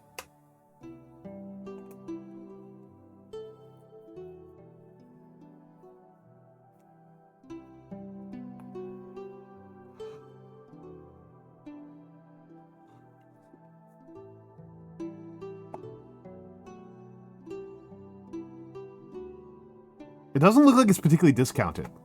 Looking at this, this looks pretty close. Let's do some calculations, right? Let's do some math. And by math I mean just data entry. 99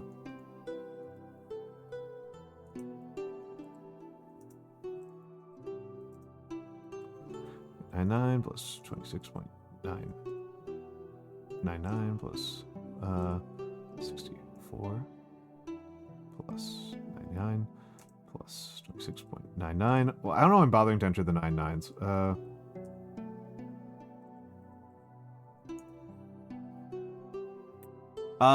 Looks like they upcharge you for buying it as a package set. It looks like buying. Oh wait, hold on. I messed up. I messed up.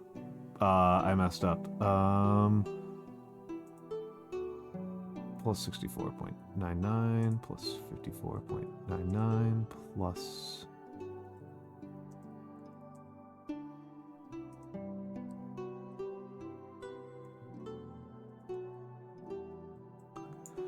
Okay, looks like it saves you about $150 on for the Sorcerer King one. The Sorcerer King, if you bought all the components individually, would have been $730, but if you buy it as the package, it's $589. So that's a savings. Still not sure how much I would want to buy that army.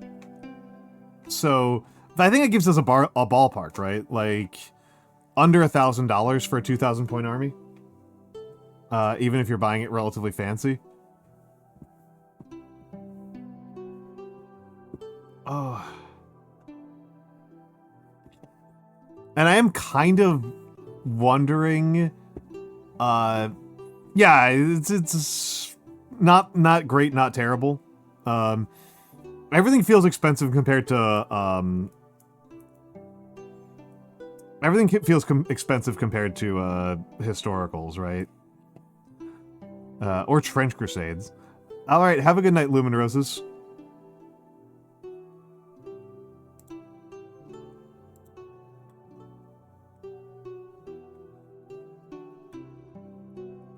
Yep.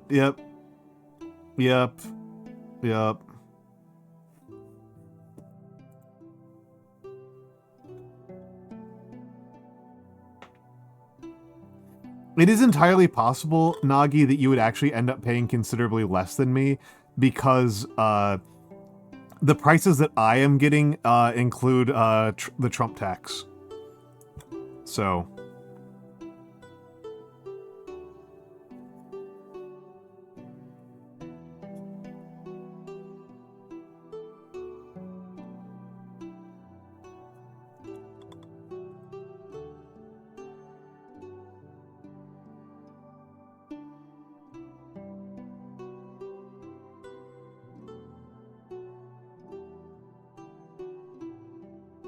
I don't actually know. I genuinely don't know, but it does. It literally has a notification at the top of the page saying that all of the tariffs are prepaid.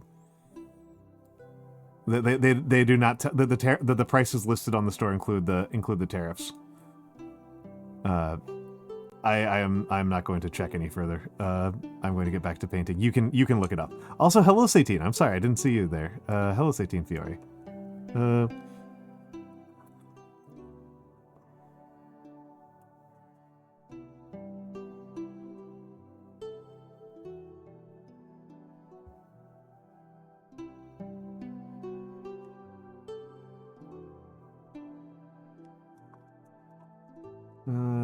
Let's get a little bit thinner. And also get some water over here. Just water, not regular, not thinner. Oh Nagi,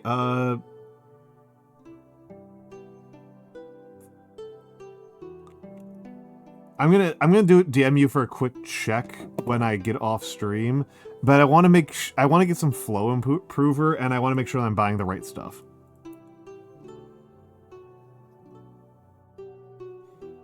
Because I'm feeling dumb and I'm getting confused by the labels on stores.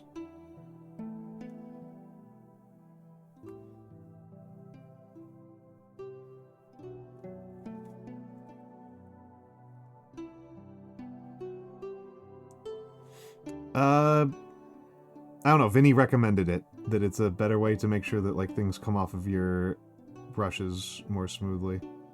I'm following Vinny's recommendations is what's happening.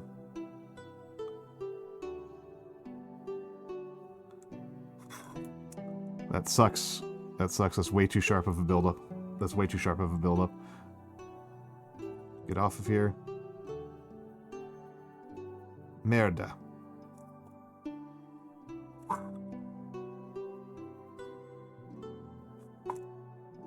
For wet blending techniques?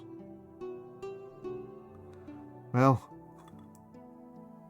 I am unfortunately doing quite a bit of wet blending these days.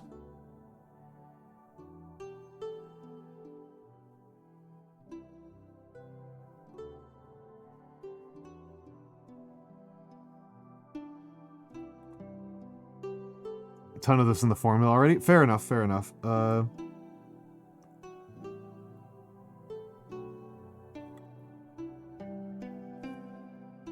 That was bad work right there. I'm dooming the paint right in front of your eyes, folks. Don't be like me.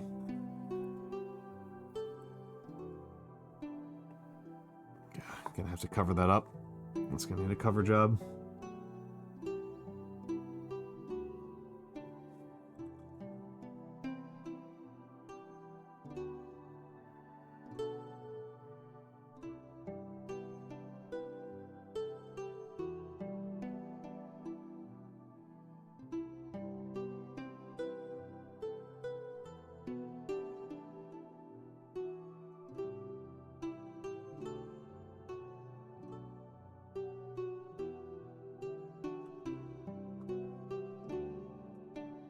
I don't have Liquitex Flow-Aid. That's the one. That's the one I was looking at. Was Liquitex Flow-Aid. Hello, Calm Boy L.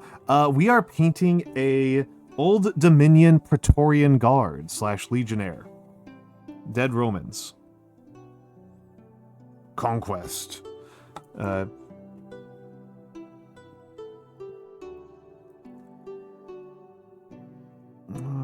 Yeah, dead Roman. Yeah. I like Conquest. It's, I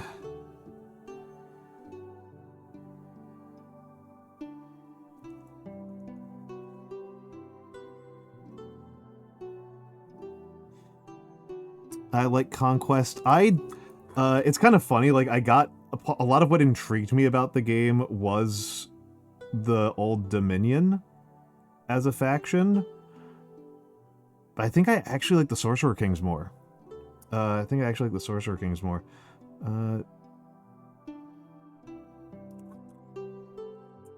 And I need people to please be patient with me. I am not a good painter.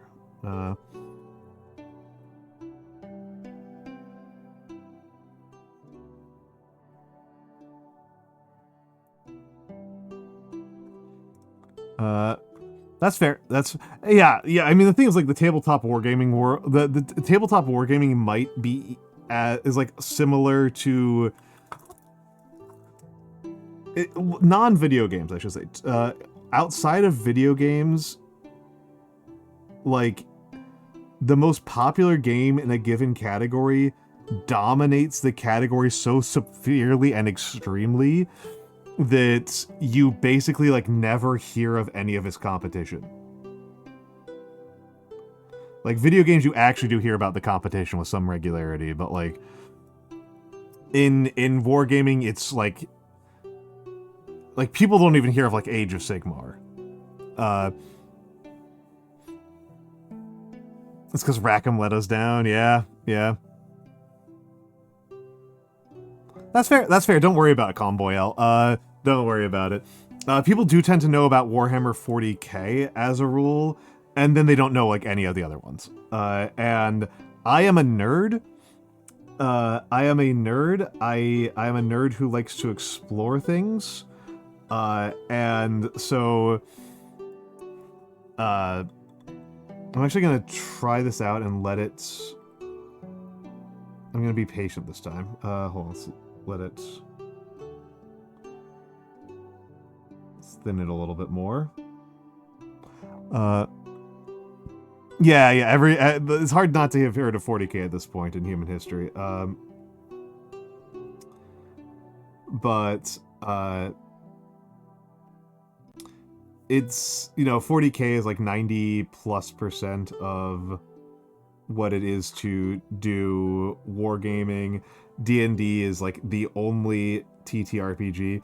The TTRPG world is so small that individual podcasts make more money than the entire than all of the game development.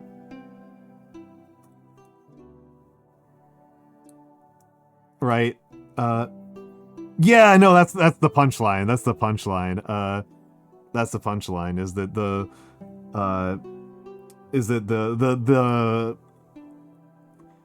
the wicked are rewarded, and the just are oppressed.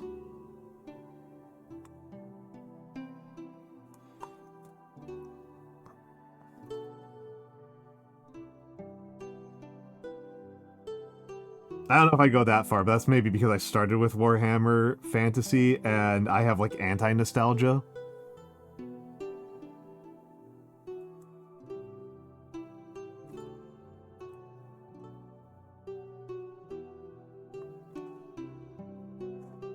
I have like inverted weird negative nostalgia.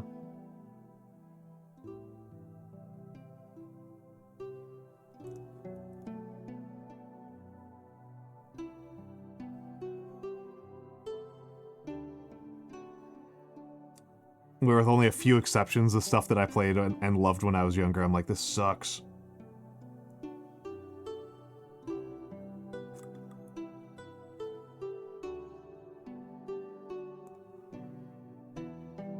Yeah, it still makes very little money. I'm just, like, telling you, like, I know game devs. Oh, Amos. Hey, Amos.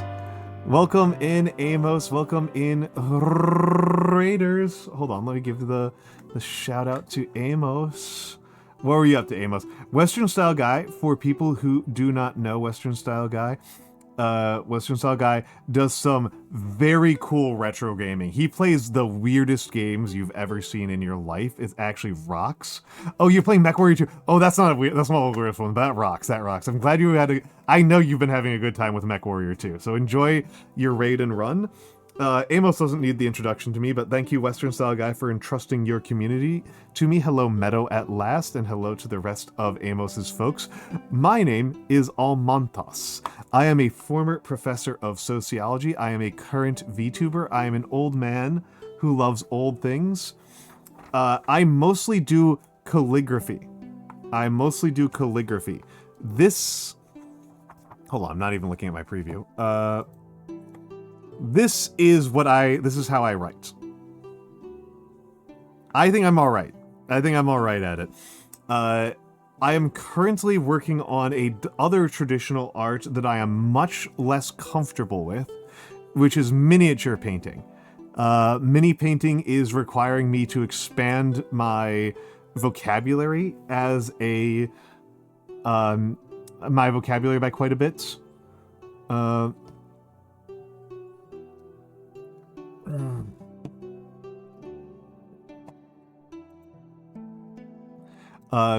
So I have been improving. I have been struggling with trying to get my blends and highlighting to look all right. With this particular model, I think I'm actually doing okay on the lower body, but the upper body I think I'm really struggling with. And yes, this is a subathon, folks. This is a subathon. I am celebrating my second affiliate anniversary in October, and so in the lead up to that... Screwed up right there. So in the lead up to that, I am doing a subathon. I hope that everyone enjoyed watching Amos playing MechWarrior.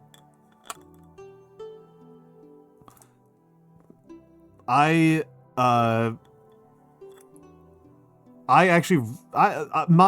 familiarity with mecha as a genre is based very heavily on BattleTech.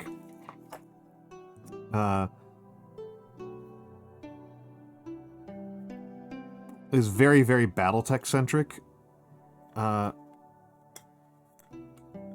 There we go.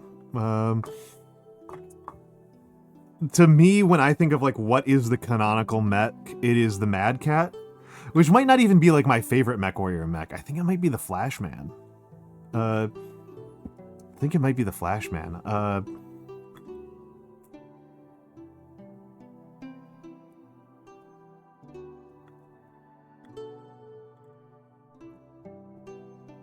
like my mechs to be awkward and chunky.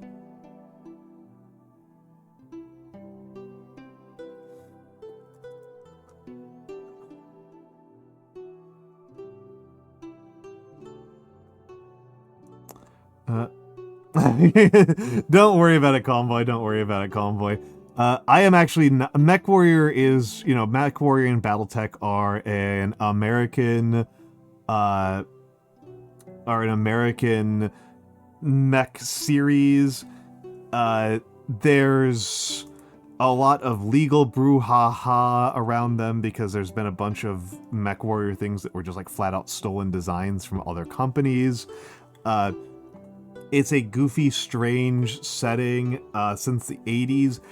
My own thought about the series, it started as a tabletop war game. I tend to be a believer that the series was originally intended to be a tank combat game.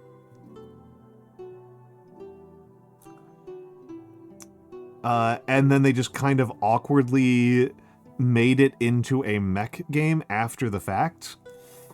The big tell to me is that the weight classes for mechs in MechWarrior fits relatively reasonably into like Cold War era MBTs, with assault mechs just being really, really, really huge.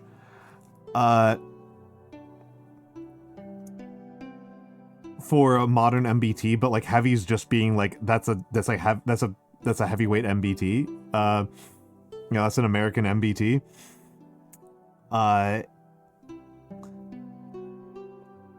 And then like for oh no.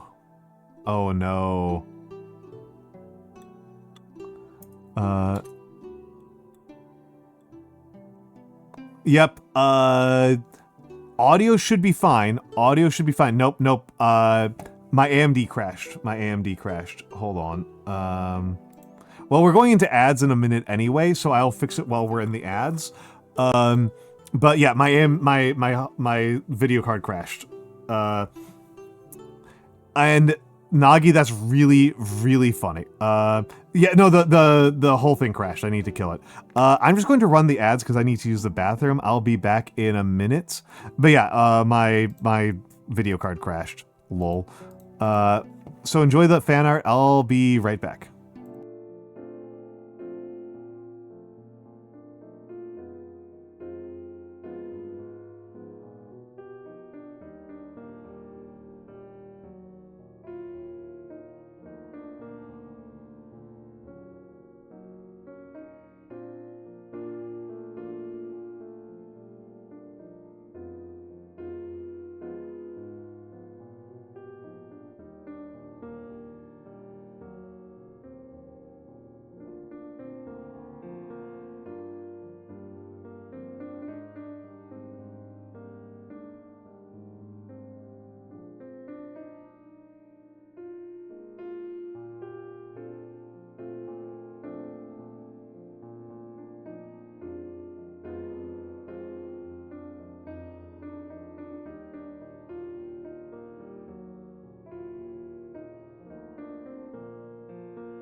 Oh, hold on.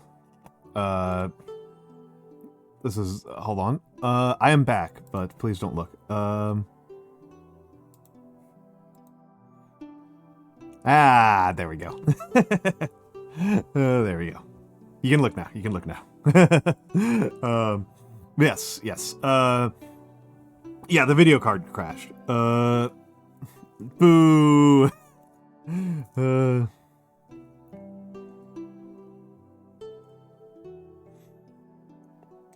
Let's see. Thank you, Tybalt. Thank you, Tybalt, for being obedient. Plus 1 point for Tybalt. Boo. Okay, points revoked. Points revoked. All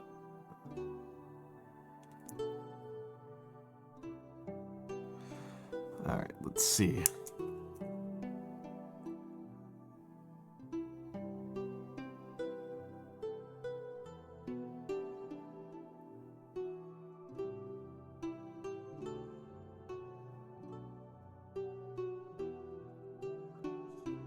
I really do just kind of enjoy doing like edge touch-ups.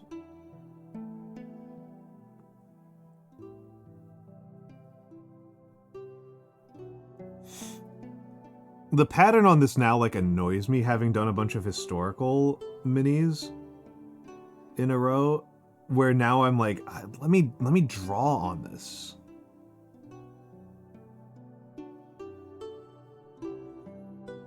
Like, that's something I've kind of enjoyed about doing the historical Romans, is that like I get to the end of the model and I get this kind of cool moment where I get to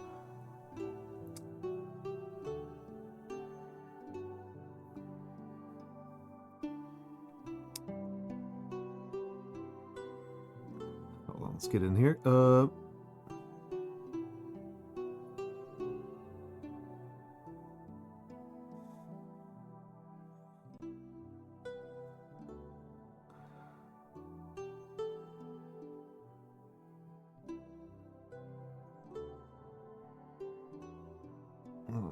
Let's get this out. Sorry, I'm not even looking at chat. You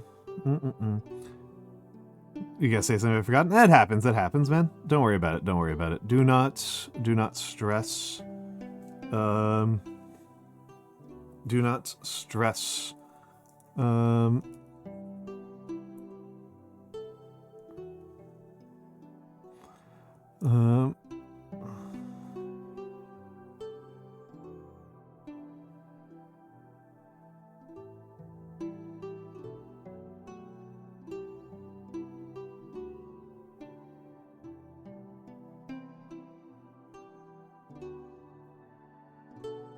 I guess I worry about it a little bit more because people come here to listen to me talk, and if I forget something, that means I'm just being foolish.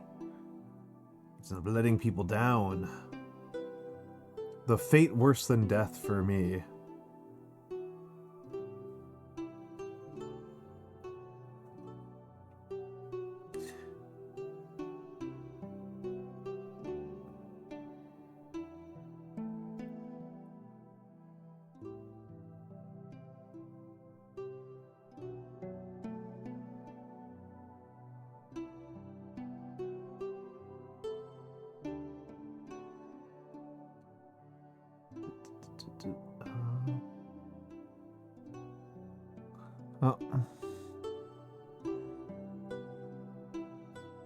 Oh, I'm off the camera. Whoops. Sorry, I'm gonna pull the camera a little bit over here. I'm gonna pull the camera over here a little bit. Nobody mentioned it. Nobody mentioned it that I was painting off camera. You jerks. Tell me these things.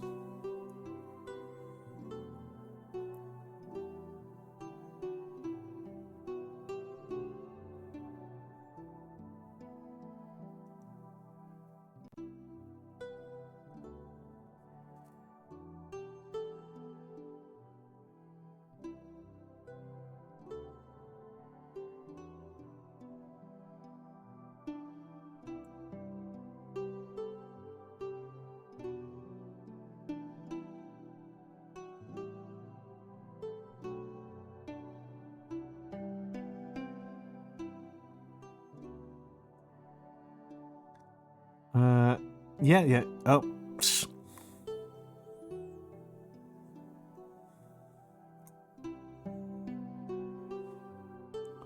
Do need to work on my lighting situation. I can think of some like obvious improvements. Let's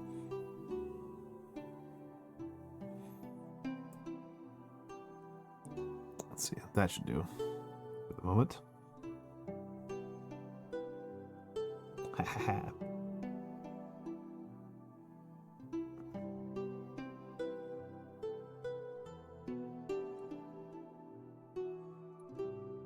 Real guesswork on figuring out which paint I'm grabbing.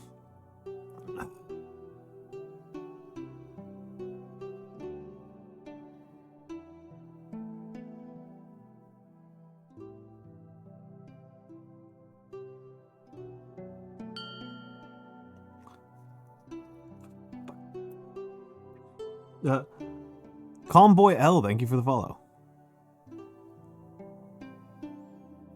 Thank you for the follow. Very kind of you.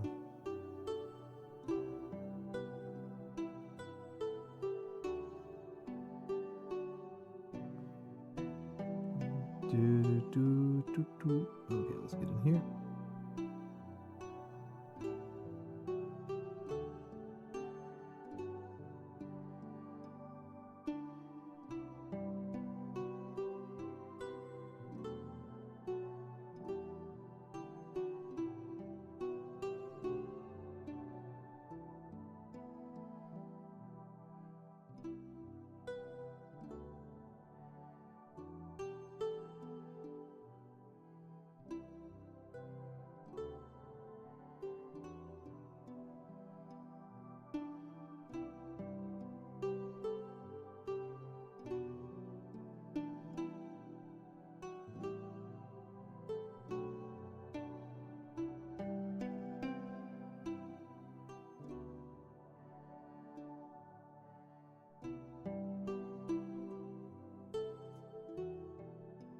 And let's get...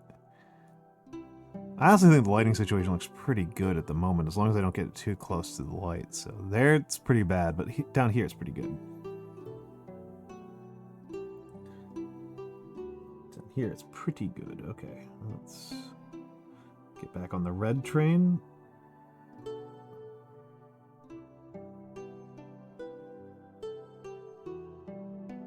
Because, you know, red doesn't have the best coverage, so it requires a lot.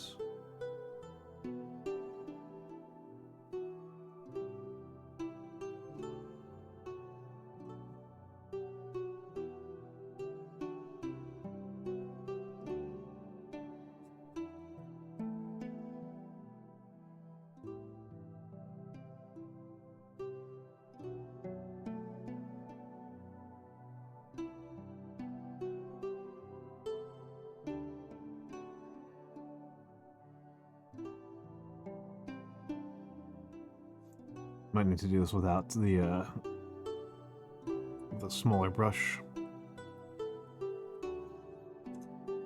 Use my truly awful size 0.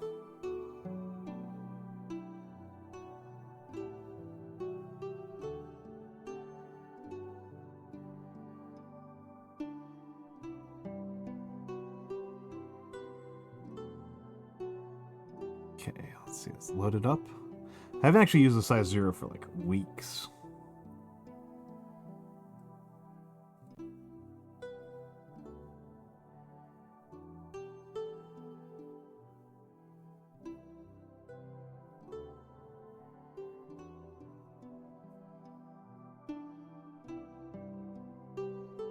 I rely almost exclusively on my size 4 for like 99% of my painting.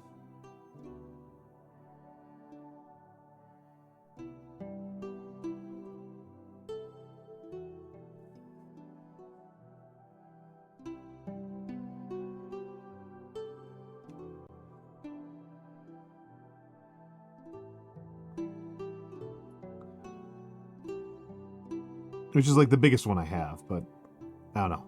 It maintains a point decently well. And what else do you really need, right? As long as the point's on point.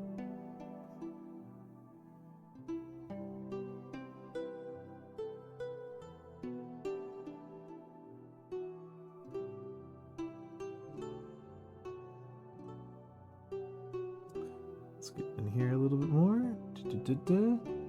And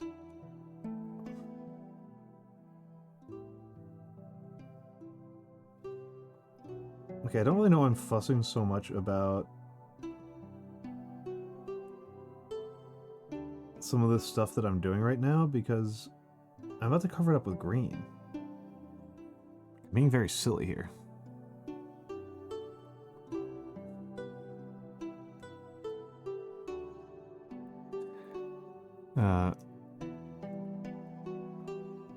I might as well get started on that right now.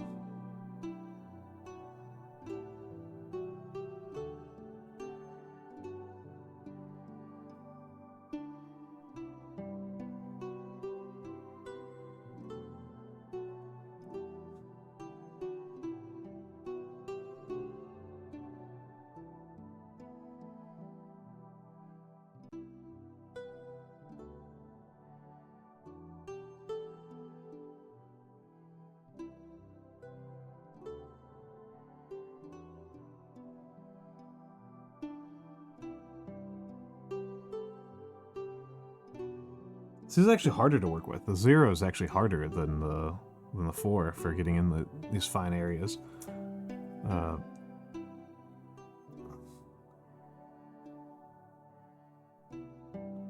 It just goes to show you that the tip is all that matters.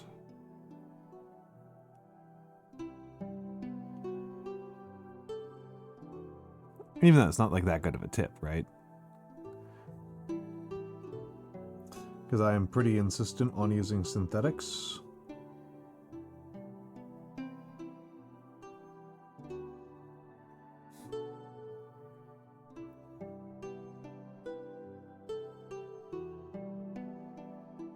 Okay.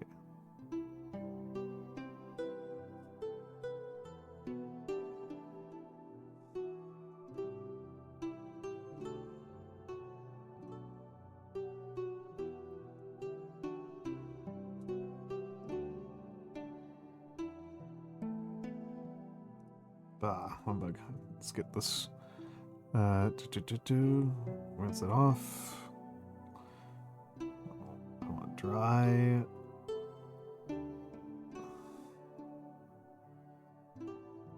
Okay. Now let's try it again. Grab a little bit of green paint, dilute it down on the palette, and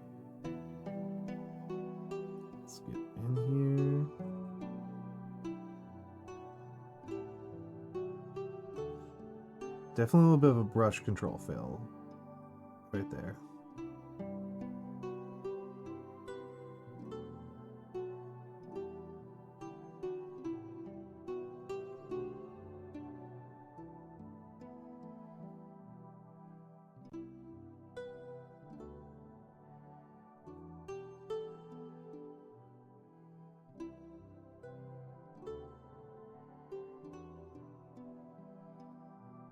I think what I'm learning from this, in particular, this particular model painting experience is that it's easier to do, I should do the verdigris under, and then build the copper over. Which I will do, I will hopefully have my set of dry brushes in hand for the next, by Tuesday, which will probably be the next painting stream. Probably. I don't know, unless I'm like really want to do it tomorrow. Because Monday's gonna be calligraphy, right?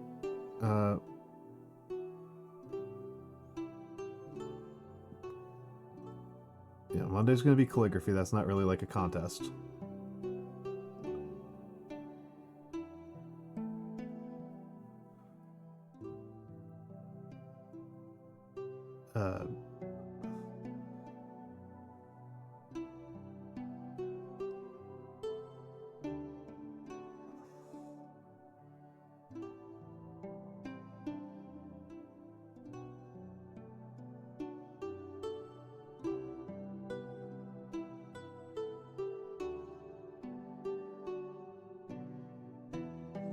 There's very little reason for me to do anything else on a Monday, right? It's Monday's calligraphy day.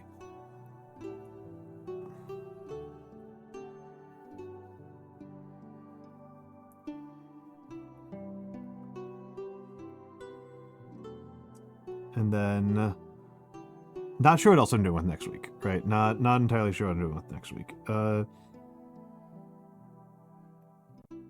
Sunday is the big question mark. Sunday is the big question mark.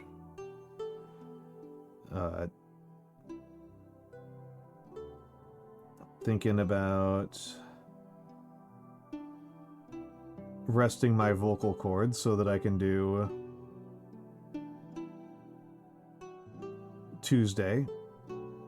So I can do Monday, Tuesday. Maybe this is a case of, like, I need to be, like, working on the skill of it all, the endurance of it all, right? And that implies that I should do, you know, Saturday, Sunday, Monday, Tuesday, 4 days in a row. And then take Wednesday off. I do want to do and get back to movie night. I skipped 2 movie nights in a row, and we were watching through Wong Kar-wai films, and we were down to 1 movie left in the set that I wanted to watch.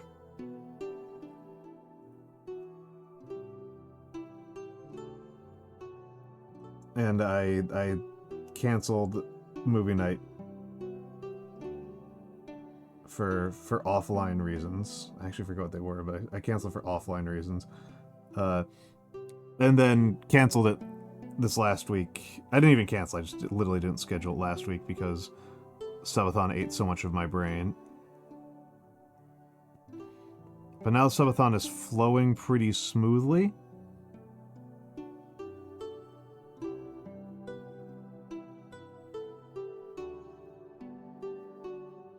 Now it's actually in like a pretty smooth flowing state. It's not nearly as chaotic.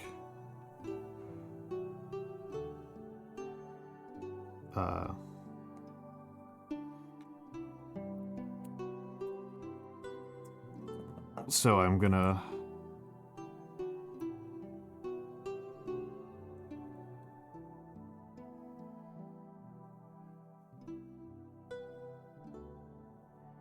let's get some.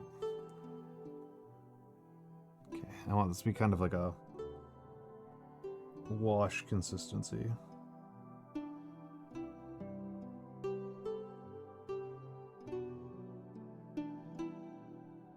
Yeah, it's wash consistency is what I was looking for. There we go. Reminds you of bugs? That makes sense, honestly. That makes sense. It does kind of look kind of bug-like. Tower Shield, thank you for the follow.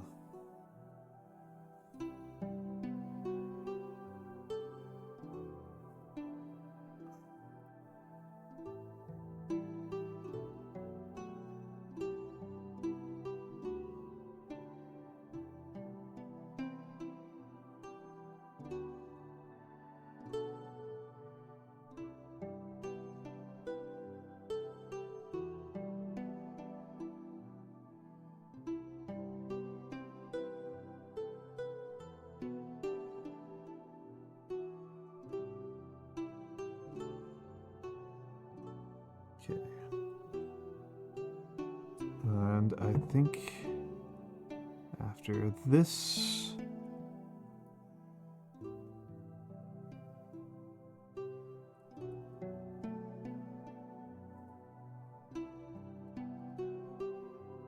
okay. I'll let that, you're painting a teeny tiny T-bone steak. Nice. Nice. That rocks. That's so good. I'm into that. I'm into that. Teeny tiny T-bone. Let's get in here, because this should not be... Oh, that's terrible. Not remotely dilute enough. Not remotely dilute enough.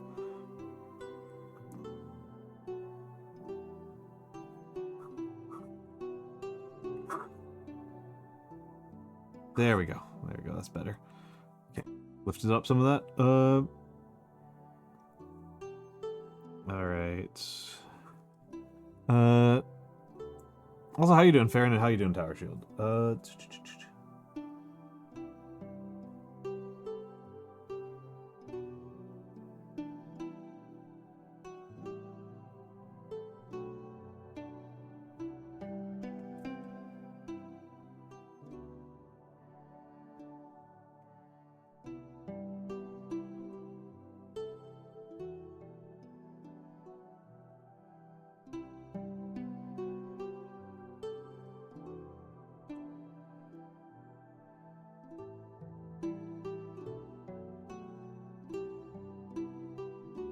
Emphasize that shadow a little bit. I keep on thinking about a phrasing that Nagi told me a while back. That, like, we need to help the shadow. We need to help the light.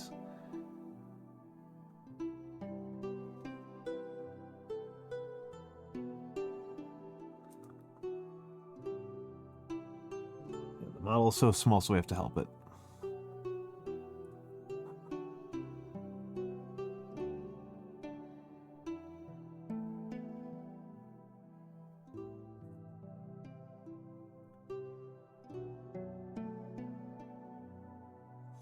So I'm getting a little bit of black in some of these crevices.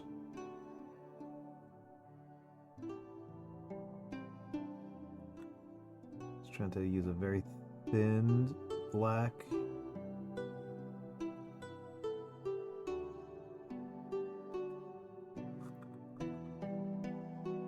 To increase some of the contrast. I just have to redo this entire area right here. Looks like ass. So just redoing the entire thing over in black is not really that big of a deal because I gotta redo the entire thing over no matter what.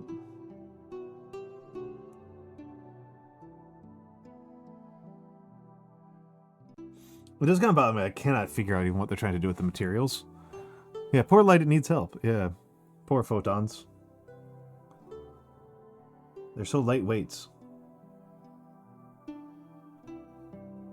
I do gotta say that a thing that has made this model considerably harder than it might have been otherwise is the poor job I did priming, right? I did a very poor job priming, and that has made everything else considerably more challenging. A lot of paint has chipped off that had no business chipping off, and it is definitely my fault. Well, it's...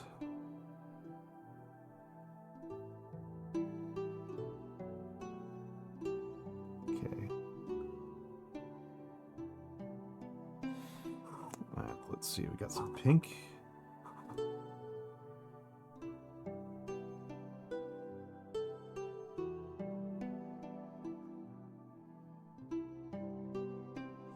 I usually use oranges for highlights on red. I've been experimenting with a more straightforward form of color highlighting, which is just use white. Just mix white with the underlying color, rather than making the more orthogonal move into the oranges.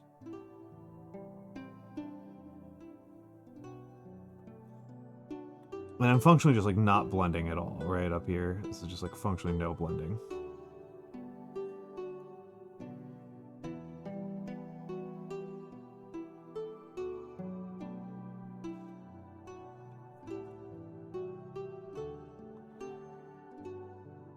Gotta get the edges. Actually, I don't think we do. I don't think we do. What am I doing? I do need to get this. I do need to get this.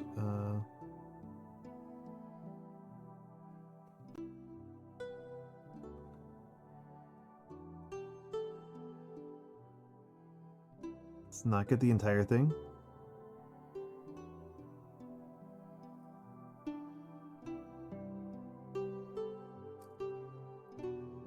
There we go.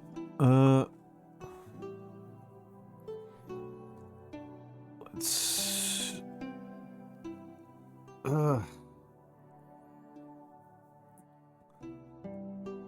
Whew. Okay, and now we gotta do... Now that we've let it get a little bit of a chance to dry, it's time to do another round of touch-ups. Over here.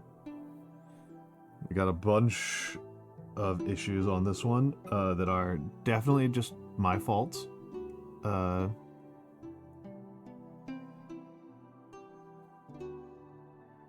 what the heck was that? Oh, it's one of my hairs.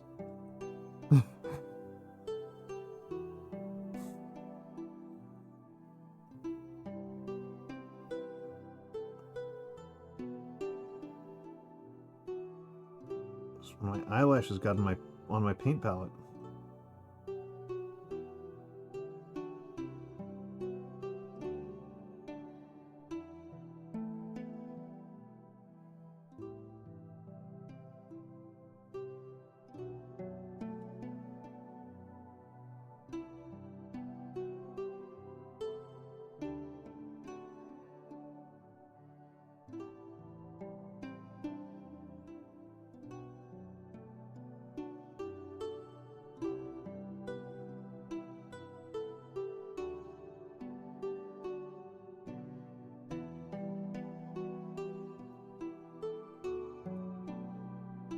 Let's try...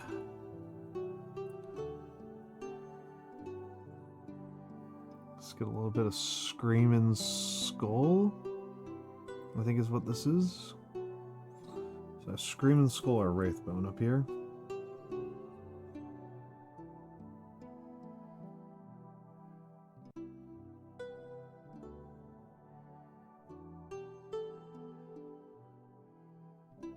And get around here. Genuinely no idea how much you can see of like this level of fussiness on your guys' side. I enjoy this part, right? Which is like the real sign of a small mind, of a simpleton. That I am looking at this and going,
that, you know, I want to do the paint by numbers element of the story. Not any of the, not bad at the parts that require actual like, skill and creativity. Lol.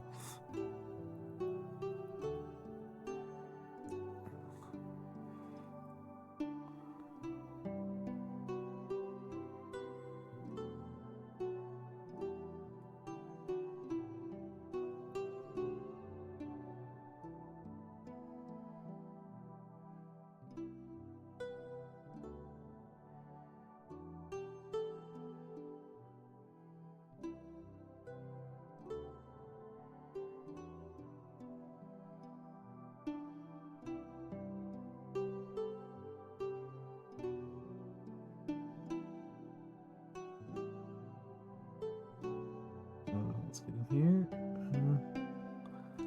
And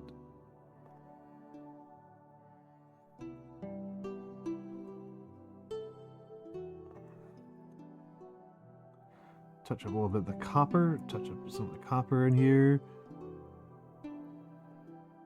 Because there's quite a bit of problems with the copper.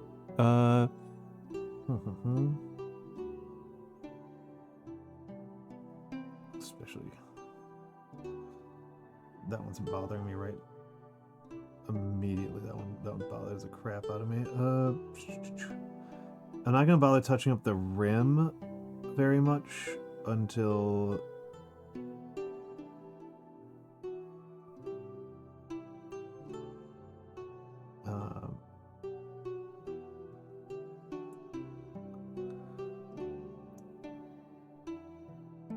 we mount it on the model, because frankly the rim, I'm going to damage the rim like a million bajillion times, right? You can watch me, you know, rolling it in my fingers.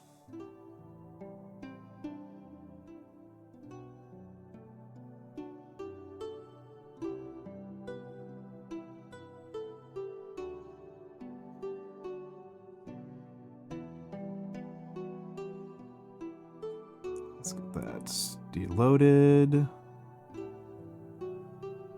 Deloaded and dried and reloaded.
Alright, and...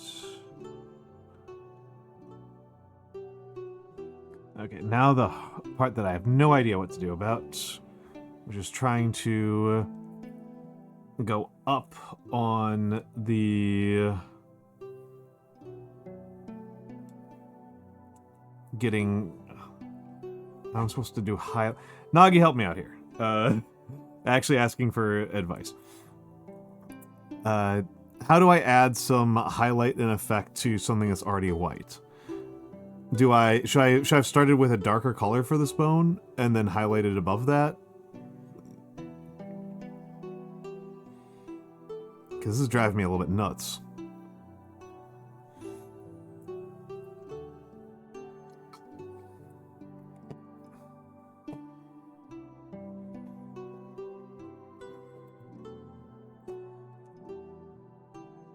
I feel like I'm in a corner.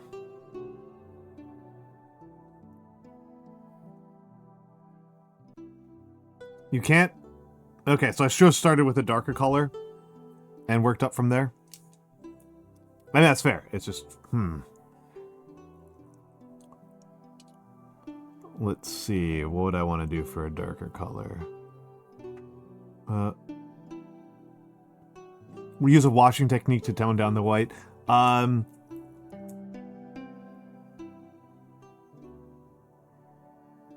Brown wash? I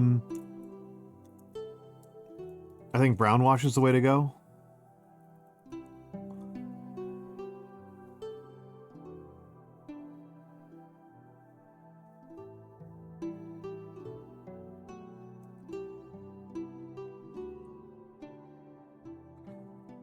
Okay. Let's pull it out. Try to make this very thin. Thin, thin, thin, thin. Okay, that's pretty thin. Well, let's find out. Let's find out, I guess. I am still pretty inexperienced, so I don't know if I'm ever getting the effects that I particularly want. Needs more dilution. Needs more dilution. I guess I could spread that, and that actually does okay. Or maybe my standards have been lowered by the fact that it looked so ass before.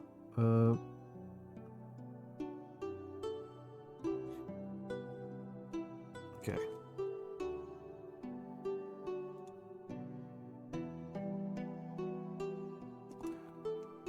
Can do in situ dilution. Hoo. It's absolute chaos. It's getting away from me.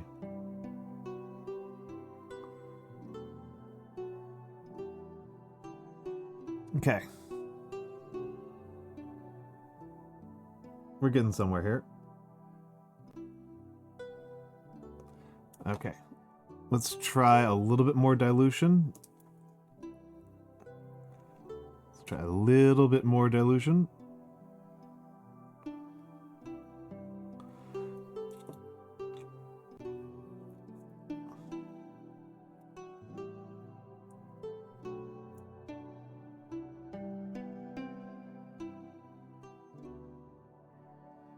Okay. Let's test on the back of the hand. Okay.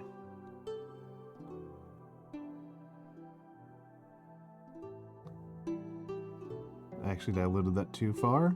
So that's kind of a good sign that I'm capable of diluting it too far. I swear that this is just going to be like, there's no way.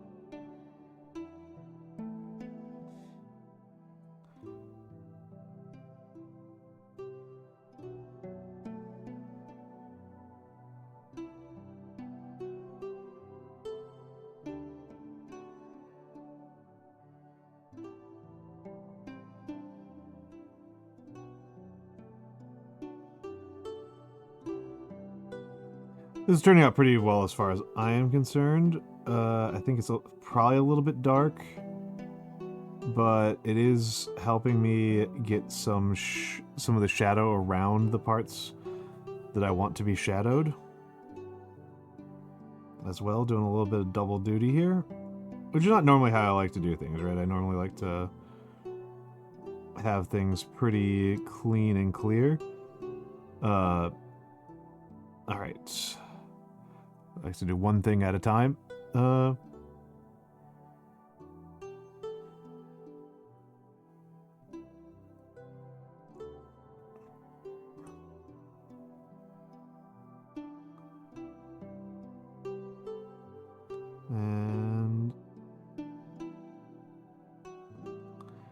all right, let's let that dry for a moment and clean up here. What can I work on the main body?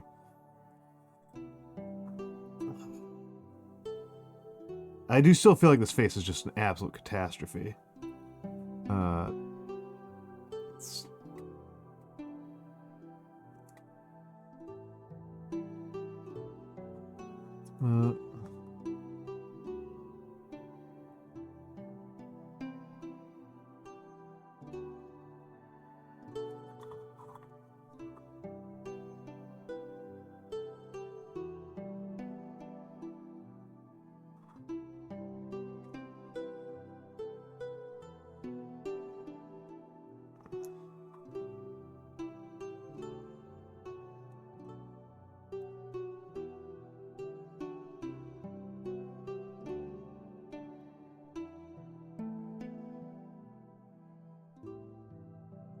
No, let's not do that. Let's not do that. No. Thank you, Nagi, by the way, in case that wasn't clear. Thank you very much.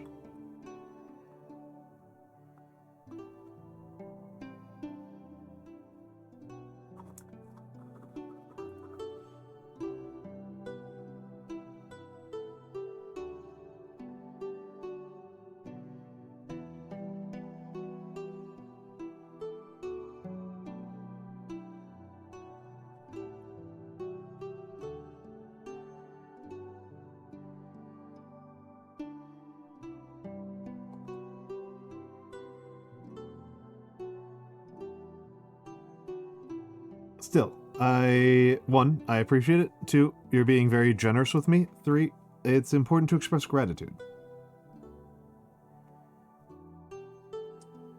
Gratitude is a practice. Gratitude is a practice, and practicing it elevates us.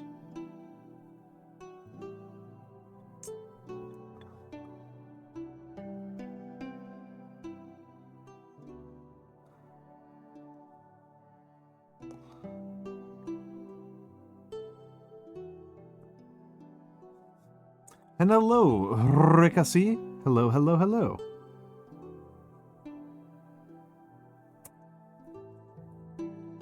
Sorry, Nagi. You are my friend, so I will still express gratitude to you. I am sorry that your calzone took so long. I don't know. I don't know what to say. I can tell you that I would not be... I forgot about that. I forgot that... What happened? Because I am not the smartest. Okay, let's see. Kind of curious.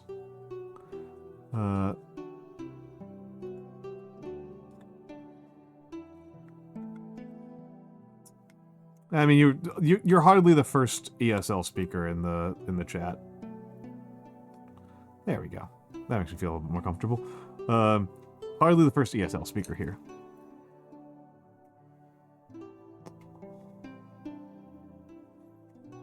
I am very fortunate that nature saw fit to make me both stubborn and patient. That I am blessed with a vice and its virtue. Mostly speak Chinese? Okay, don't worry about it. Nagi, get food. Nagi, get your food. I will say, Rikasi, I do not speak much Chinese. I am very poor, so I apologize on that one. And don't worry about it. Don't worry about it.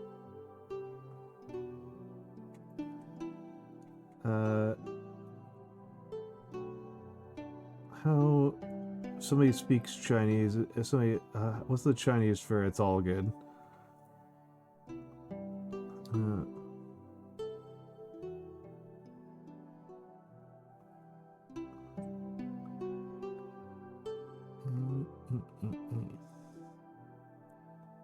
get in here a little bit.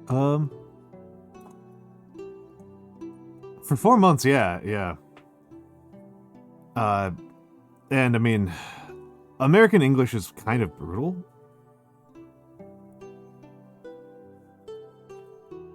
Because Americans are so informal as a culture.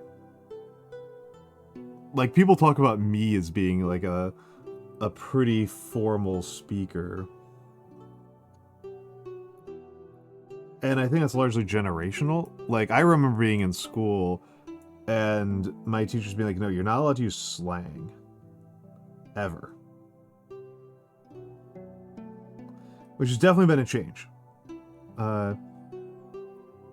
It's definitely been a change in standards and education over the years.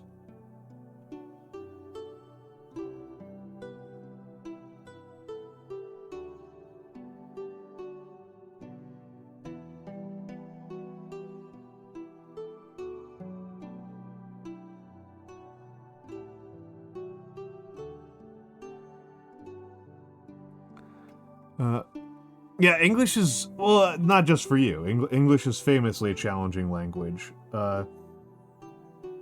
English speakers tend to have very, very large vocabularies. Let's say they use a lot of different words. And, you know, there's words that we'll use that mean the same thing, but are emotionally different. And the purpose of this, right, is you know, for emotional and poetic purposes. That you'll make a lot of word choice decisions. But you know, you're trying to learn the language, and you're trying to figure out what, you know, verisimilitudinous means and stuff like that. Speaking of which, Vera signed off.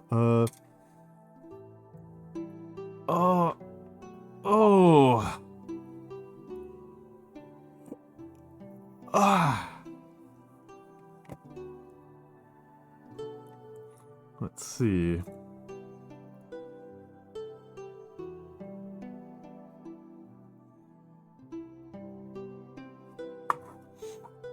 I think it might be time to mount up the shield. But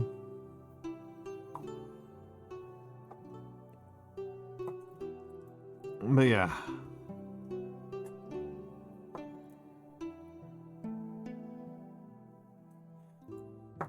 That's the thing I'm kind of curious about. I should put a... I've done a survey before on my viewership on like what they like about me and where they're from and stuff like that. But it's been over a year, I think, at this point. I think we're about a year out from it. And I'm kind of curious about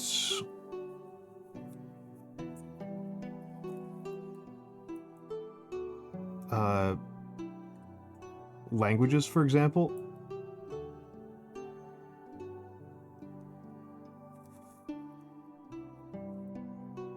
Alright, let's let that set for a moment. That's going to take a minute. Oh, should have done the highlights first. I'm a schmuck. See, for example, right? A little bit, Ricasi. I am a former professor. I used to teach social sciences. I used to teach anthropology and sociology. And in order to get to that level, I did have to travel to a couple of other countries. I have been to a couple of parts of Asia. I have never been to Europe. I've done a layover in an airport in Europe, but I have not actually spent any time there. But I have spent time in a couple of Asian countries for field work and research. Oh, Rifter, are you going to bed? Good night. Sleep well, Rifter. I have not been to China, though I'd love to. One of the few... I really would love to go... Oh, you're from Southeast Asia. Okay. Are you from Malaysia? Or Singapore? Now, those are the countries in Southeast Asia that I associate with Chinese speaking. Have a good night, Incan Dreams. You are not the first Malaysian we've had here. We've had a couple of Malaysians among the regulars. You would not be the first one.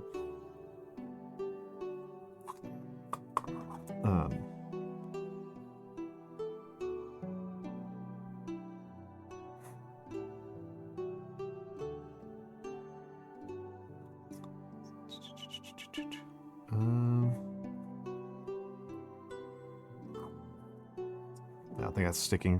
I have not been to Malaysia. You were saying goodnight to Inkinders. That's fair, Rifter. I have not been to Malaysia. It seems very hot to me. It seems very, very hot to me. I am, as you might be able to tell from the amount of hair I've got, me and the heat are not the best of friends. I deal poorly with the heat. I get overheated very easily. Reapplying this.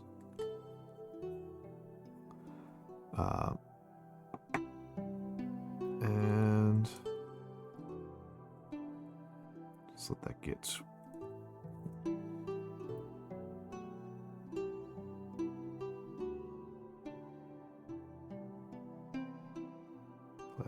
Bonus pressure. Let's try to get to seal properly. You're a bit old already? Yeah, I'm a lot old.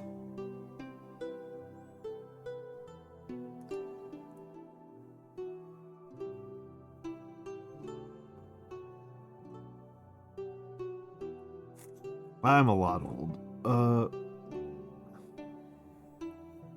Okay, we got ads coming up soon.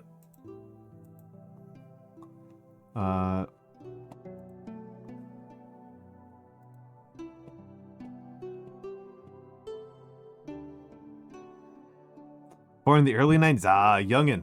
A youngin. A youth.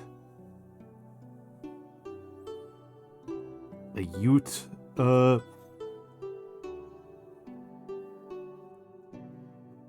But don't worry about it. I won't hold that against you. Okay, I might run the ad early just so I can stop. If I leave my desk, I'll stop staring at the shield as it melts together. So I will put us on the away screen for a minute, and I will be right back.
And I'm back, and I'm back, and I am back. Let's see how attached the shield is. Pretty poorly. Pretty poorly. That's going to stress me out. This might be a case of the glue super, which I do not like to use if I don't have to. Alright. Let's get in here. Okay, let's touch up the edges. Wait, hold on. Slow down on touching up the edges. What am I talking about? Let's not touch up the edges. Let's verdigris.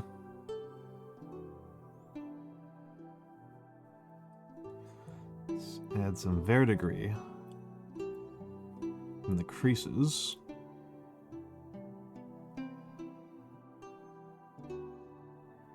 That I can clean up later.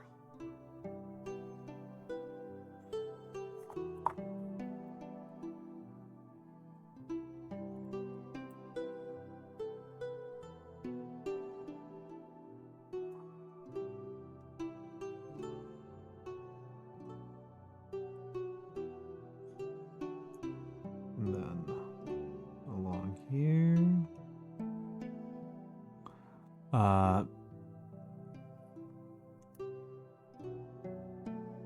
Here you can see I did a pretty bad job cleaning.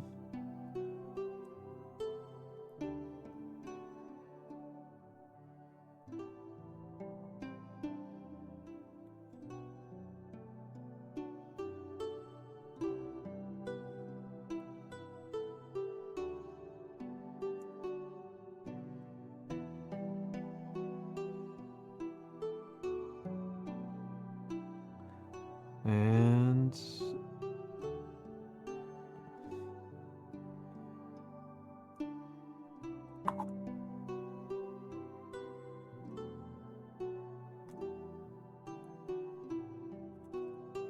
okay, let's let that settle a little bit. Let's let that settle a little bit.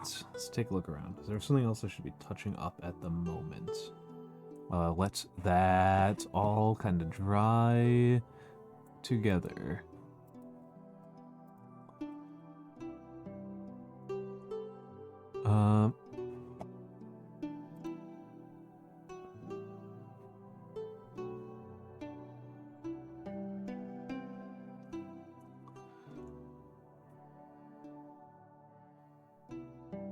That actually looks good enough.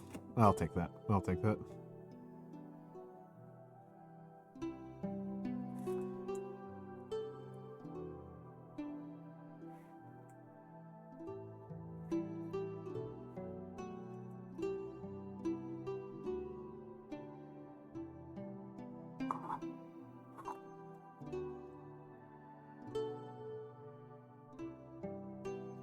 And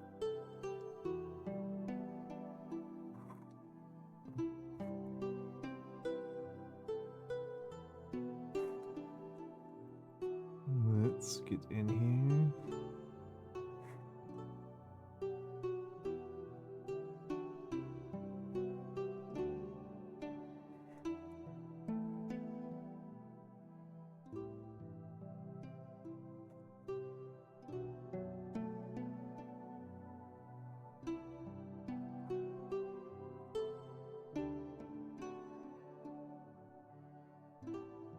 And a little bit more cleaning over here.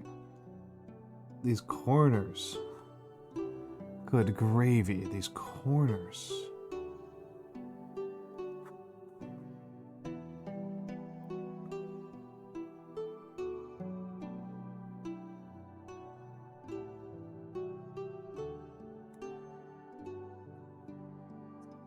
Oof.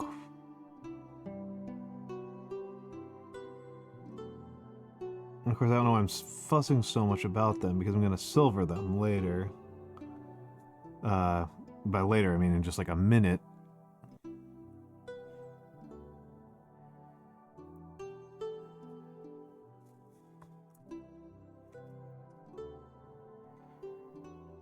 So this is just kind of pointless.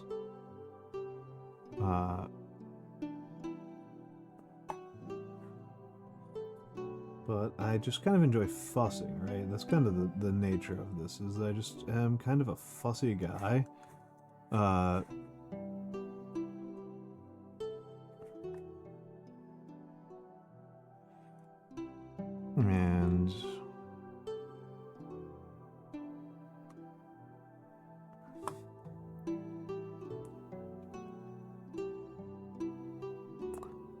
hello, Michan. Hello, Michan. Welcome in. Welcome in. Good to have you here.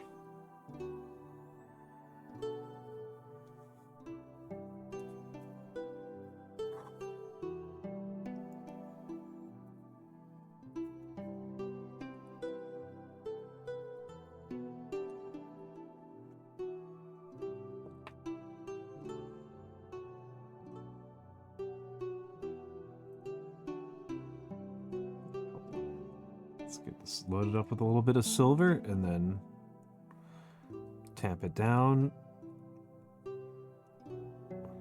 And I get it all over my knuckle like a fool. And let's give it a little bit of edge to enhance the weathering look a little bit more.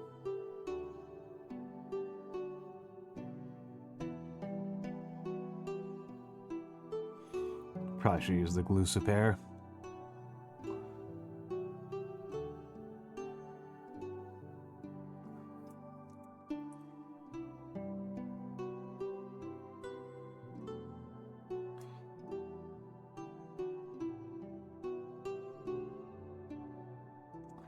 And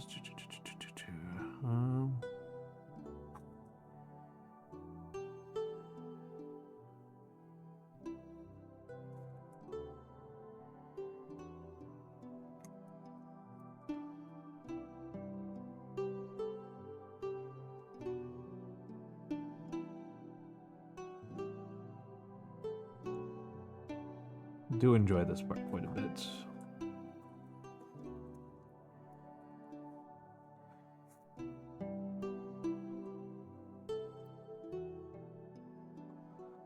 And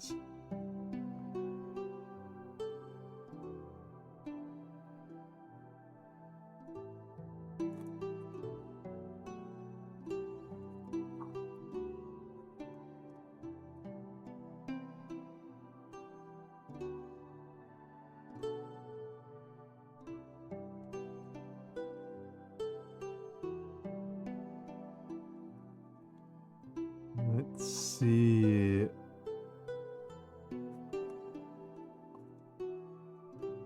Could use a little bit more. A little bit more on the pink over here. Let's try the lighter pink and just dilute it down nice and thin.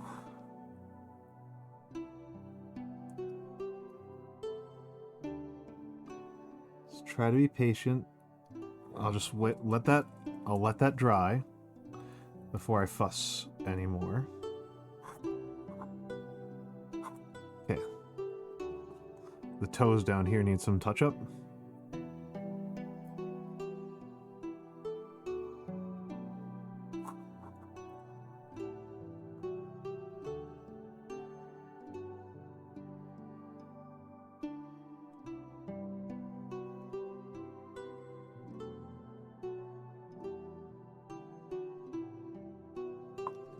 And let's get that cleaned, and definitely missed a spot on the boot.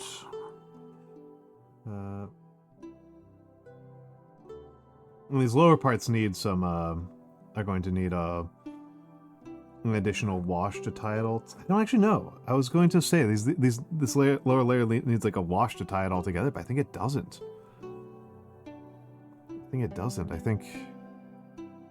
I think washless might be the way to go. I kind of have just been like instinctively washing things, kind of like almost on autopilot. And I don't know that that's actually the best idea. It's kind of Just kind of...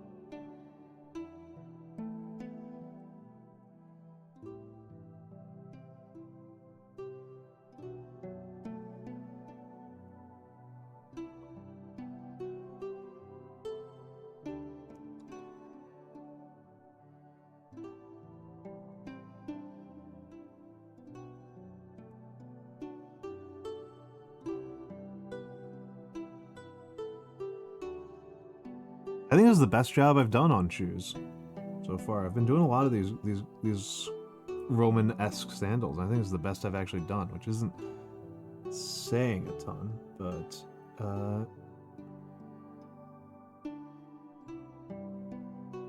it's there, right?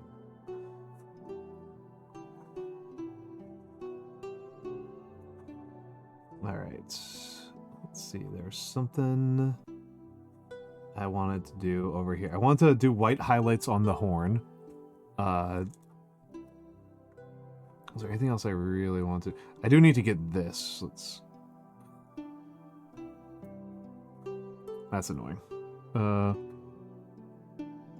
Let's get this, because it's annoying the crap out of me.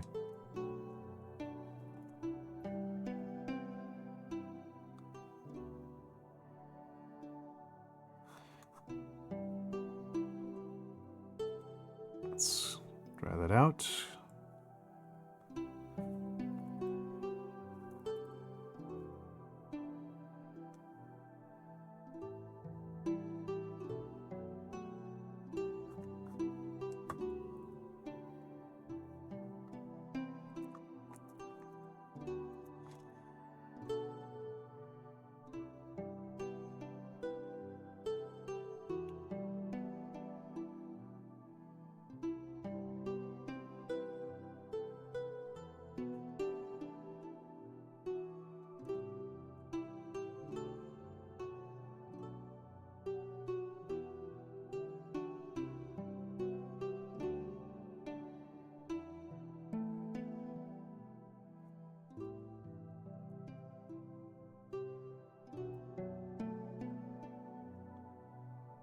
Not convinced that was the right move to do at all, but it's done. It is done. And let's see. About...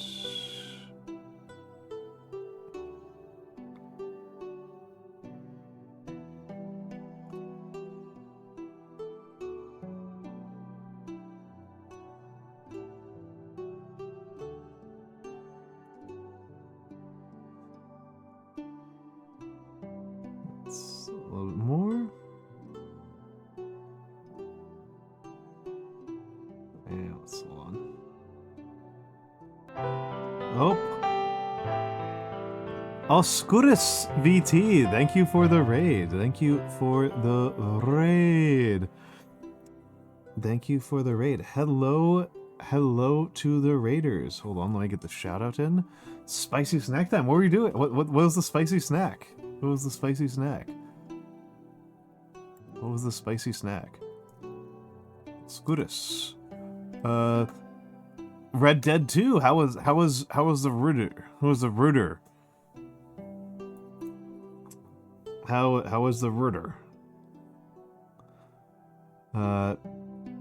My name, for the Raiders, my name is Almantas. I am a former professor of sociology. I am currently anime online for money, and this is a new model that I just debuted, and I am running a subathon to keep me afloat. I'm running a subathon to try to keep myself afloat and alive. So, thank you all for stopping by. I normally do calligraphy, That's my most common stream. But right now I have developed the plastic madness. I've developed the plastic madness. So I am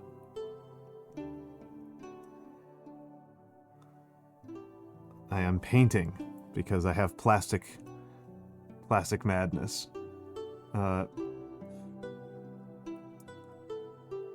Yeah. I mean, yeah. You are the spicy snack. That is lovely to hear. I think I don't know what food item people associate me with other than almonds. They do associate me with almonds, but that's just for the pun. I would not be surprised if it was cinnamon rolls, because I do post a lot of pictures of pretty decent cinnamon rolls. I like making cinnamon rolls.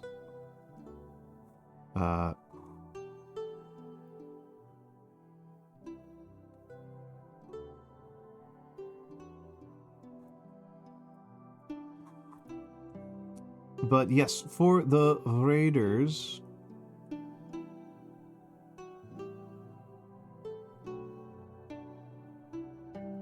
If you need to raid and run, please feel free to do so. Please do not let me hold you hostage to my own demented plastic dreams.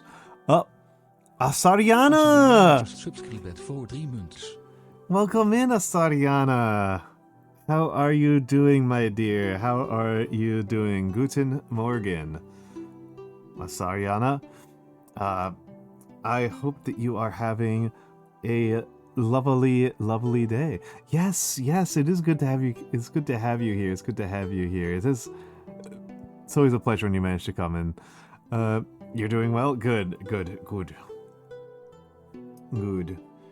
I shouldn't act like I speak German. My German knowledge is from like World War II movies.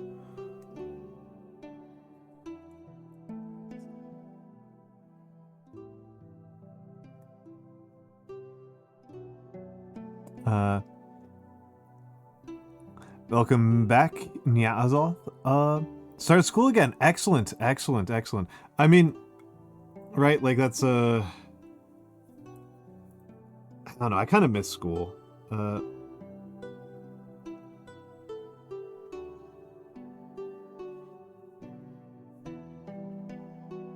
That highlighting is doing nothing. The highlighting is getting jack all done. Let's get out the more aggressive white, the Corax white. I do have one more level of aggressive whiteness past the Corax white, but I kind of don't want to break it out at the moment.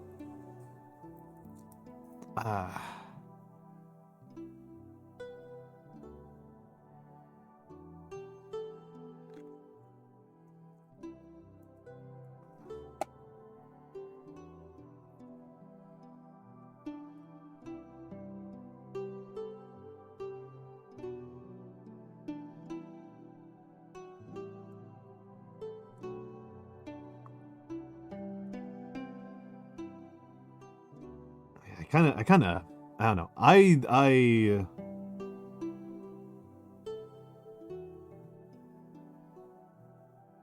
liked school. Not all of it, obviously, but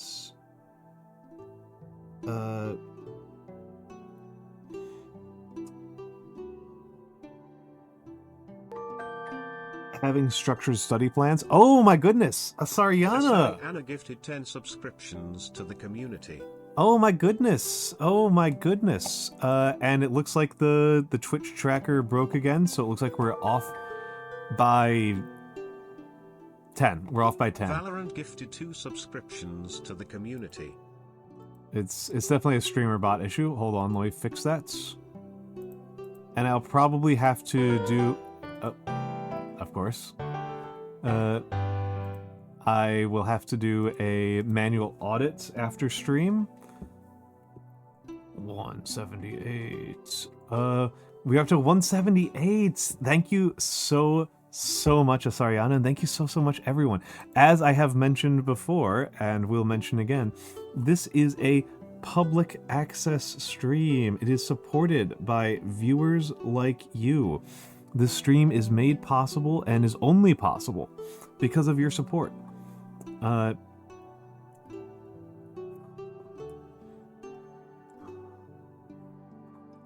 It's made possible. It is only possible because of your support, and I am incredibly grateful that your support allows me to paint my little minis and read my little history books and show up here and talk to all of you, and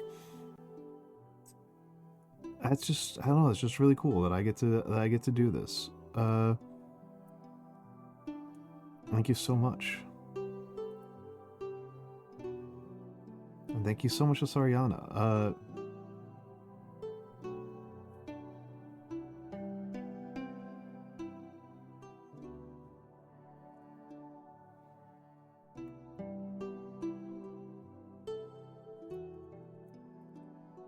Okay, that's a bit better. That's a bit better in terms of the highlighting. That's a bit better. Yeah, let's clean that up a little bit more. Nyazov, thank you for the subscription. Thank you for the subscription. So kind, so kind. Thank you so much. Thank you so much. And let's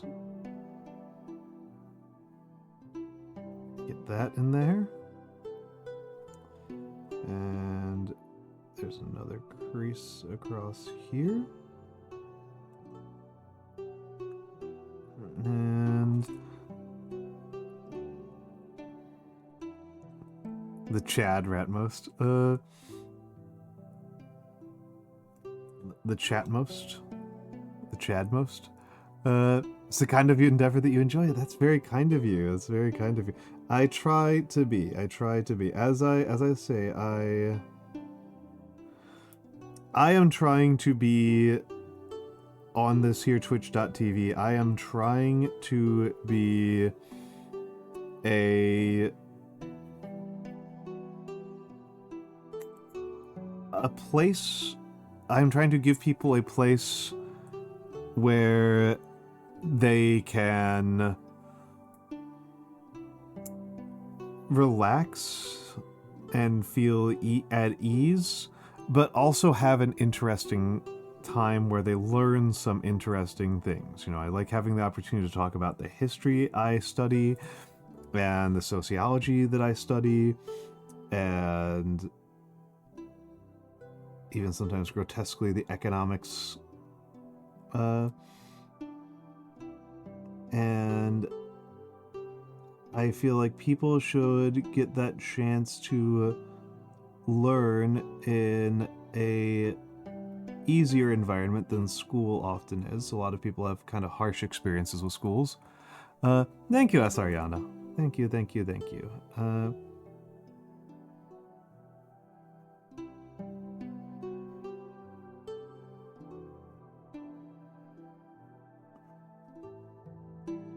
It's very sweet of you to say.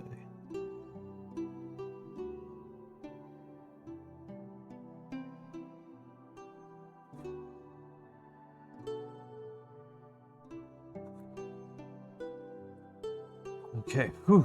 I am...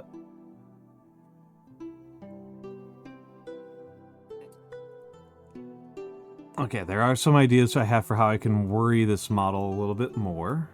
Okay, I was about to be like, I don't have any ideas left. I was like, no, I've got some. There's a little bit more worrying left to do on this model. Oof.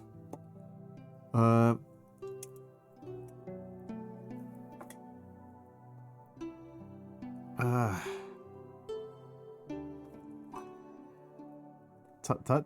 Is that Koki? No, it's not. But yes. Thank you for the gift subs, folks. And thank you for the hype train, and thank you for helping me stay alive. This is a goofy part about this model, right? Is Like, what are these pouches for?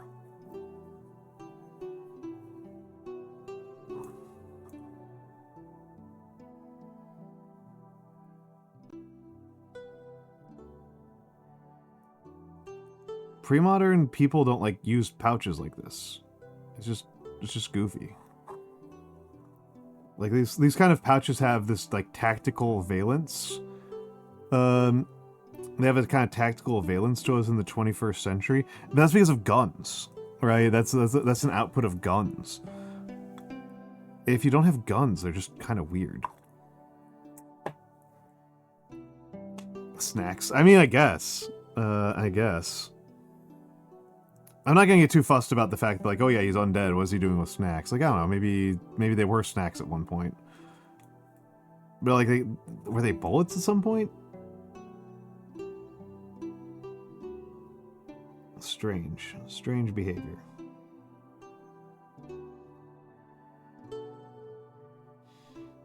Maybe they had religious significance.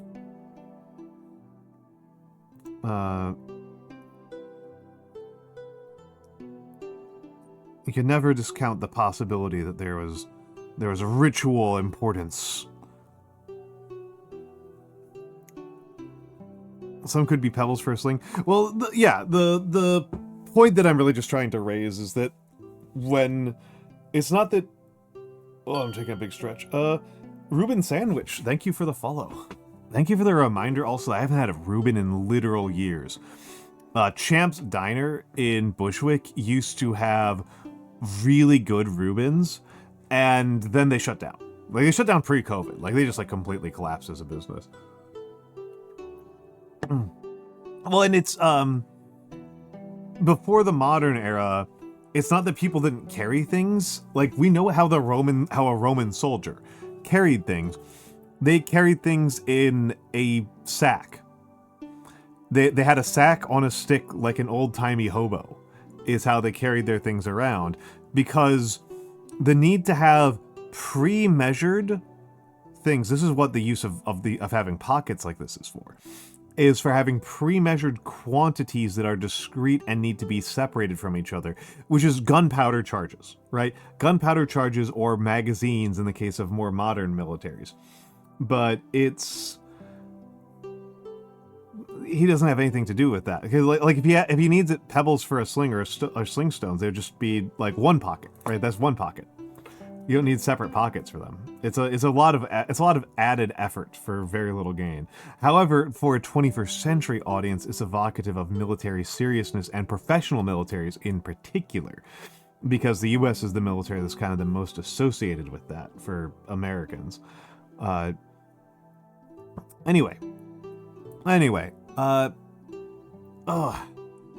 do think, even though that was a very lovely note to get to, that might be time for me to wrap up. I feel pretty much done with the model, and I can feel my throat getting a little bit sore, which is, kind of my limiting factor. So let's, put you away. All right, folks, here is where we are at on the subathon. Here's where we are at. The next one at 21 more subs is the chat pet. This is one I was really excited about for last subathon, and it has had to make a return because we didn't hit it last time during the Dark Souls-a-thon. And again, we're almost 20% of the way to the Dark Souls stream, to the return to Dark Souls.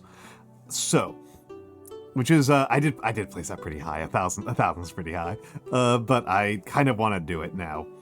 Now that I've put it there, and so yes, let's hold on a second here.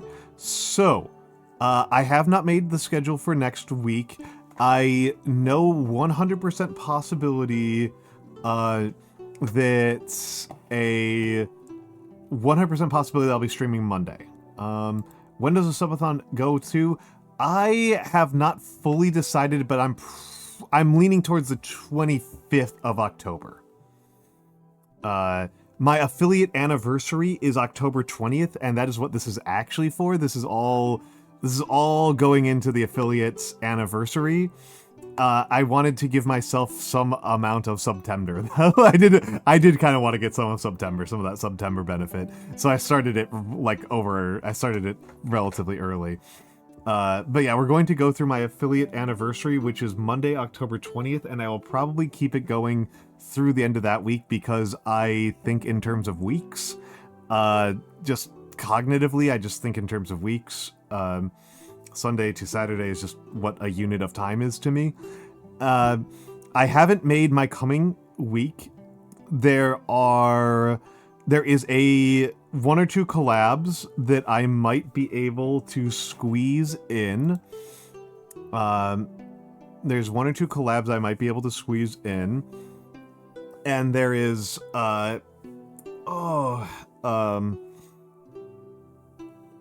there's one or two collabs I'd like to. I try to get one collab. I like to get one collab per week. I don't like to do more than that.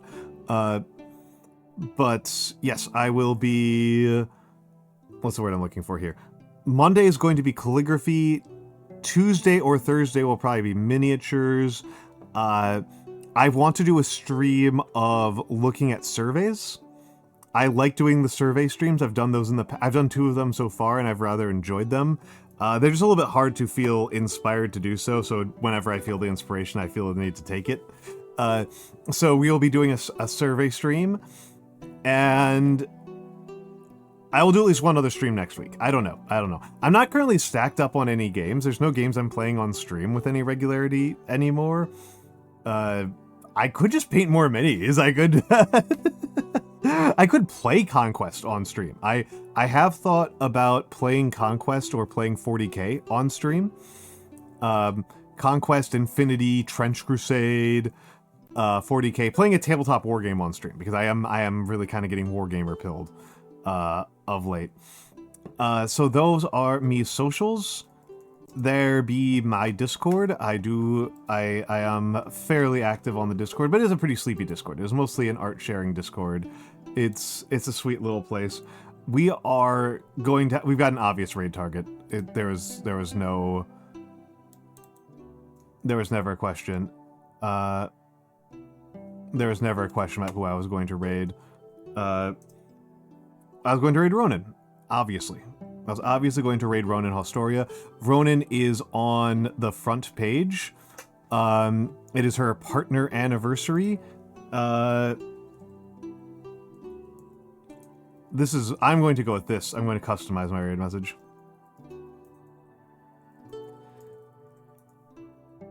All right, there we go. That's my raid message. I adore you all. Thank you all for being here. I will see you Monday. If I'm feeling really saucy, you'll see me Sunday, but much more likely Monday. Thank you all for being here, and have a lovely night.